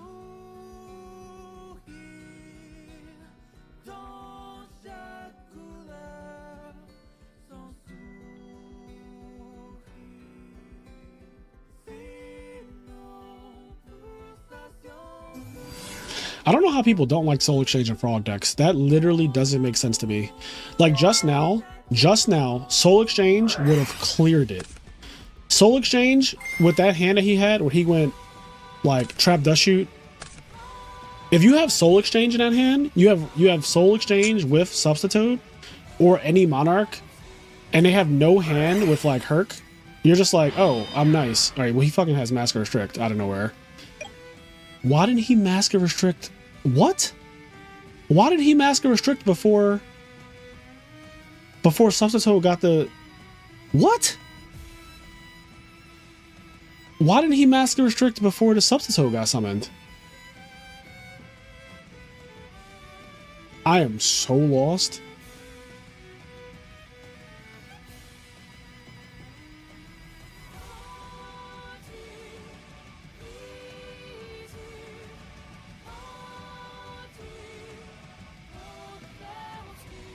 Are they both speaking Italian? Like, what is going on?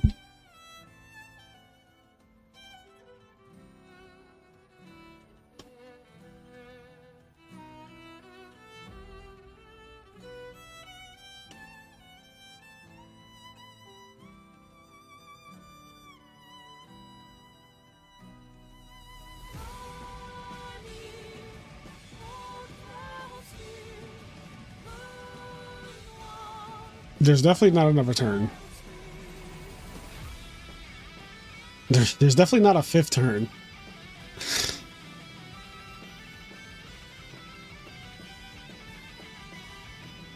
Yeah, you had 2 turns to do damage. He did not do damage. Also, what's really confusing to me...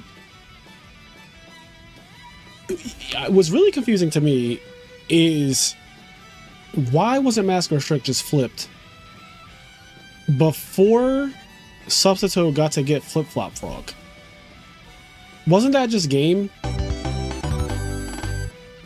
Or am I tripping?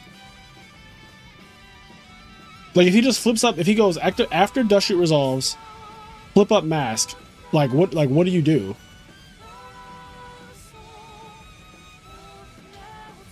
That was a very strange. You didn't flip Mask. You knew I had sub. Yeah, like the GD player just threw. Like, he just threw that game. I don't know what to say. Like, that was just a throw.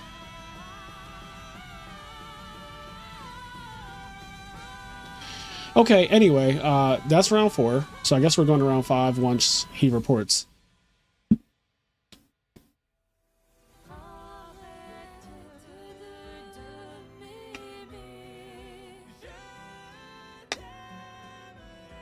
We're on YouTube, so you can rewind the stream. Fraser, you can understand Italian. No, I cannot understand Italian.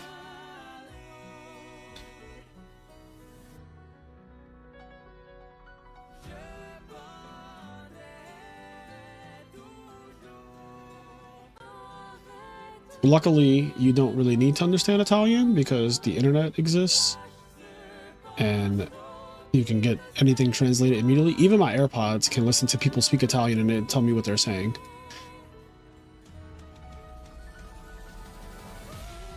Our True Hero is undefeated. AJT is undefeated. Scrub for life.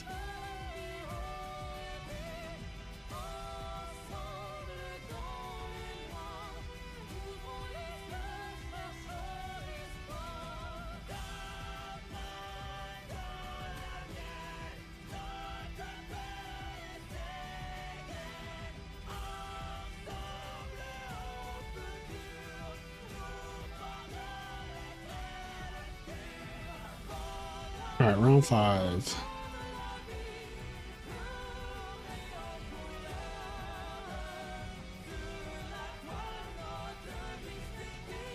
Right, Coco versus Legacy Zelaya. That is an interesting match.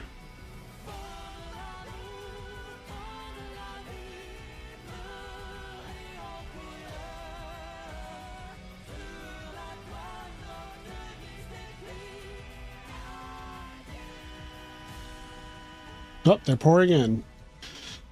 All right, chat, we are in round 5. We only have 2 more rounds. This round and the next round, that's it.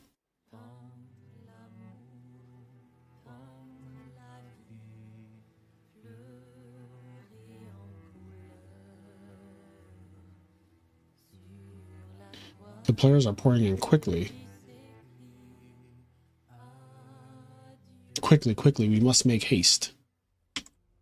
What was the match again? That was, oh yeah, right, Coco. Bro, why do I have a bye? I literally have not won a game. That's, you answer your own question. You answered your own question.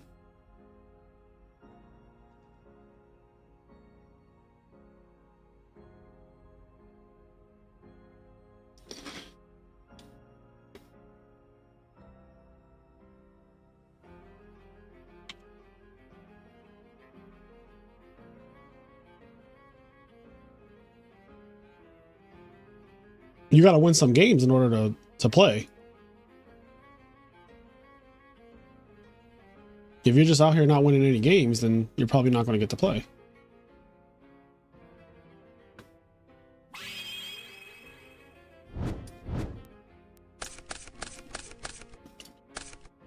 Getting to play games is a privilege. If you lose all your games, you're probably not going to get to play.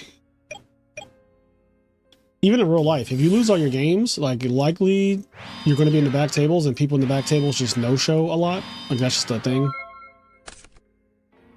Usually if you walk, like if it's round 5 and you walk to the back tables, you will literally see like a ton of people lined up on one side of the table with no opponent.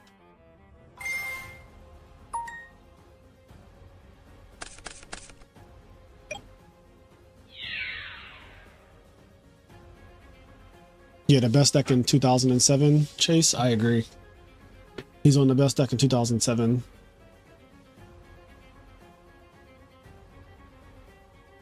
All right. Are they even playing? Oh, okay. They are going to play, I guess. 2026 is the new 2007. Oh, man.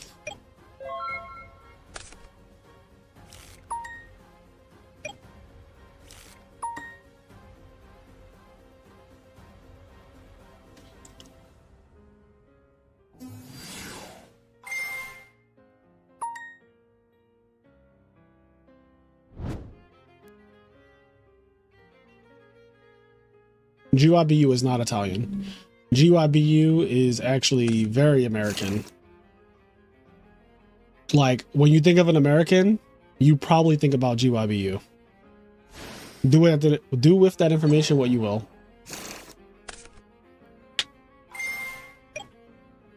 He's like very much not Italian. Not even like in the way of like, oh, is he from the country or is he like ethnically Italian? Like he's not Italian at all.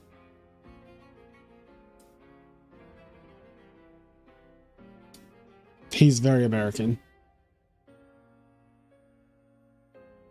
GYBU as an Italian. Less.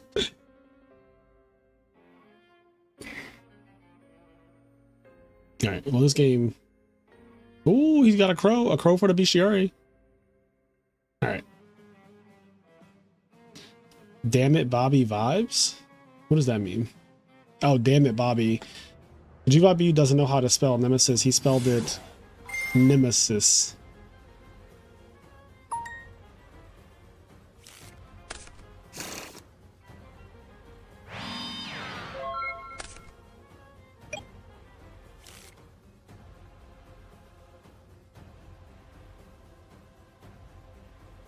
He's got spirit. We've got spirit. Yes, we do. We've got spirit. And how about you? Oh, yeah. Summon GB attack. Necrogarna is so broken against GBs. It's like absurd how good that card is against this deck.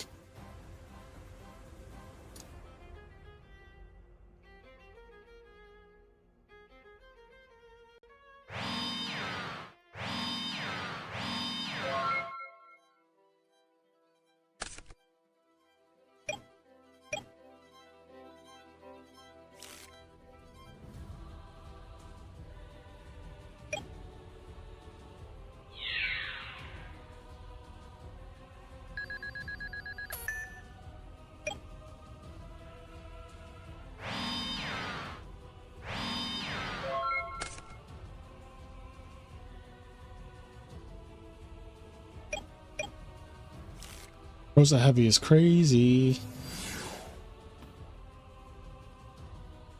I mean, I have to assume one of those is trap stun. We're going to Gardner.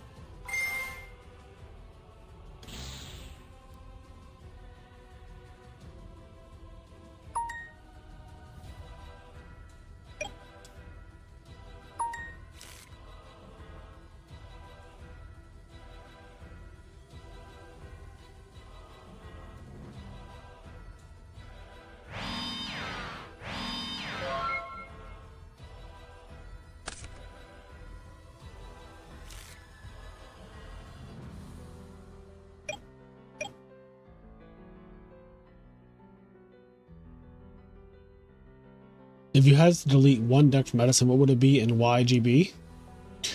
I would not delete a deck from Edison.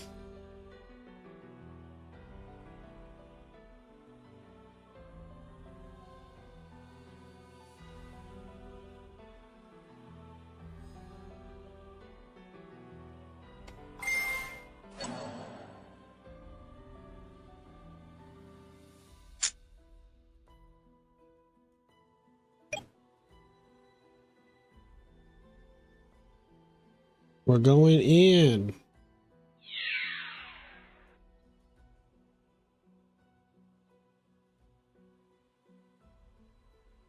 Sam Knight set 5. Where's a Wabaku when you need one, right?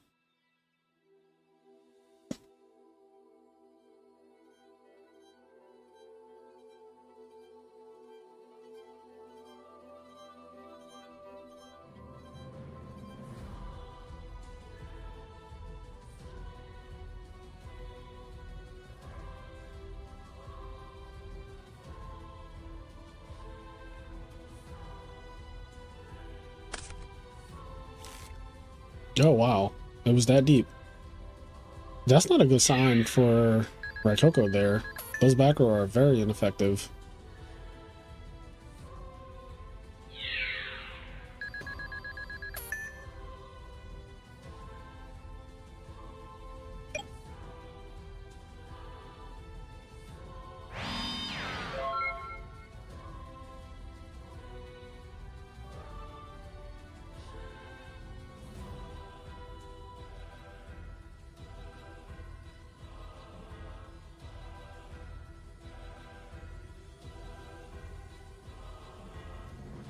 Edison is in a very healthy spot, to be honest. So many viable decks. I agree. There are a lot of viable decks in Edison.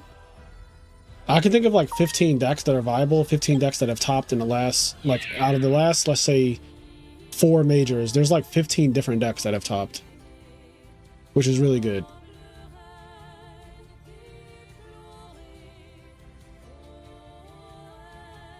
Bro, we had Machina Dragons top 8 a major like a month ago.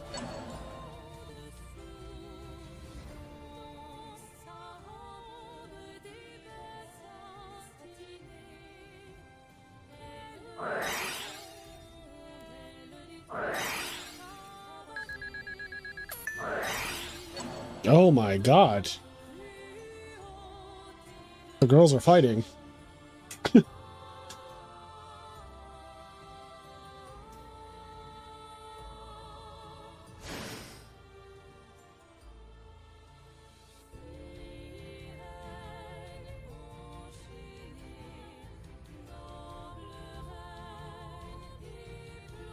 Rich, what you doing, Rich? Rich, what are you actually doing right now? Like, where are you at in the world?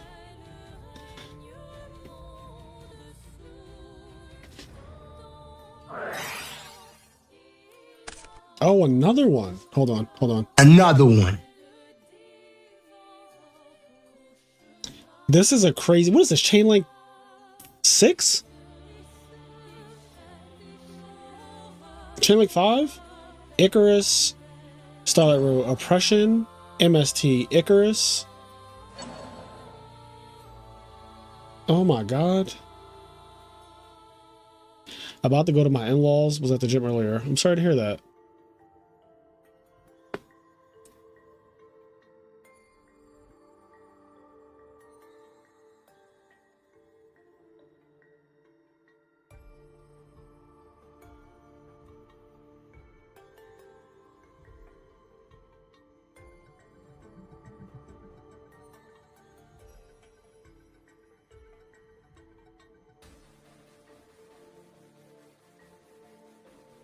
This is looking like a tier elements chain link. The fact they're still thinking about the chain links is fucking wild to me. Like, this is crazy. They're actually going to make it to like chain link 8. Like, they're going crazy on the chain links. Crazy, I tell you.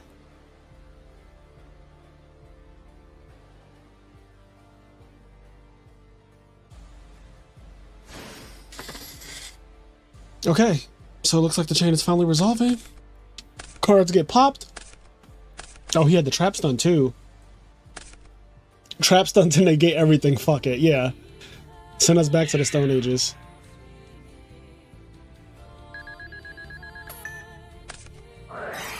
Oh no. Oh yeah.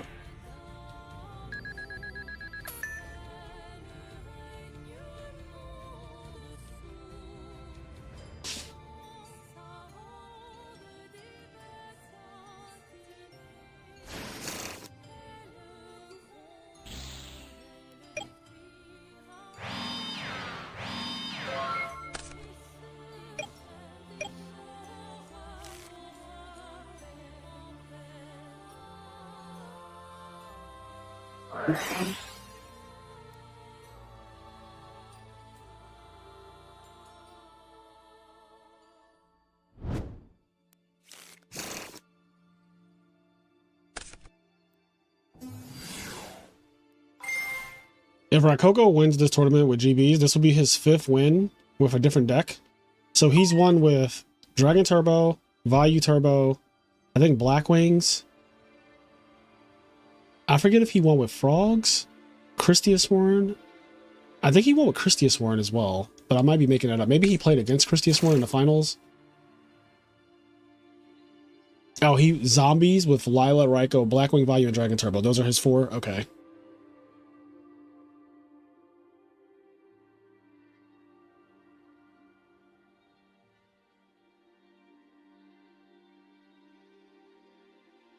The best player you ever played against Sasha is Sean McCabe. Like, the best player you ever played against is Sean McCabe. And it's not close, I'm sorry.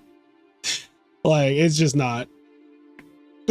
Like that, the best player you play, if you want to go by actual, like, the best player you played against, it's the guy who, you know, has done absolutely the most in Yu-Gi-Oh!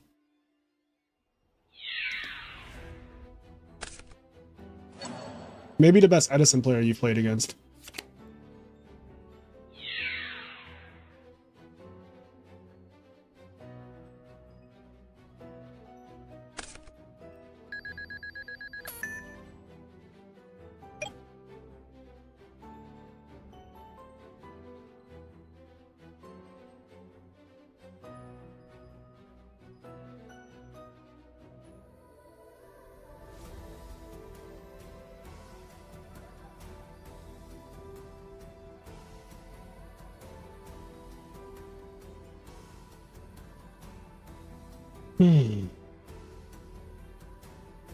What a complicated game state. I hate repairs only when A, I'm in the tournament, so then it's an inconvenience to me, or B, I'm streaming a tournament and I was about to feature a fire match and then it just gets fucked up. Like what happened at Maryland, where it was gonna be like Televisual versus Sean McCabe, I think, on stream. They ended up playing each other. Anyway, but it was off stream. But apparently the match was like 10 minutes.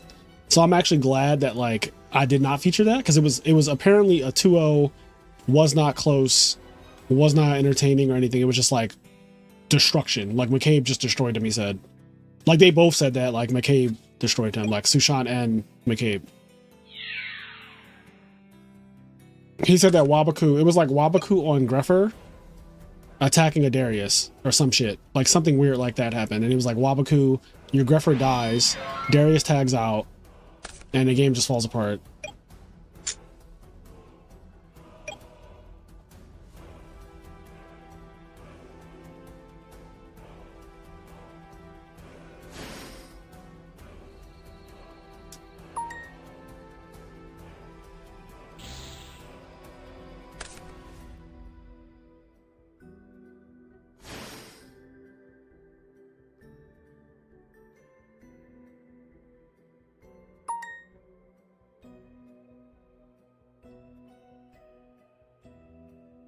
Yeah, it was pretty bad. It was pretty bad.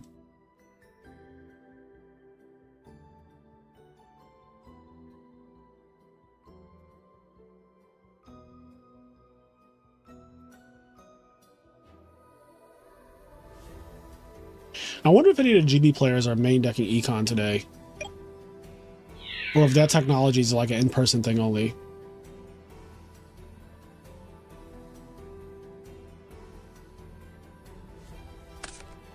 Oh, he killed the Stardust. That's huge. So these are nothing.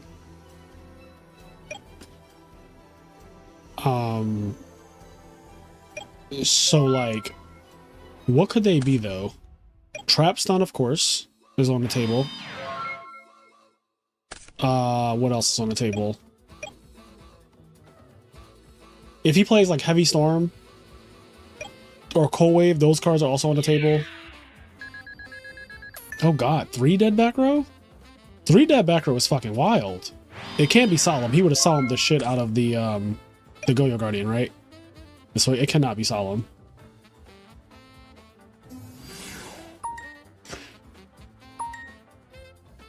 Smashing around? Torrential, he just drew this though. This is the new card. So he did not have this. Like he just got this. So these two I'm still like sketchy on.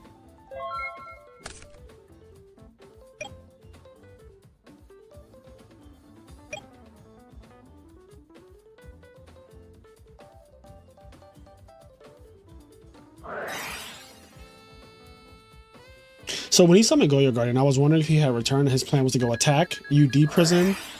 Yep, trap's done. UD prison. Oh. Yep, game. So you deprison the Yugioh, and then he goes return, bring back Necro Gardener, Vayu, Plague Splitter Zombie, Yugioh. Yugioh continues to attack the Stardust Dragon. Everybody else attacks. Main phase 2, synchro the Necro Gardener and the Plague. Or you could synchro the Yugioh Guardian, but I think you want the Necro Gardener back in grave, and you want to get an Android and a Yugioh Guardian. Well, Yugioh would die, but like Android on the field with a Guard in the grave and a Plague in the grave is like really strong, and your opponent's top decking. That would have been like really, really, really strong.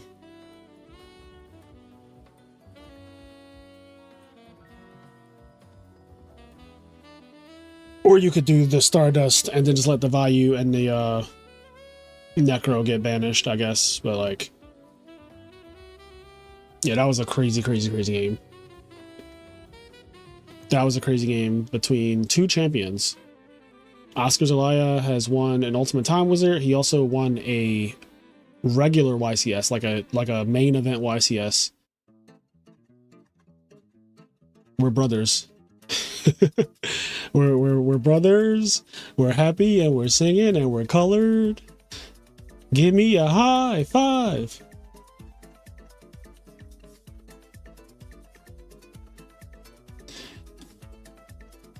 Do you see Tengu or Redo gaining popularity? Haven't they already gained popularity? Does Vayu play around? Oh, they don't. I keep forgetting they don't play Android. So it would be Catastor.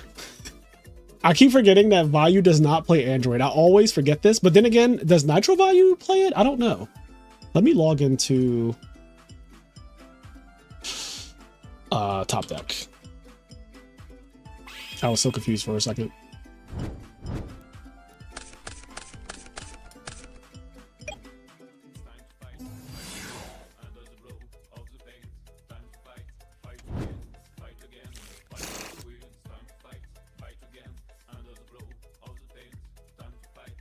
Yeah, that's right. This is like such a weird way you have to do this. So I'm going to look at Dirk Wagner's deck from San Jose, because that is, first of all, he's the guy who like made the deck. Made Nitro Vayu a deck or whatever. And standings. Okay. All right, so here is Dirk Wagner's deck that he won. This is the only one that Nitro Vayu has so far. It's a new deck though, so they do not play Android in this deck either. So there you go, no Android.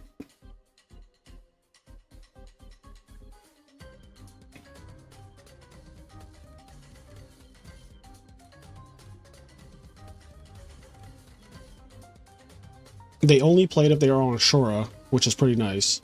Gotcha.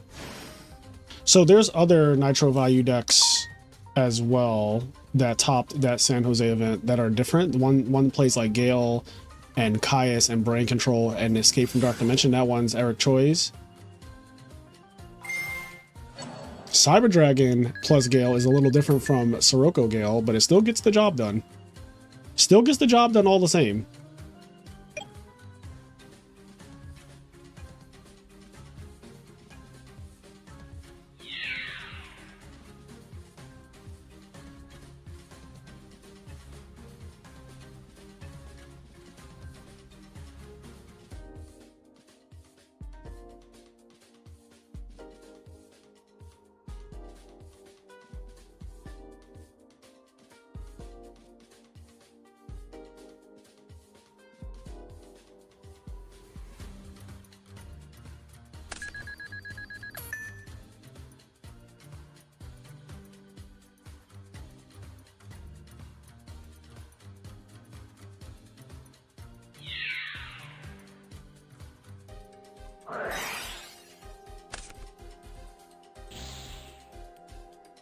With this, I want to look at that's Eric's deck. Where is, there we go, Eric Choi. Let's see his deck list. Okay, yeah.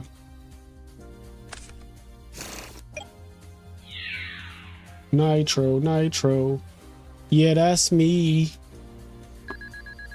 I might have done Thought there. You would have went for Thought Ruler. I think the Cyber Dragon Gale is fine. One of the ways that you beat GBs is to overload their singular targeting back row, like Book of Moon, Compulse, D-Prison. There are way more of those cards. Most of them play 3 of all of the ones I just named. Like Book, Compulse, D-Prison. A lot of them play 3 of all of those. There are way more of those than they have sweepers, like Mirror Force and Torrential and stuff. So yeah, if you want to go Thought Ruler, mathematically that's fine, but I also think like you don't even have to play around the singular targeting back row if you just attack with a bunch of guys.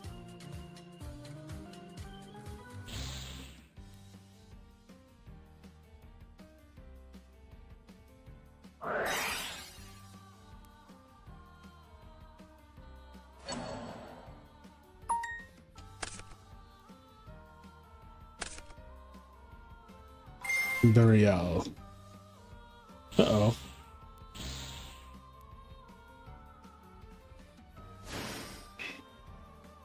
My thought process too. Okay, I do get it. Oh, Compulse on the arm wing on battle phase. I just realized that a rank 7 Dark Psychic does not exist. I'm right here. The erasure is crazy. Oh, well, your name is Snowy Hater, so that kind of checks. But damn, even in modern, like even in 2026, there's no rank 7 Psychic, Dark Psychic. I mean, that is very specific, right? It needs to be rank 7 Psychic and Dark. That's a lot of things that it needs to exactly be that. I can see that not being a thing. What pack are you out of? I am their Toa pack.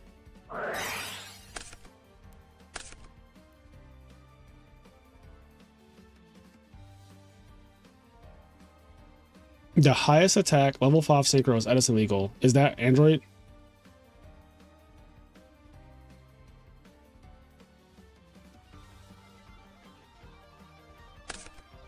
Oh, Summon Cat good. Summon Cat. Oh, Cosmic Fortress Golgar. I forgot about that. That guy is 2600. Yeah. Summon Cat good. Summon Kate. Is Kate good? Summon Cat good. Summon Kate. Is Kate good? All right, game 3. Here we go. I expected this one to go to game 3, and it did not disappoint.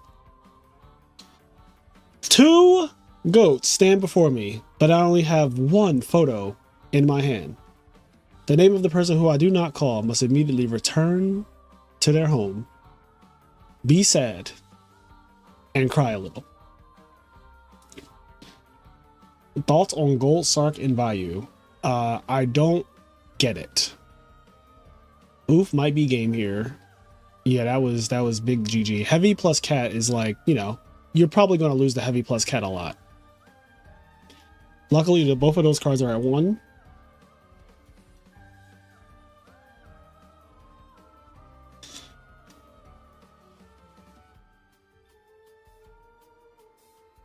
Summon cat good. Summon cat good. So this is round 6. We have one more round. Oh no, are we done? Or no? I think I have this wrong. Right? This is round 5. This is round 5. I don't know why this says 6. This is factually round 5. We have one more round after this. Round 6 is the final round today. Oh, there is a rank 7 Dark Psychic. Oh, well, look at that. Thank you, Lyndon. Look at that. Look at you correcting the misinformation.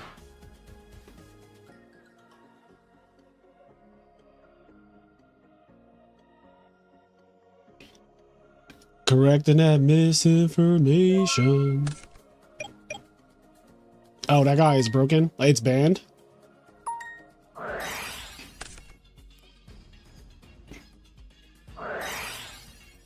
Damn, heavy again. Getting heavy stormed by GBs feels a little disrespectful just because they need their back row more than you do. Like the hubris of you fucking heavying me. What is the rank? So I'm banned. The rank 7 Dark Psychic is what does it do? Why is it banned?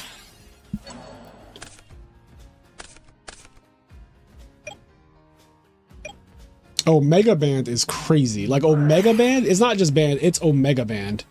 All right, now I gotta see this. Diabolus or something?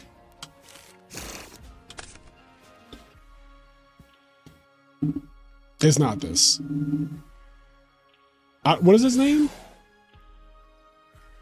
Diablosis? Diablosis. The Mind Hacker? All right, hold on. I'm sorry. We're missing the game. So he's going to pitch Necro Gardener. You've seen this a million times, chat. Damn, look at his graveyard. Mirror Force, Torrential, Charge, Rhoda, Gardener, Solemn. These are all one-ofs. These are all cards that are limited to 1. Broken. Once per turn, you can detach 1 material from this card. Look at your opponent's extra deck and banish 1 monster from it face down.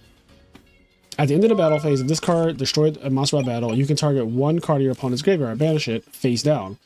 If a card your opponent owns and possesses is banished face down while you control this card, you can banish cards from the top of your opponent's deck face down equal to their face down banish card. This is annoying. That's just like a mindfuck reading it.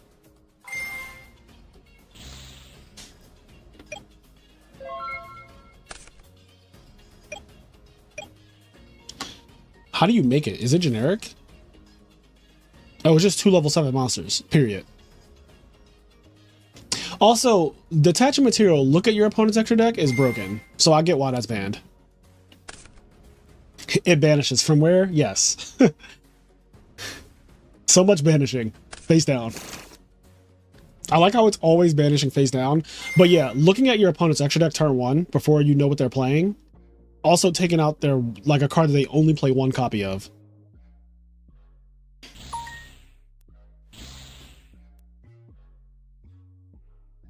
Oh, nice. No, milling is broken. I hard disagree in prone. I think milling in every card game is broken. Like in there's Dredge and Magic the Gathering, which was a top deck for a while. In Yu-Gi-Oh, we've had Lightsworn. There's a format called Lightsworn format, just because that's how powerful milling. Like milling is broken.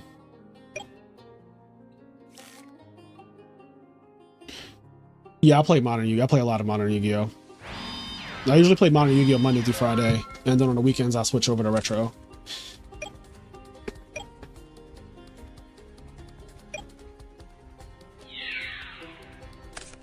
Ooh. Swallowed up. Have you ever been swallowed up? Have you gone through a time of swallowing where everything was overwhelming? You got follow-up though, chat. Here comes Armor Master. Plus oppression. I think this one is looking cooked for our boy Raikoko. He needs to find some answers, and he needs to find them fast. He lied as naturally as he breathed. That sounds like something from Twilight. That sounds like a line from Twilight. He lied as naturally as he breathed.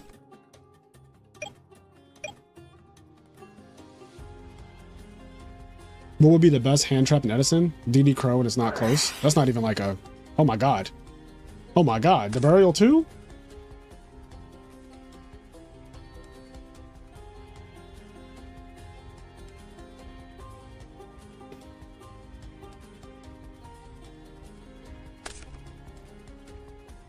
Oh, and he gets to put back Gardner. That's a death sentence, bro.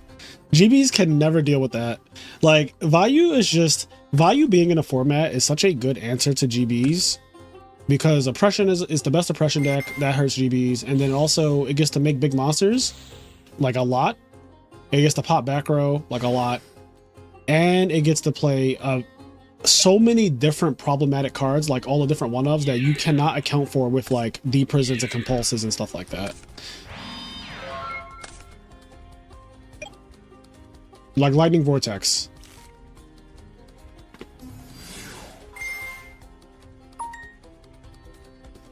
So Mirror Force is gone.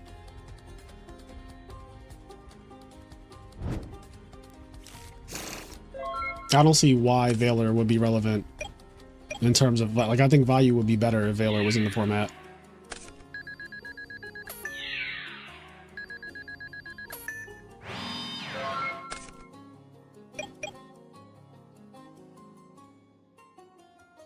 GG's. Okay, Vayu takes it 2-1 over GBs. Chase Simpson, where you at, dog? What were you saying? You were saying something earlier. I thought I told you that we won't stop. I thought I told you that we won't stop. I thought I told you that we won't stop. I thought I told you that we won't stop.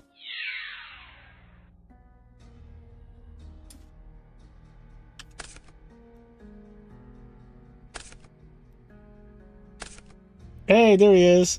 Best deck still. Watch it win this tournament tomorrow. There are a lot of GB players in this tournament. Y'all don't die, y'all multiply. Y'all like roaches. Rise of the GBs. Rise of the Eldrazi. Chainlink 1, Chainlink 2. I play 2 Vayu. Oh, he really does play 2 Vayu. You know, I said this before, but there's a debate on what is correct. 1 or 2 Vayu. ProStorm is a big believer that you should play 2 Vayu in Blackwing decks. I like the idea of playing 2 Vayu because it allows you to do what he just did, where you can summon Blizzard and Whirlwind more often, but also you get to resolve Shura for more value more often. You also have like this better late game because you have multiple Vayus, which extend your late game. Like your grind, I should say your grind game. It doesn't need to be late game. Your grind game becomes better when you have like Icarus attack and you're putting like a Vayu in the grave. So later on, when your Armwing or your Sirocco dies, you have more follow-ups. And that could just be the difference between winning and losing. Also, like, we can't really be debating if Vayu is a broken card in 2026, right? Like, obviously Vayu's insane as a card. So like, why wouldn't you want to play more than one of it?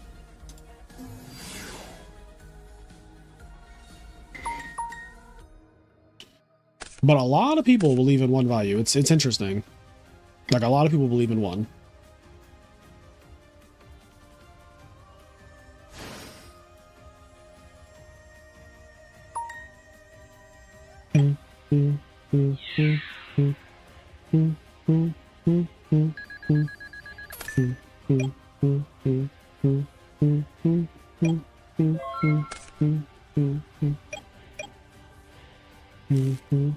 I played 3 Vayu in my Blackwing deck. I also added Hamster and Raikou and Greffer and took out the other Blackwings. I hate you, bro.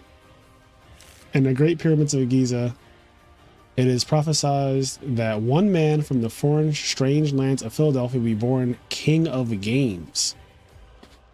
It's harder to convert for Blackwing in a proactive way, like Icarus versus Greffer. I mean, Blackwings plays triple Icarus attack, and they play triple Shura. It's not that hard to convert. Like, I get it. Like, you don't have Greffer. You could just play Greffer too. But I get it. You don't have like Rhoda, double Greffer, double Armageddonite, right goes to Millet and all that stuff. But I do not think that having a second value in your Blackwing deck is going to be the reason why you lose a bunch of games.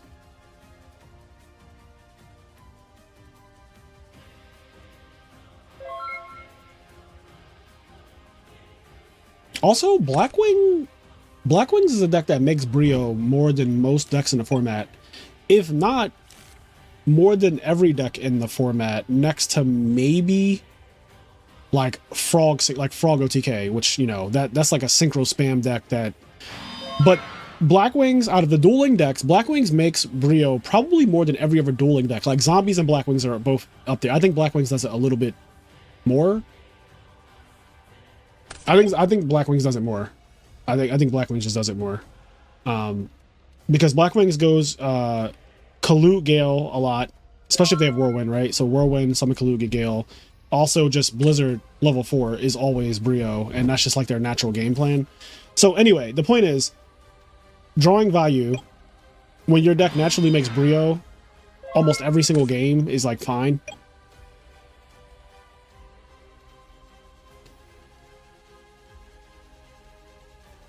Like, if you've played this format and you played against good players, like good Blackwing players, you've had your Blackwing opponent kill you by going summon Brio, pitch value Sirocco from hand, and they deal 46 to you.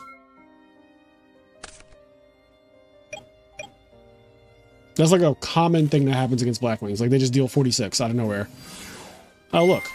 If he had Gale in his deck, he could do, like, theoretically, he could make a Brio play right here. Also, this just gets Blizzard, which makes Brio as well that way. But he doesn't have a level 4 engrave right now. A lot of shit is in the grave, though. Holy hell.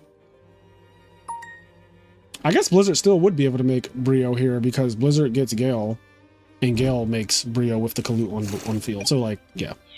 This deck summons Brio whenever it feels like it. I don't think drawing value is that bad. You have triple Icarus attack. Like,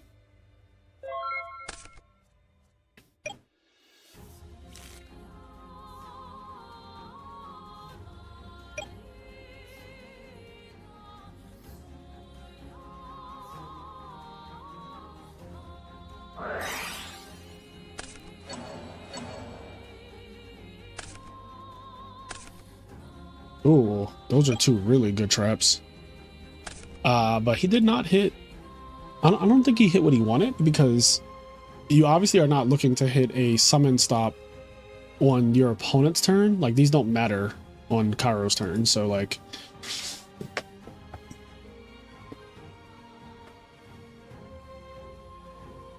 oh yeah, Vayu into Raikou is a decent trade. I agree with that. That's a huge trade, actually. Even when, like, they flip Hamster and get a blatant Raikou, like, just being able to go summon Vayu, attack it under bottomless, like, you get under bottomless there, and you just kill it.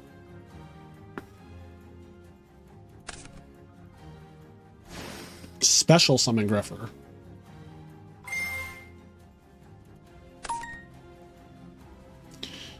So he has 1, 2, 3, 4 darks. He's gonna have 5 darks. What game is this? This is game 3. So this is for everything.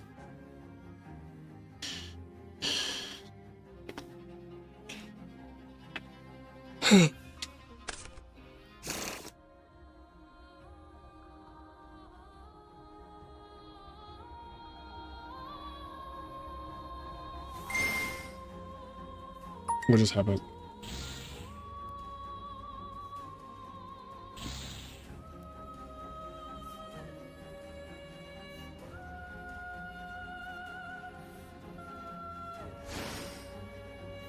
I wish I could shrink this.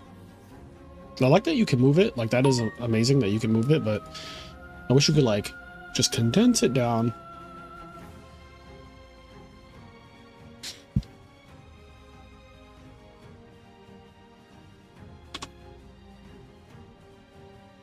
Doing math. So he has 1, 2, 3 darks engrave. And is he looking? Oh, wow. If this is, did he miss return? With Icarus attack, like he hit 2 cards that were not returned. And this motherfucker said, I'm doing math. This is already 4,000 right here. So he needs 1,700 more per game.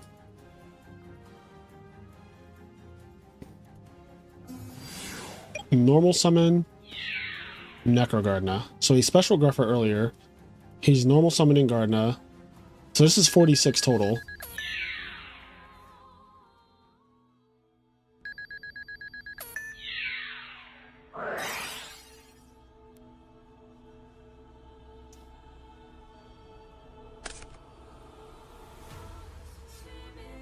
So we're using Deep Prison here. If he were to have return...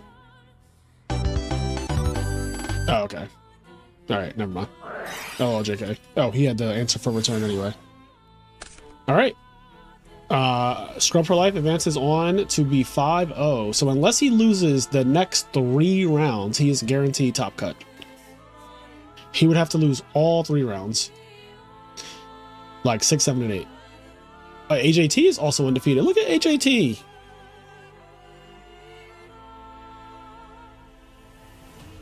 Right, Gadget's 4-1. Oscar's 4-1. Scotty's Real Dad's 4-1.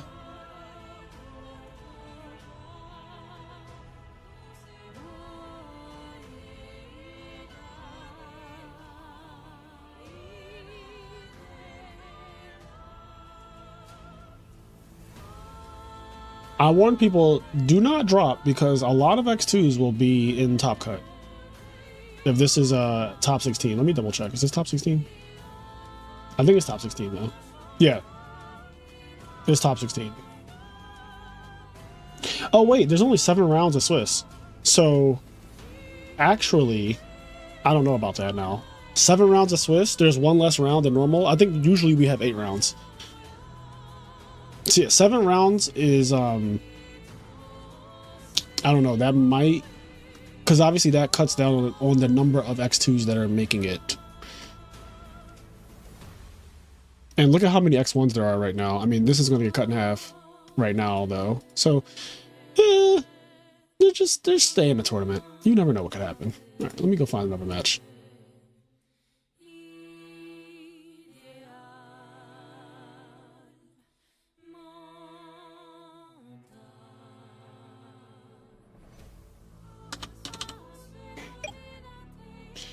He's trying to do it again.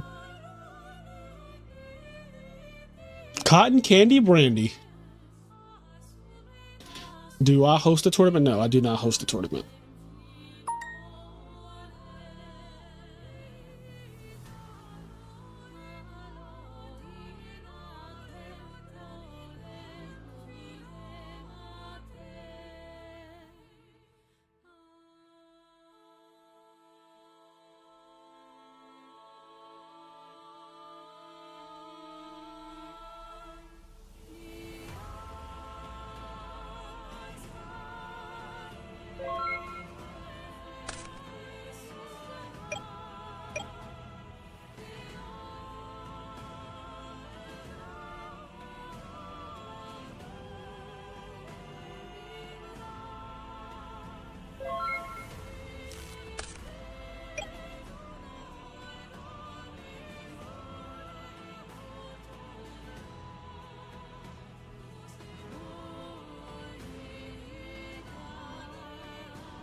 Salvage.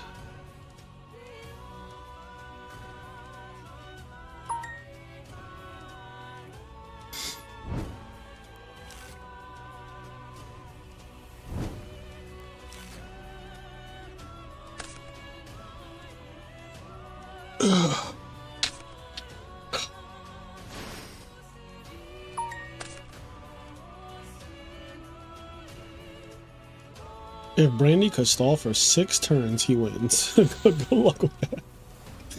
Good luck with stalling for 6 turns when your opponent literally has you at 2300 and they're playing Frog Synchro. Those need to be threatening orders.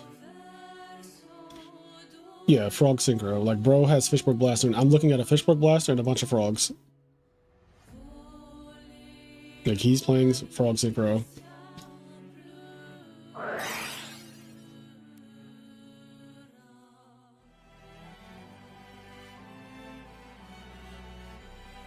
It is time.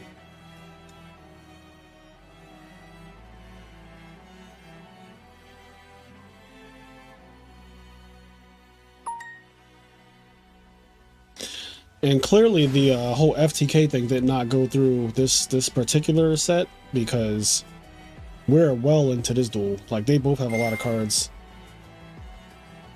How many times do we gotta ban this? Until it hears a bell.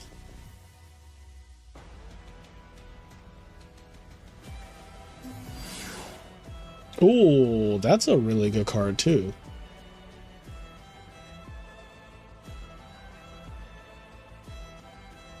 Especially when you're getting close to time.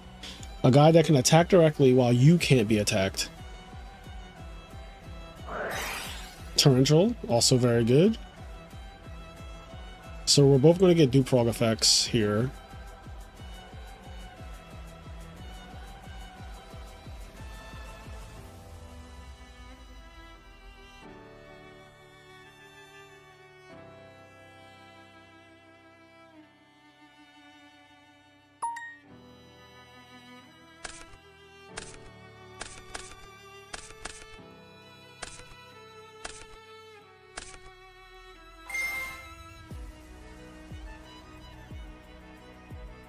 (31 to 23).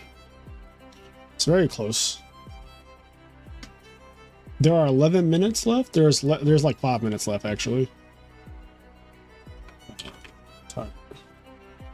7 minutes. The timer is saying there are 7 minutes left.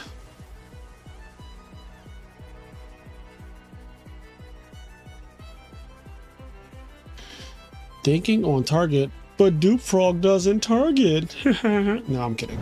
I mean, it doesn't target though, but you know.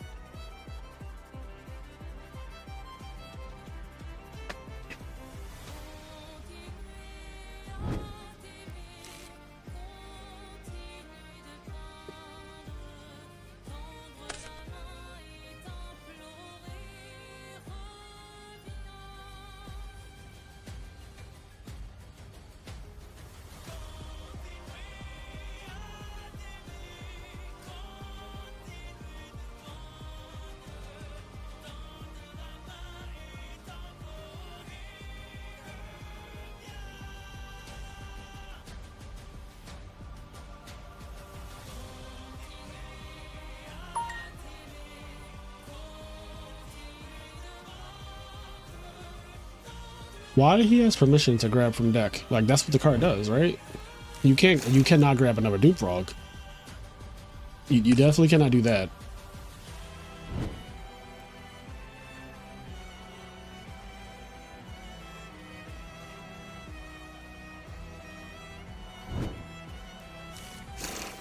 What is taking place? That is a good question, George. That is a very good question. What is taking place?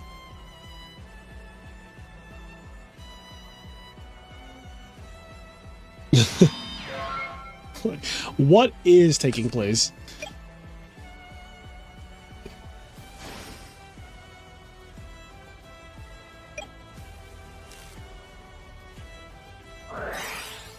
Oh, what a draw. Looks like this is Dream Frogs.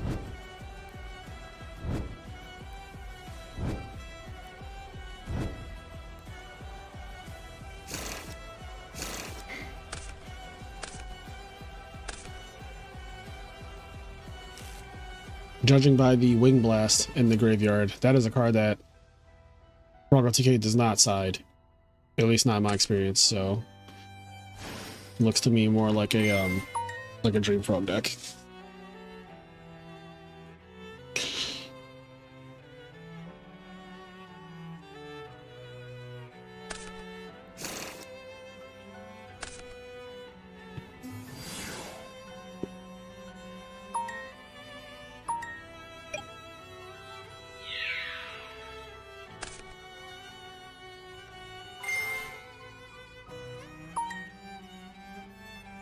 There are 4 minutes left. What back row would this deck be setting?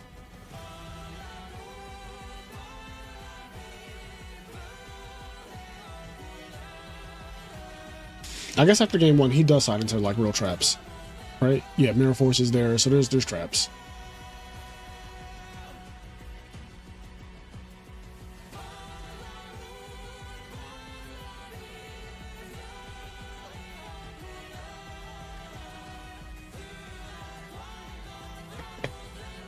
Uh-oh.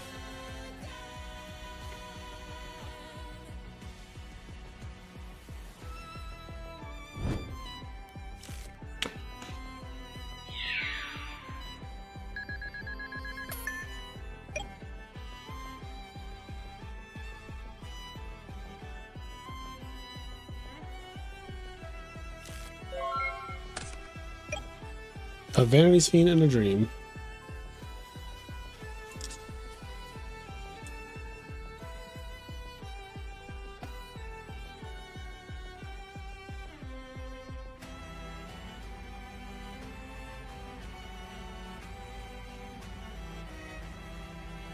No, it's so close. Actually, Maru is down now.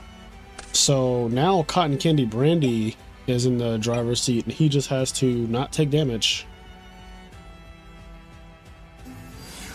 Or win flat out by attacking, because there's the Torrential Tribute, he played into it.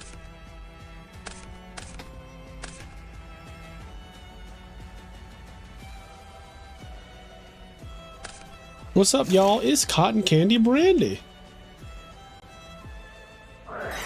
Another pot. Another one. I didn't hear a bell. 2, 3, 4, 5.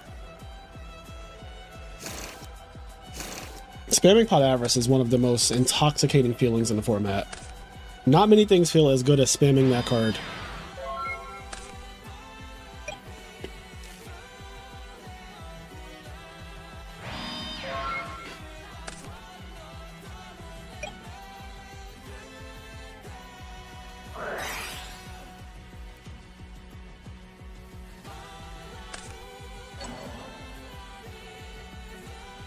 Alright, that looks like that's gonna be it. Bring back Treeborn. Tribute for some unholy monster. Attack for game. That's an unholy monster right there. What is the win condition? If you go back to round 1, we actually showed he's playing Frog like FTK, and we got to see him round 1, the full thing. You got to see the full combo. So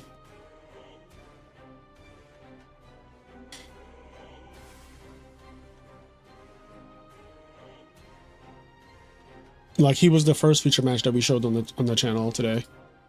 Okay, I desperately need to pee. So is that the last? Okay, that was the last one.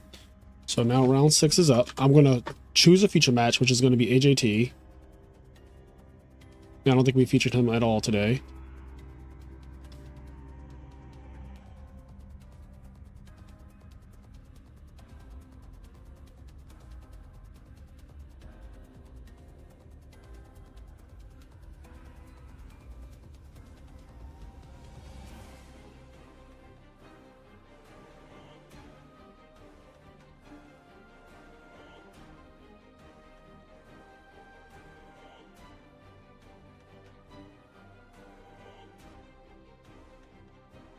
What's Maru's record? I mean, we don't want that particular frog deck to be successful in the format just because of the toxicity that it can do, in terms of it can take a very, very long time.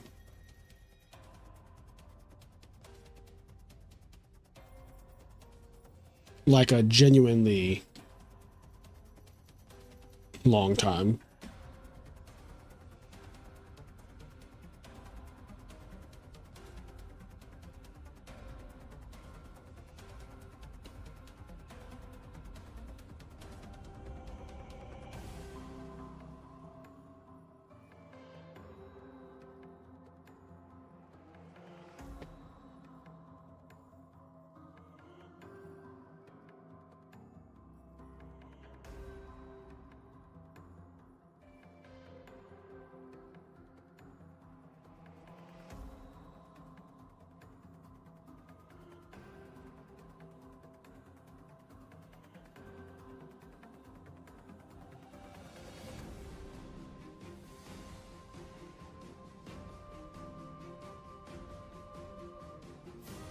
This is that shit. Oh, here we go.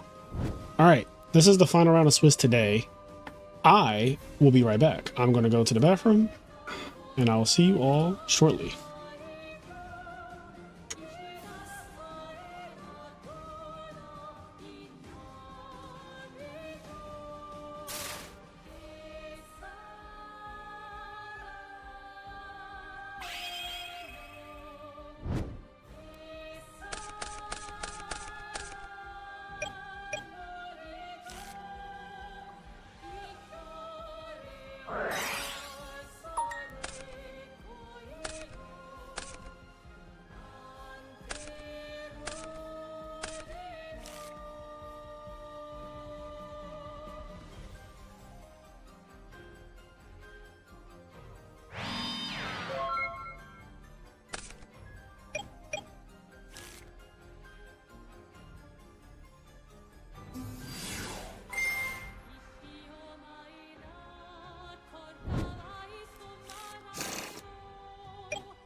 All right. Oh, what the fuck?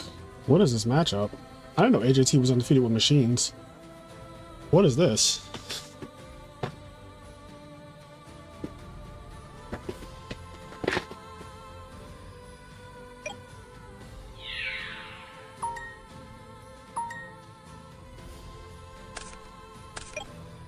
Honest? Oh, that's a good honest, because that fortress cannot target anything.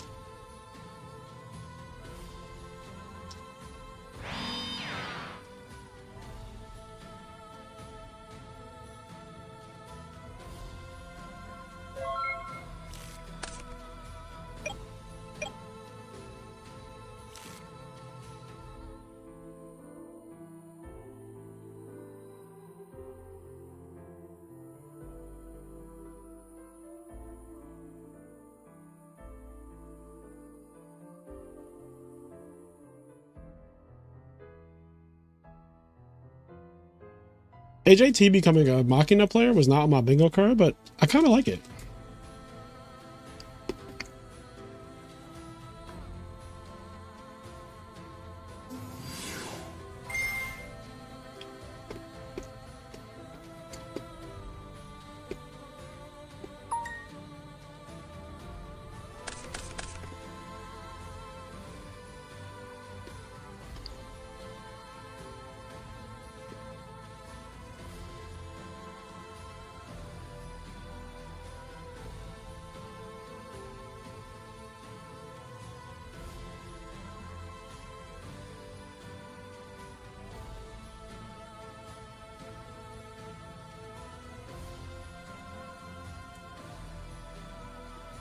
Oh, did AJT win the PBR?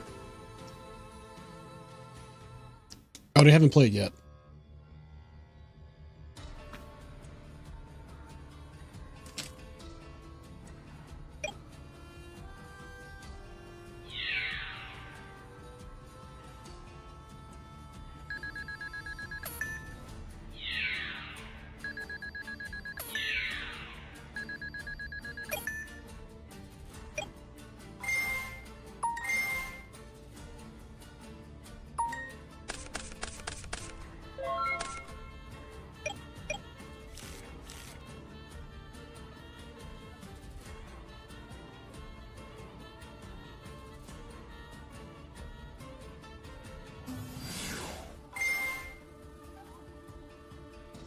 Nice one, cooks Machina. Yeah, Arcus cooks. I think Arcus cooks Machina. Yeah.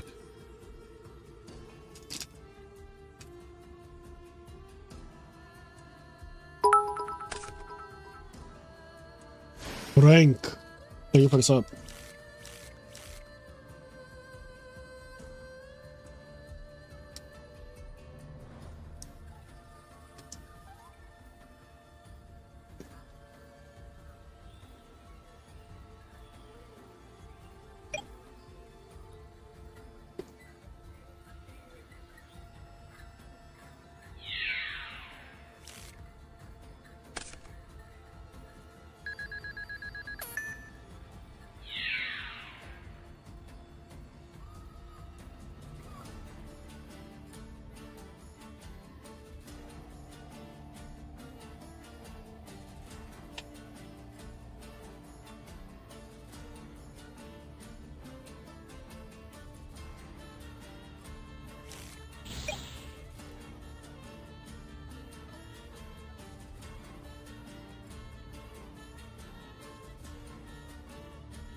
I am eating a lemon cake from Starbucks.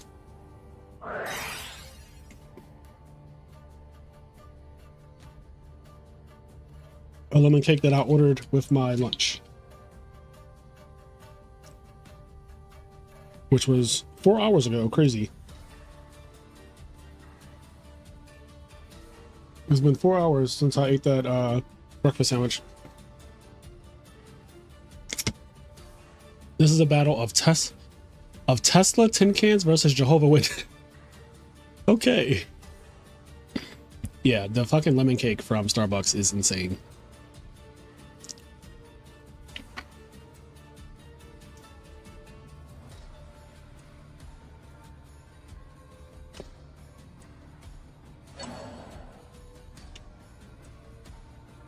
Yeah, you can choose 5 targets though. There are 5 targets that are not Lightsworn monsters in this graveyard. I can literally see 5 of them with my eyes right now.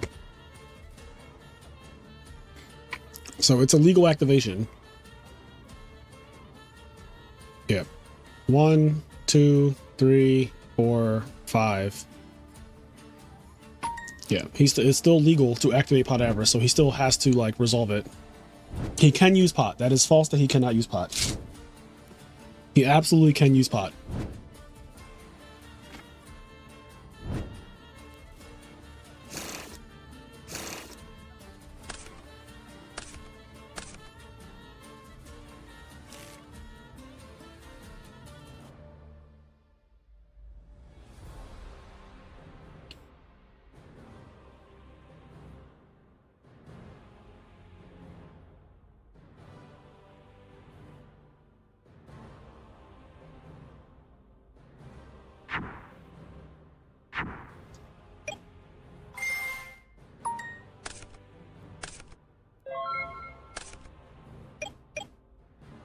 I mean, the 5 he put back were broken.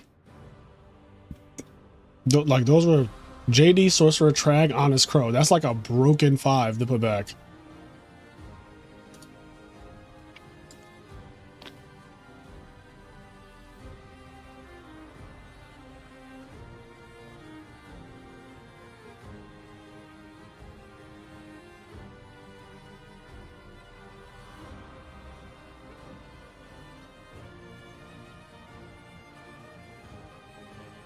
If I were to judge, I would like, so if this was If this was a tournament and I'm the judge or TO, and somebody played Avarice, and they chose a Lightsworn monster among their 5 while they have Arcus on the field,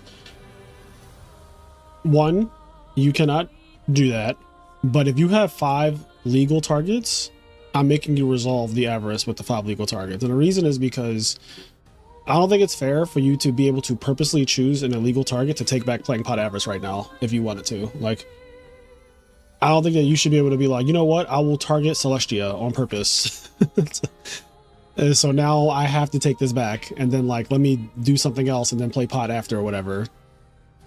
Because I don't like the 5 like I'd rather like you have to resolve it because you can, but you have to just choose different targets. That would be my rule.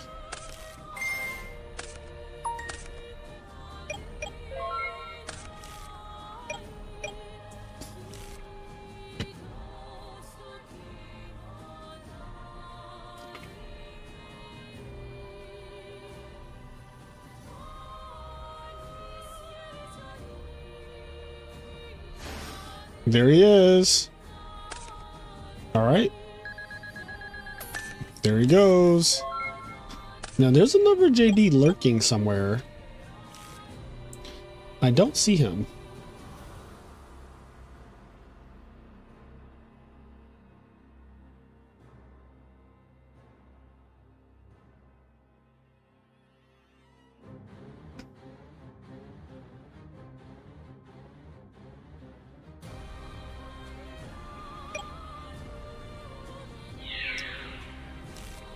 I would just make him choose, like, replace the Lightsworn targets.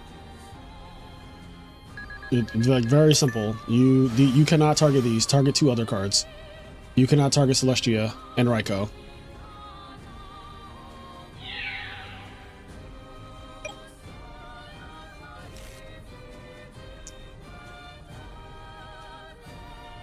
But as far as like letting them pick the whole card back up and not play it at all or whatever, when they legally can activate it, is kind of like wild.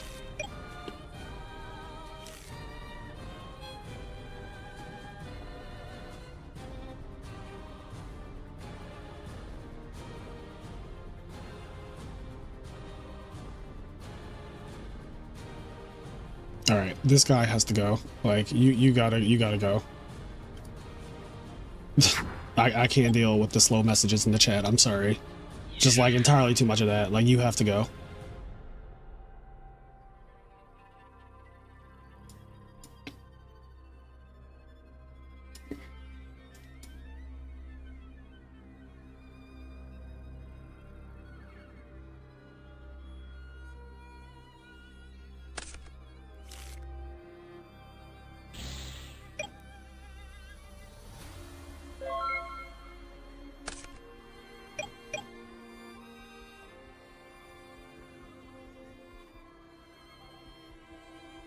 There's still another JD somewhere, just lurking.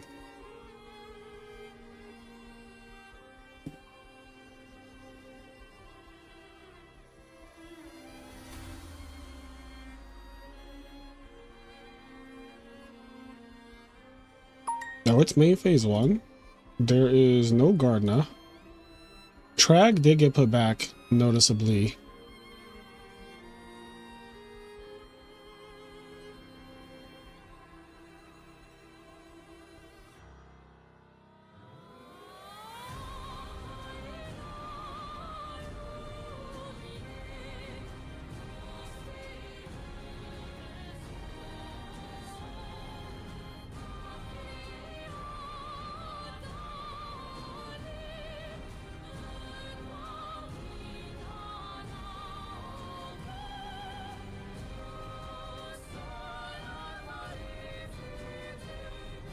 He has to have Gores in hand. Gores is banished from D prison, right?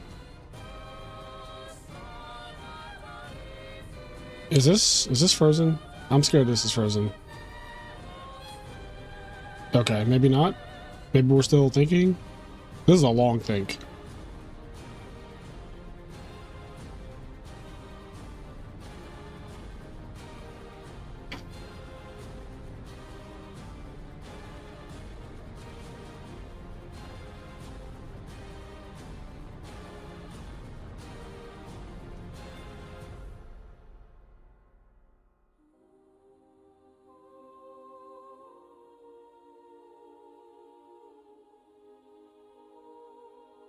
Okay, he's going to summon the Garaframe. Flip Hamster, get Raikou. Okay, yep. So this is game on board. 29-25. 44. Oh no. Oh, 54. Yeah, this would be game by itself, and we're gonna tribute summon Cyber Dragon. Interesting.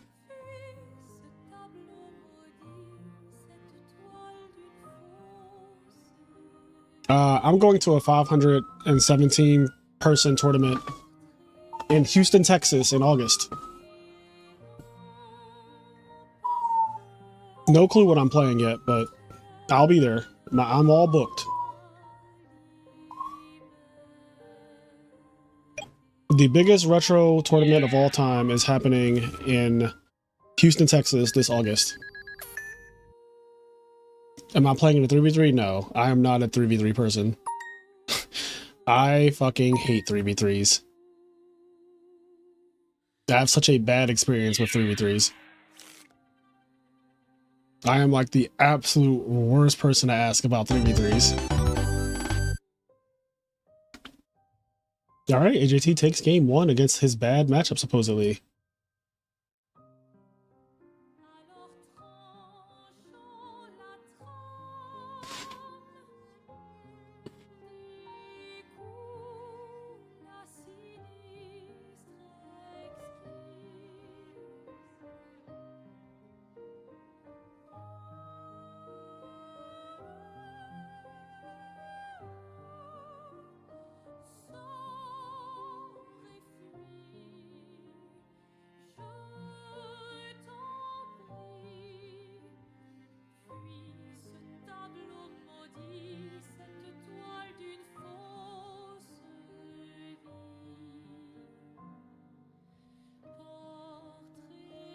Fraser, max rarity decks, no wireless headphones. I have no idea what the hell you're talking about.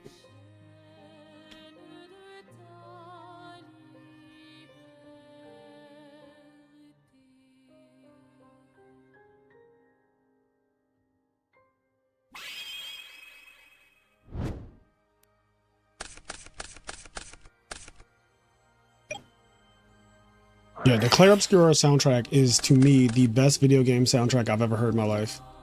The only thing that comes close is like Kingdom Hearts 2 and Final Fantasy X. Those are also in contention for me. And then like my top 5 is Marvel vs. Capcom 2 and probably Mega Man 8. I really like Mega Man 8, but that's just because like I grew up on Mega Man 8. So like my top 5 is like Mega Man 8, Marvel vs. Capcom 2, Final Fantasy X, Kingdom Hearts, and then Clair Obscura is number 1.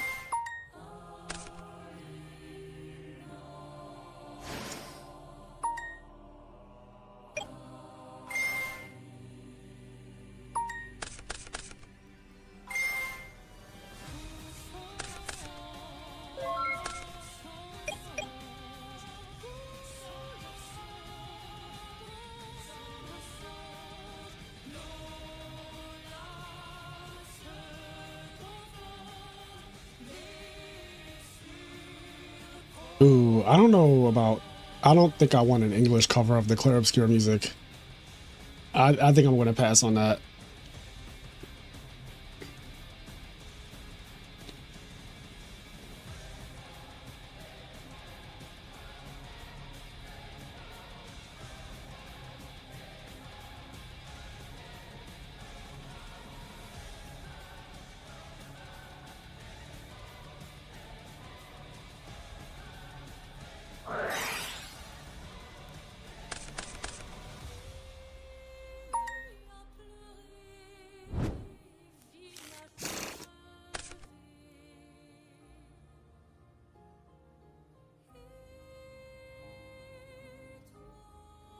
The Monoko soundtrack is great.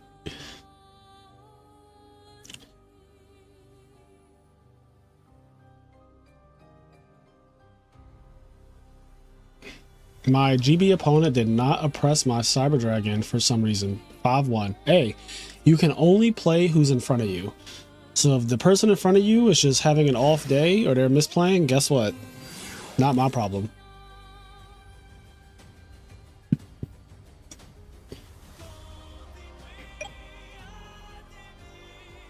in.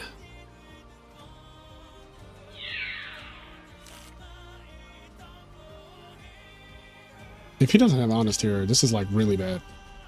Oh, he has Gardner though. Okay.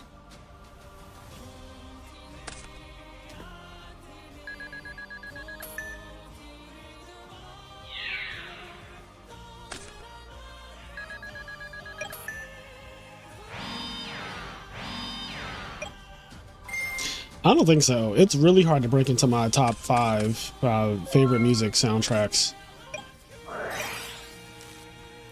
Like most of the music that I named, Final Fantasy X, Marvel vs. Capcom 2, Mega Man 8, and Kingdom Hearts, those games are like decades old.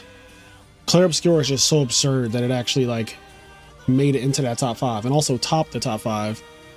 But like that is a very rare thing because it took 2 decades for that to happen, right?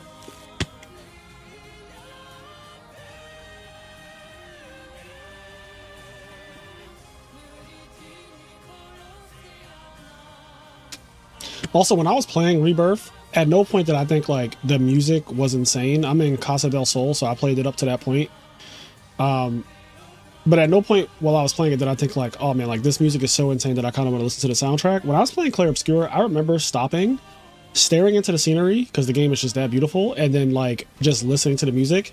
And I was like, damn, I really want to listen to the soundtrack, but I also don't want to spoil myself. Thank God I did not do that. But even the way Clair Obscur opens with Alicia, like when you turn the game on and Alicia starts playing, that in itself gives me chills. Like Alicia, the song, now that I understand the story, that song by itself gives me chills. And that song is a huge spoiler. It's like that song just coming on at the beginning is literally chills from that.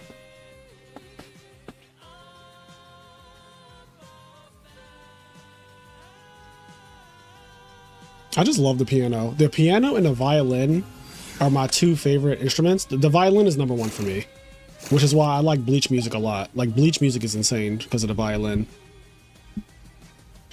Bleach is heavy on the violin work. But the piano was like right there. Like the piano was also just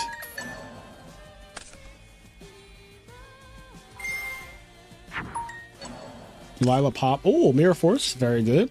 Stack a car for Plague. Okay, we're playing quickly now.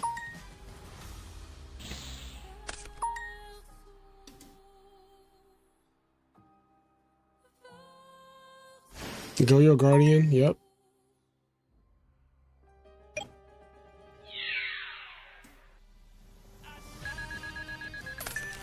I was about to say, that is a bait. You do not take Cyber Dragon. And the fact that AJT passed it to him was really smart. I don't have a problem with him doing that. It is one of those things that's like a deceit thing, but like, you definitely do not take Cyber Dragon. You definitely do not take Cyber Dragon. I love that I know threw that shit immediately in the graveyard. Like to me, that, like I knows game. Like he knows ball.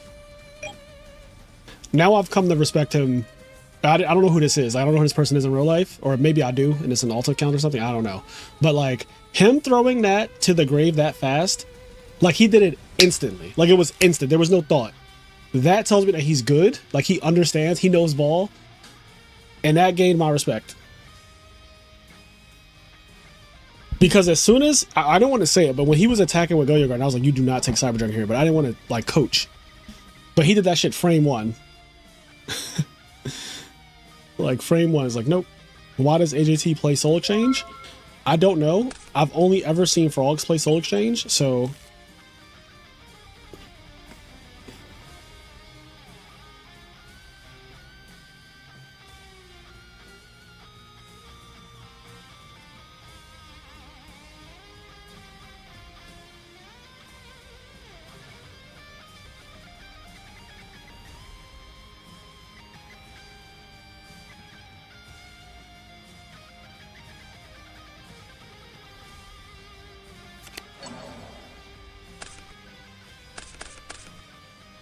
ooh, those were some Shit mills.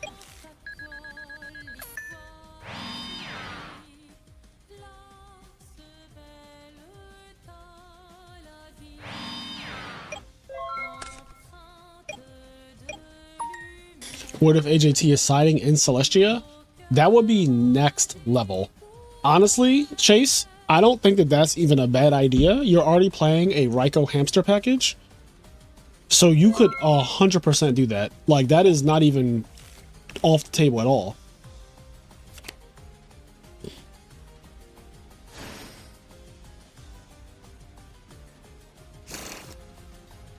Rob Cedar, what's up, Rob? He said Vanity's Fiend.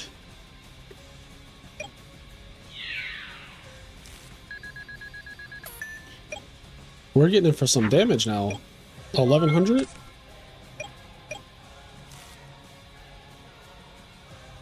So the goal in this matchup is obviously to get your opponent below 1,000 so they can't pay for JD.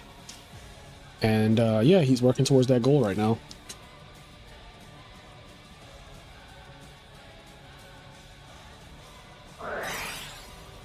Yes, I should be in Pittsburgh.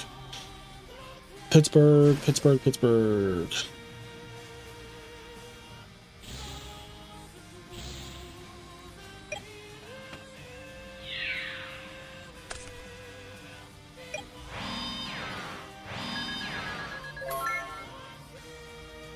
Bridget, do you like siding in vanities against volume frogs? Yes, I do like it. I have beat many a value player with a stray vanities fiend.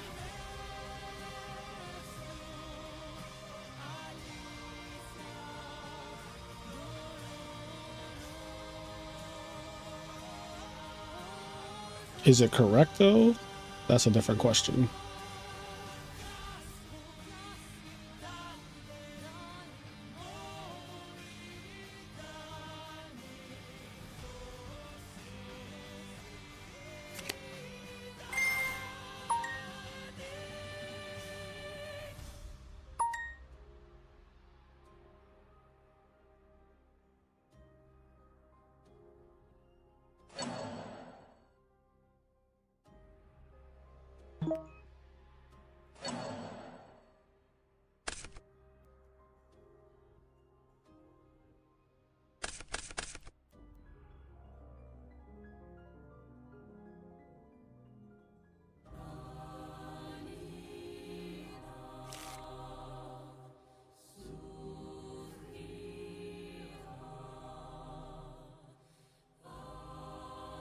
I bought it as a shield.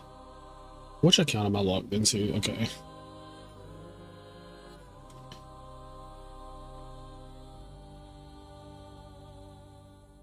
You got cooked game 2 by Vanities, Water Art, Dust Shoot. I mean, I'd argue you get cooked by anything if you're getting Vanities and Water Art, or if you're getting Water Art and Dust Shoot it. Like, there aren't many things that don't cook you when they take 2 cards out of your hand and see your hand.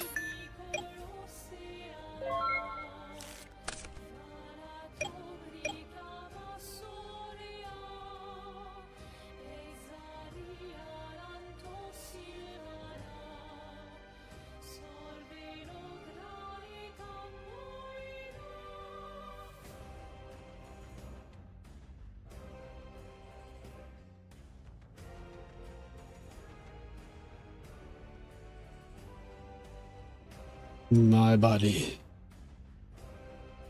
Okay, looks like AJT is just a few life points away from wrapping this shit up. And his opponent does have a bunch of different names, and they're just like right on cue. Like literally on cue, JD drops. This is why I'm a level 7 or rank 7 Dark Psychic. That's why. Oh my god.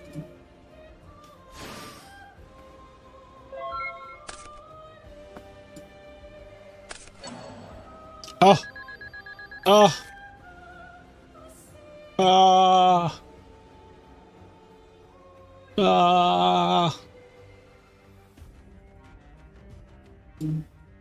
Yeah, Mans has multiple soul exchanges in here too. Like, he's got the soul exchanges on deck. And he's undefeated with double soul exchange and Machina control. When we find out soul exchange is good in more decks than just frogs. It's insane in frogs. It solves so many of our problems. I mean, you're just dead. Like,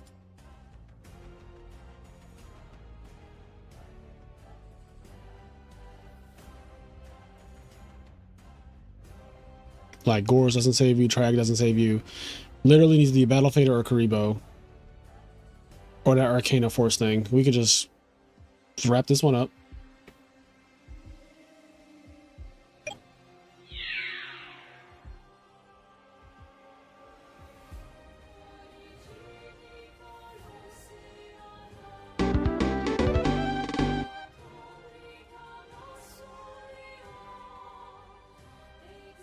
All right.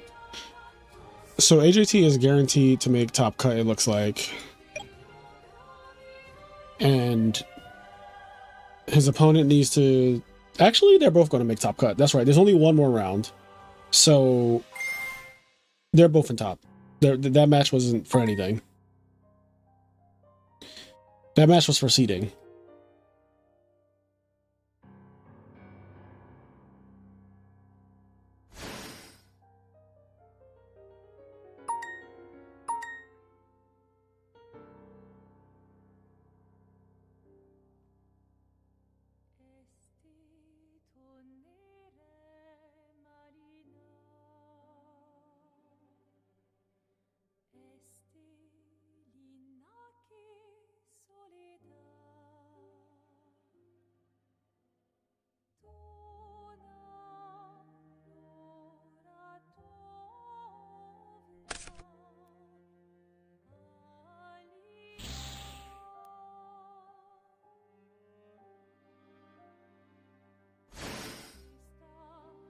Harmony Arm.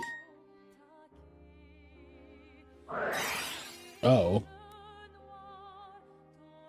Oh, well, we're just going for it all.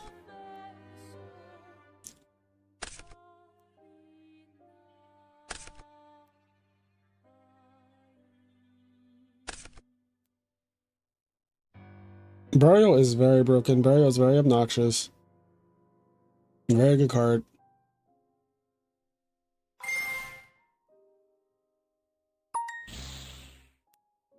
I wonder what are those two back row behind Stardust and Armory Arm. I so rarely see value players make Armory Arm. I always get like an ounce of respect for the value player that knows how to make Armory Arm.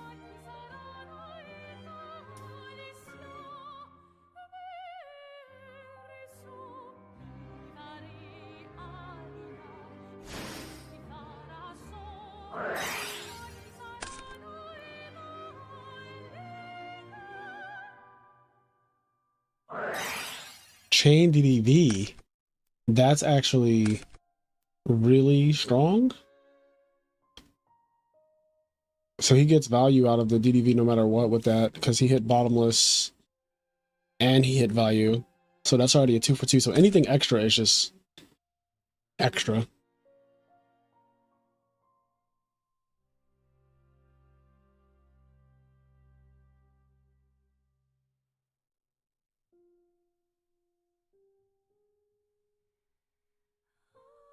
So he has, okay, well.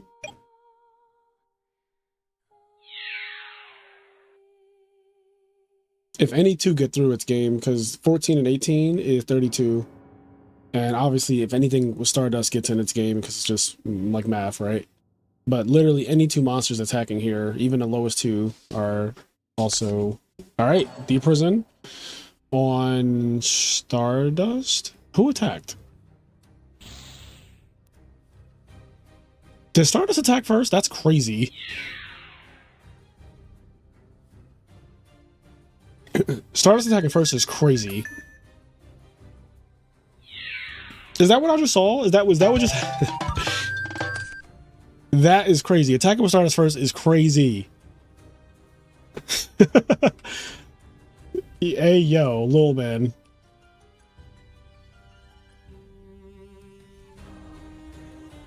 Yeah, he really did attack with Stardust first.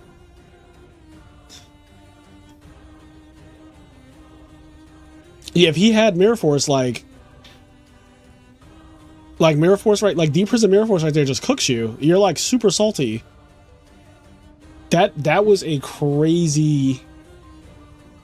If I misplay like that, chat, I will get Mirror Forced every time. Like, I will guarantee get Mirror Force. Like, they will Mirror Force the shit out of me.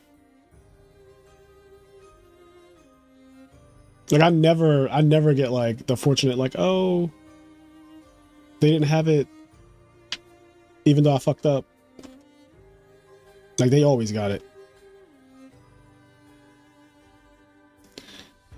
Incredible events taking place. Okay, so how many more? There can't be that many more people playing. All right, that was one of the last ones, actually. So, Oscar Zelaya, okay.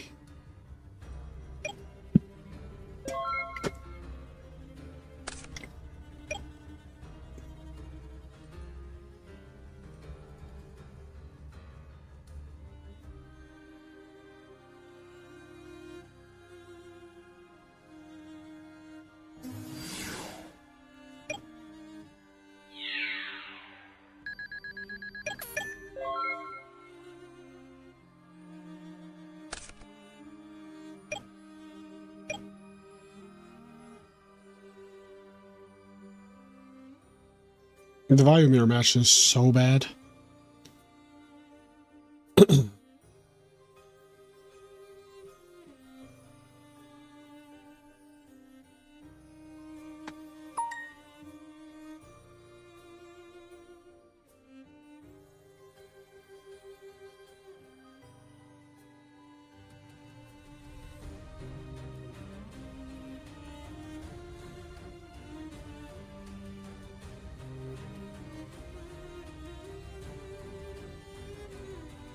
Value mirror might be one of the worst ones in the format. I think it's up there. I think all the top 5 decks have bad mirror matches though.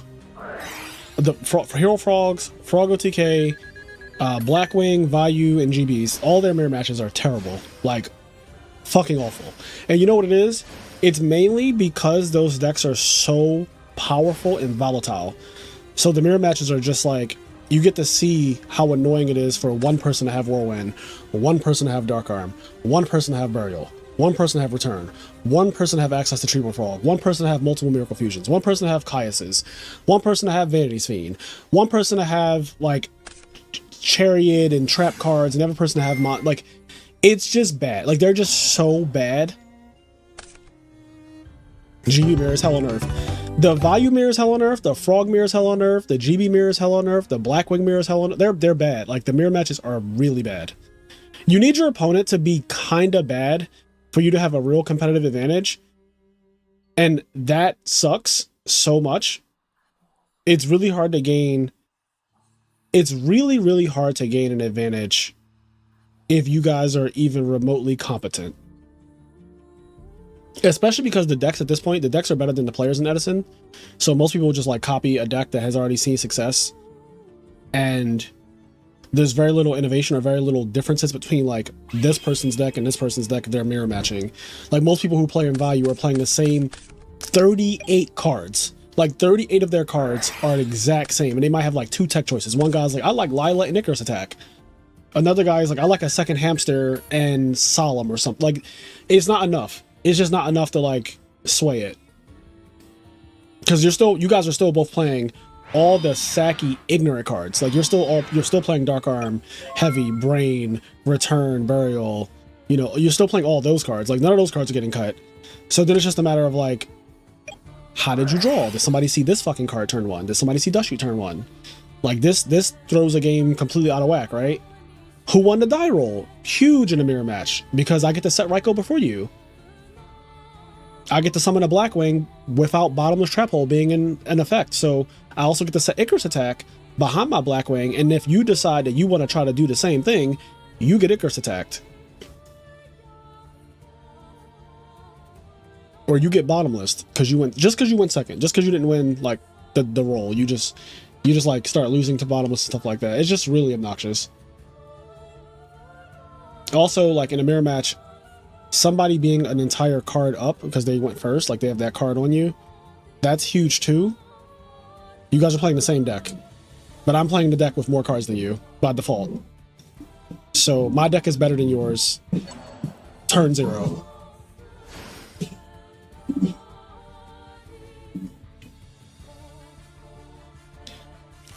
The info game is really strong now since the Frog players fought back with Water Art 2. Yeah.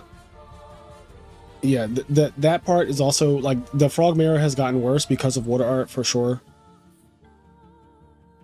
The decks being better than the players is so true. Yeah, that's like most Yu-Gi-Oh players are not very good at Yu-Gi-Oh, but everyone knows how to copy a deck, and the decks that they copy are the big three often. And those decks just, they carry. Like, they hard carry.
I agree with that, Lacren's.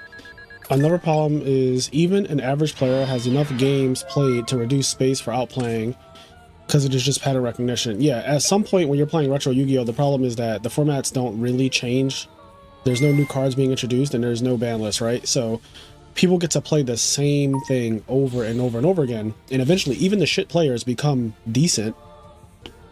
There's only so many times they're going to mess up like the sequencing, or so many times they're going to make like these little mistakes that lose them a set. Eventually they start to catch up just from doing the same thing over and over. They're just practicing the same punch 10,000 times.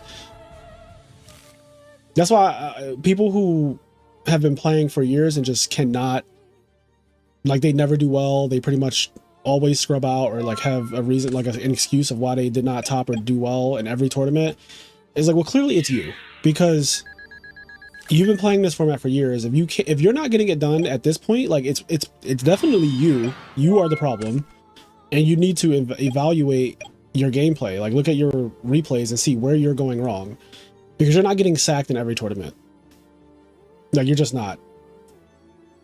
But if you don't want to take accountability, then you could just lie to yourself and say, oh, I got sacked every single time. It's like, okay, well, there's no growth in that. There's no growth in I got sacked every time.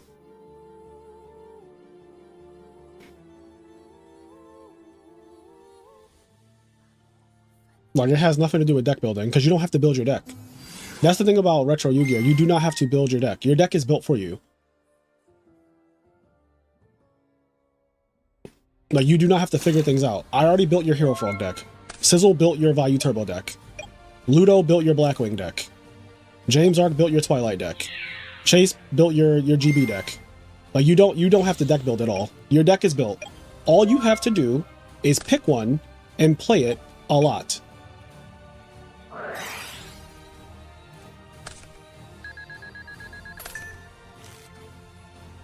That's just like the straight up facts.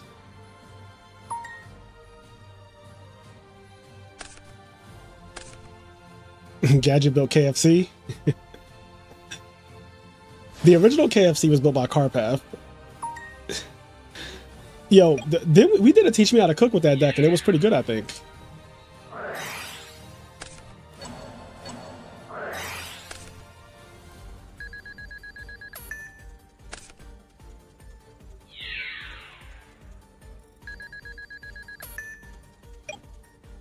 Yeah, the Krebin's Gadget deck is not bad. Yeah, Panna built the Ancient Gear deck, which Panna, that Ancient Gear deck that you went undefeated with at the last one is still scary as hell to me. Like, I find that deck to be terrifying, and weirdly enough, people don't play that build, but like that build, I think you were so onto something with that deck.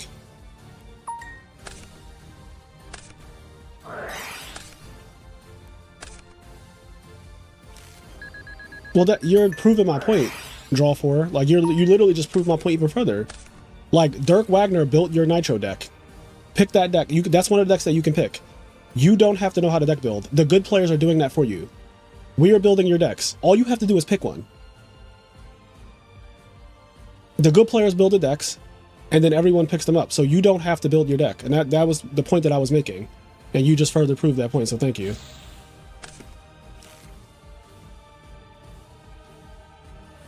Speaking of weird builds, why does no one use that Yugioh's Glad deck anymore?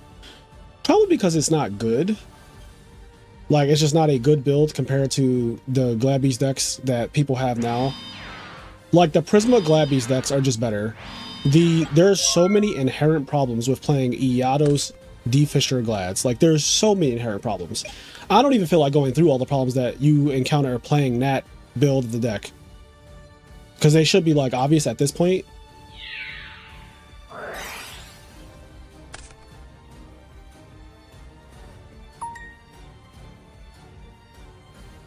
Yeah, I'm not saying that the bad players become the best players. They just become good enough. That's the point, Arturo. It's not that they're not going to become Sizzle. They're not going to become me. They're not going to become Sean McCabe. They're going to still be, overall, not great, but they can be good enough. They're playing a deck that is already built, and they are playing it over and over and over again. So even if they're bad, after a while, they become not bad, and that is good enough to beat you. Like, they'll never be the best, but they don't need to be the best to beat you. That's the thing with Yu-Gi-Oh! Like, that's the thing with card games. You don't need to be the best.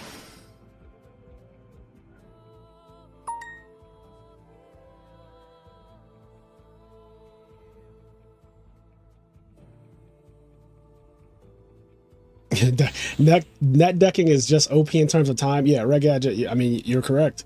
Net decking is insane in terms of time. You have to do none of the work. You can just copy someone else's homework, and honestly, you can mimic their results a lot of the time with just a little bit of practice.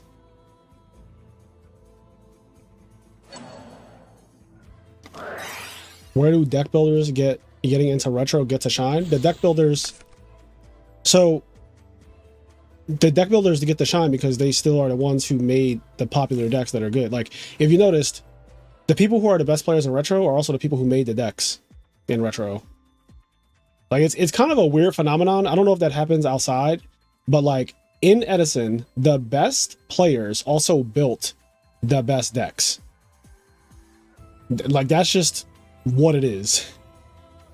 Like, the best players in Edison built the best decks. So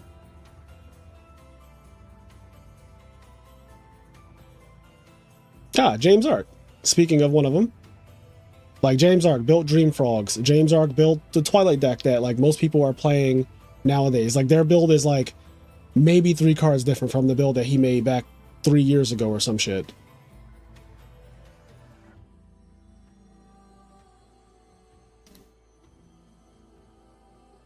Like, how many people have won with the Sizzle 41 card for card?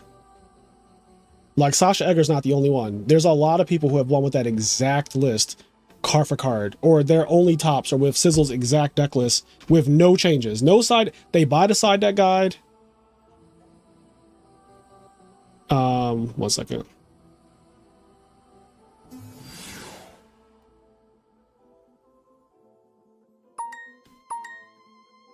They buy the side deck guide. Mercenary one with the Sizzle 41. Yeah, exactly. Like, most people's only credentials are a deck that they copy, a side deck guide they bought, and then, like, they practice the deck over and over and over again, and then they get good enough. They will never be the best. You will never be better than Sizzle, right? But you will be good enough to top, and sometimes, if it's your day, you'll be good enough to win.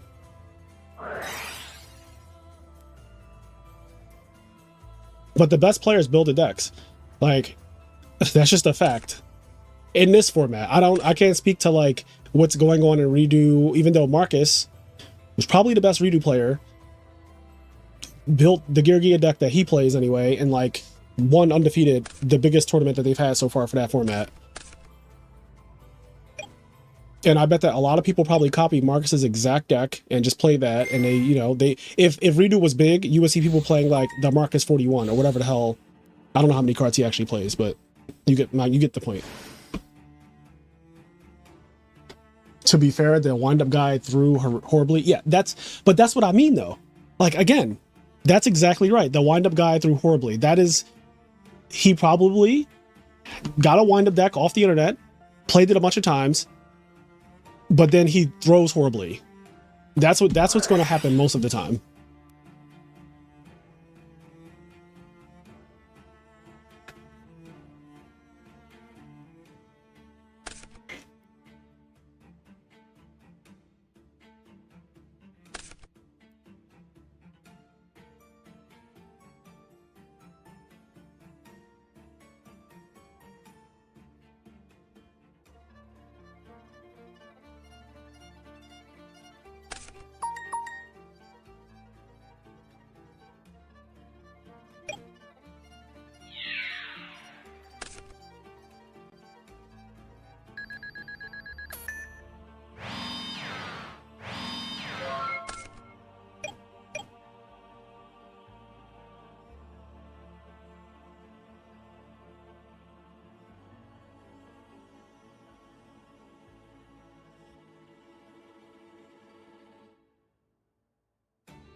Red Gadget says it takes a good amount of delusion to try a deck for the first time and be like, okay, I'm going to change everything because I know how it works. Yeah, I tell people all the time, you should just net deck at first, just net deck, and then figure it out from there.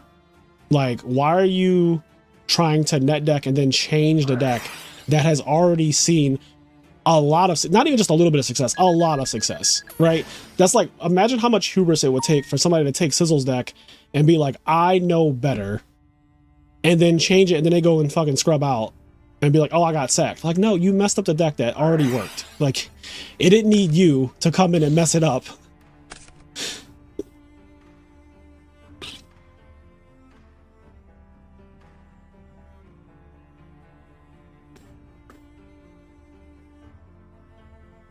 I'm good enough to have sack Sizzle multiple times. Exactly.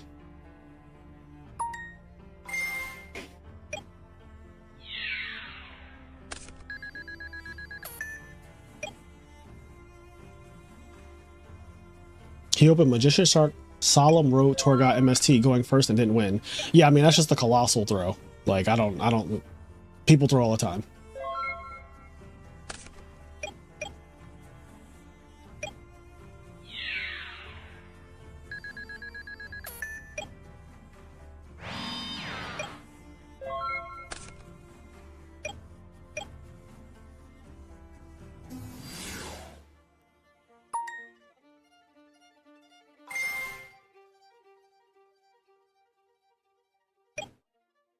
Who do you think the best redo player is? Because Marcus won the biggest redo tournament, so I'm just default saying him. I'm just going off of who has the biggest win in redo. Like, I don't know what people are doing in like the little online tournaments and stuff like that, but like in terms of like the biggest redo tournament so far, Marcus is the winner, undefeated of that. So I'm giving him the crown. I know he doesn't really play online like that either. But also, if I had to bet, like if you were to play, if anyone wanted to play Marcus in person in redo format and I had to bet on that random person or Marcus, I'm betting on Marcus every time. Because what I know about Marcus is that he doesn't need to be the best redo player. He's just one of the best Yu-Gi-Oh players. And that's like the difference. So I just trust his overall skill to not like hard throw in the finals of a tournament where he opens up like Magician Shark and stuff like that.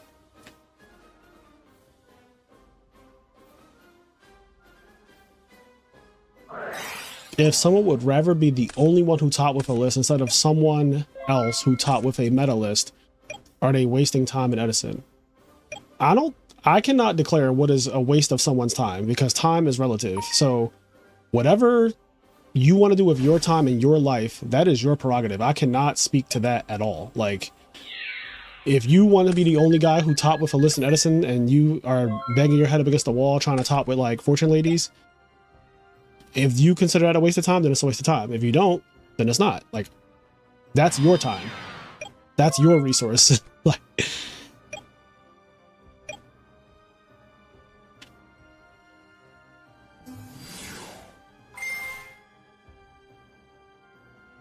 this is legit like the most I'm him chat. Love a good community building YouTube channel. Well, listen, I'm just keeping it real. I've been talking about this for the last 2 years in terms of the decks being better than the players. That's why it's always funny when somebody like, they'll show me their list or I'll see their list, the list that they did terribly with. And it's like, well, why are you playing this, that, and the third? Like you messed this deck up.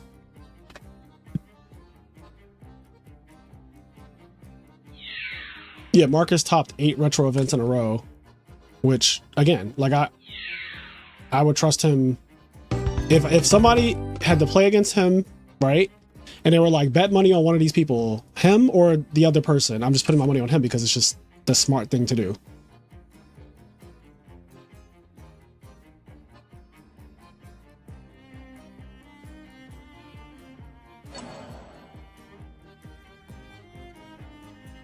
People top with random stuff all the time, though. There's one guy right now who has a top with Mocking the Dragons, right?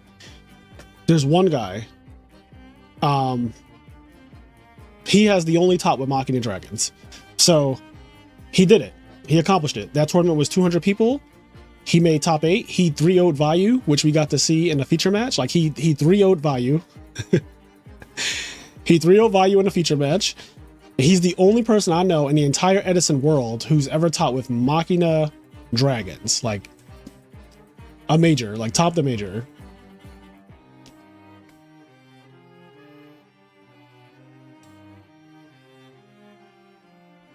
Are we done? We might be done. Yeah, I think that was it. I think we're done for today, chat. We have, so tomorrow we have round 7, the last round of Swiss, and then we have a cut to top 16. All right. All right, this guy has to go. No more of you. One of my favorite features on YouTube, it's like one of my favorite things, is that you can literally just block people from the channel. I love that. Which is cool because it allows them to watch, but they can never actually interact. It's like very one-sided. I love it. So yeah, I think we're done today. As soon as, you know, Oscar and his opponents, there it goes. So Oscar won that round. Okay, so we have 2 undefeateds. They're playing each other, obviously. There will be one, so there's guaranteed to be 1 undefeated at the end of round 7 tomorrow. Then we're going to play top 16, which is another 4 rounds. So tomorrow we have 5 rounds.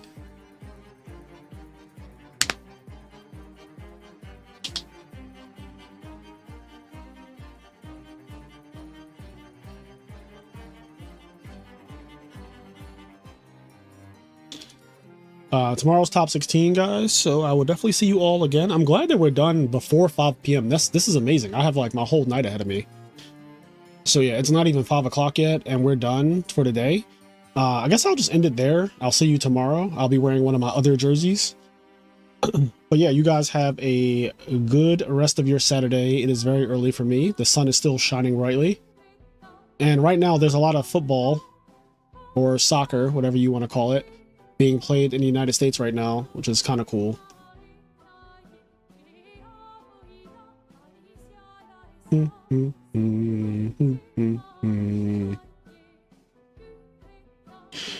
All right, guys, I will catch you all later. Peace.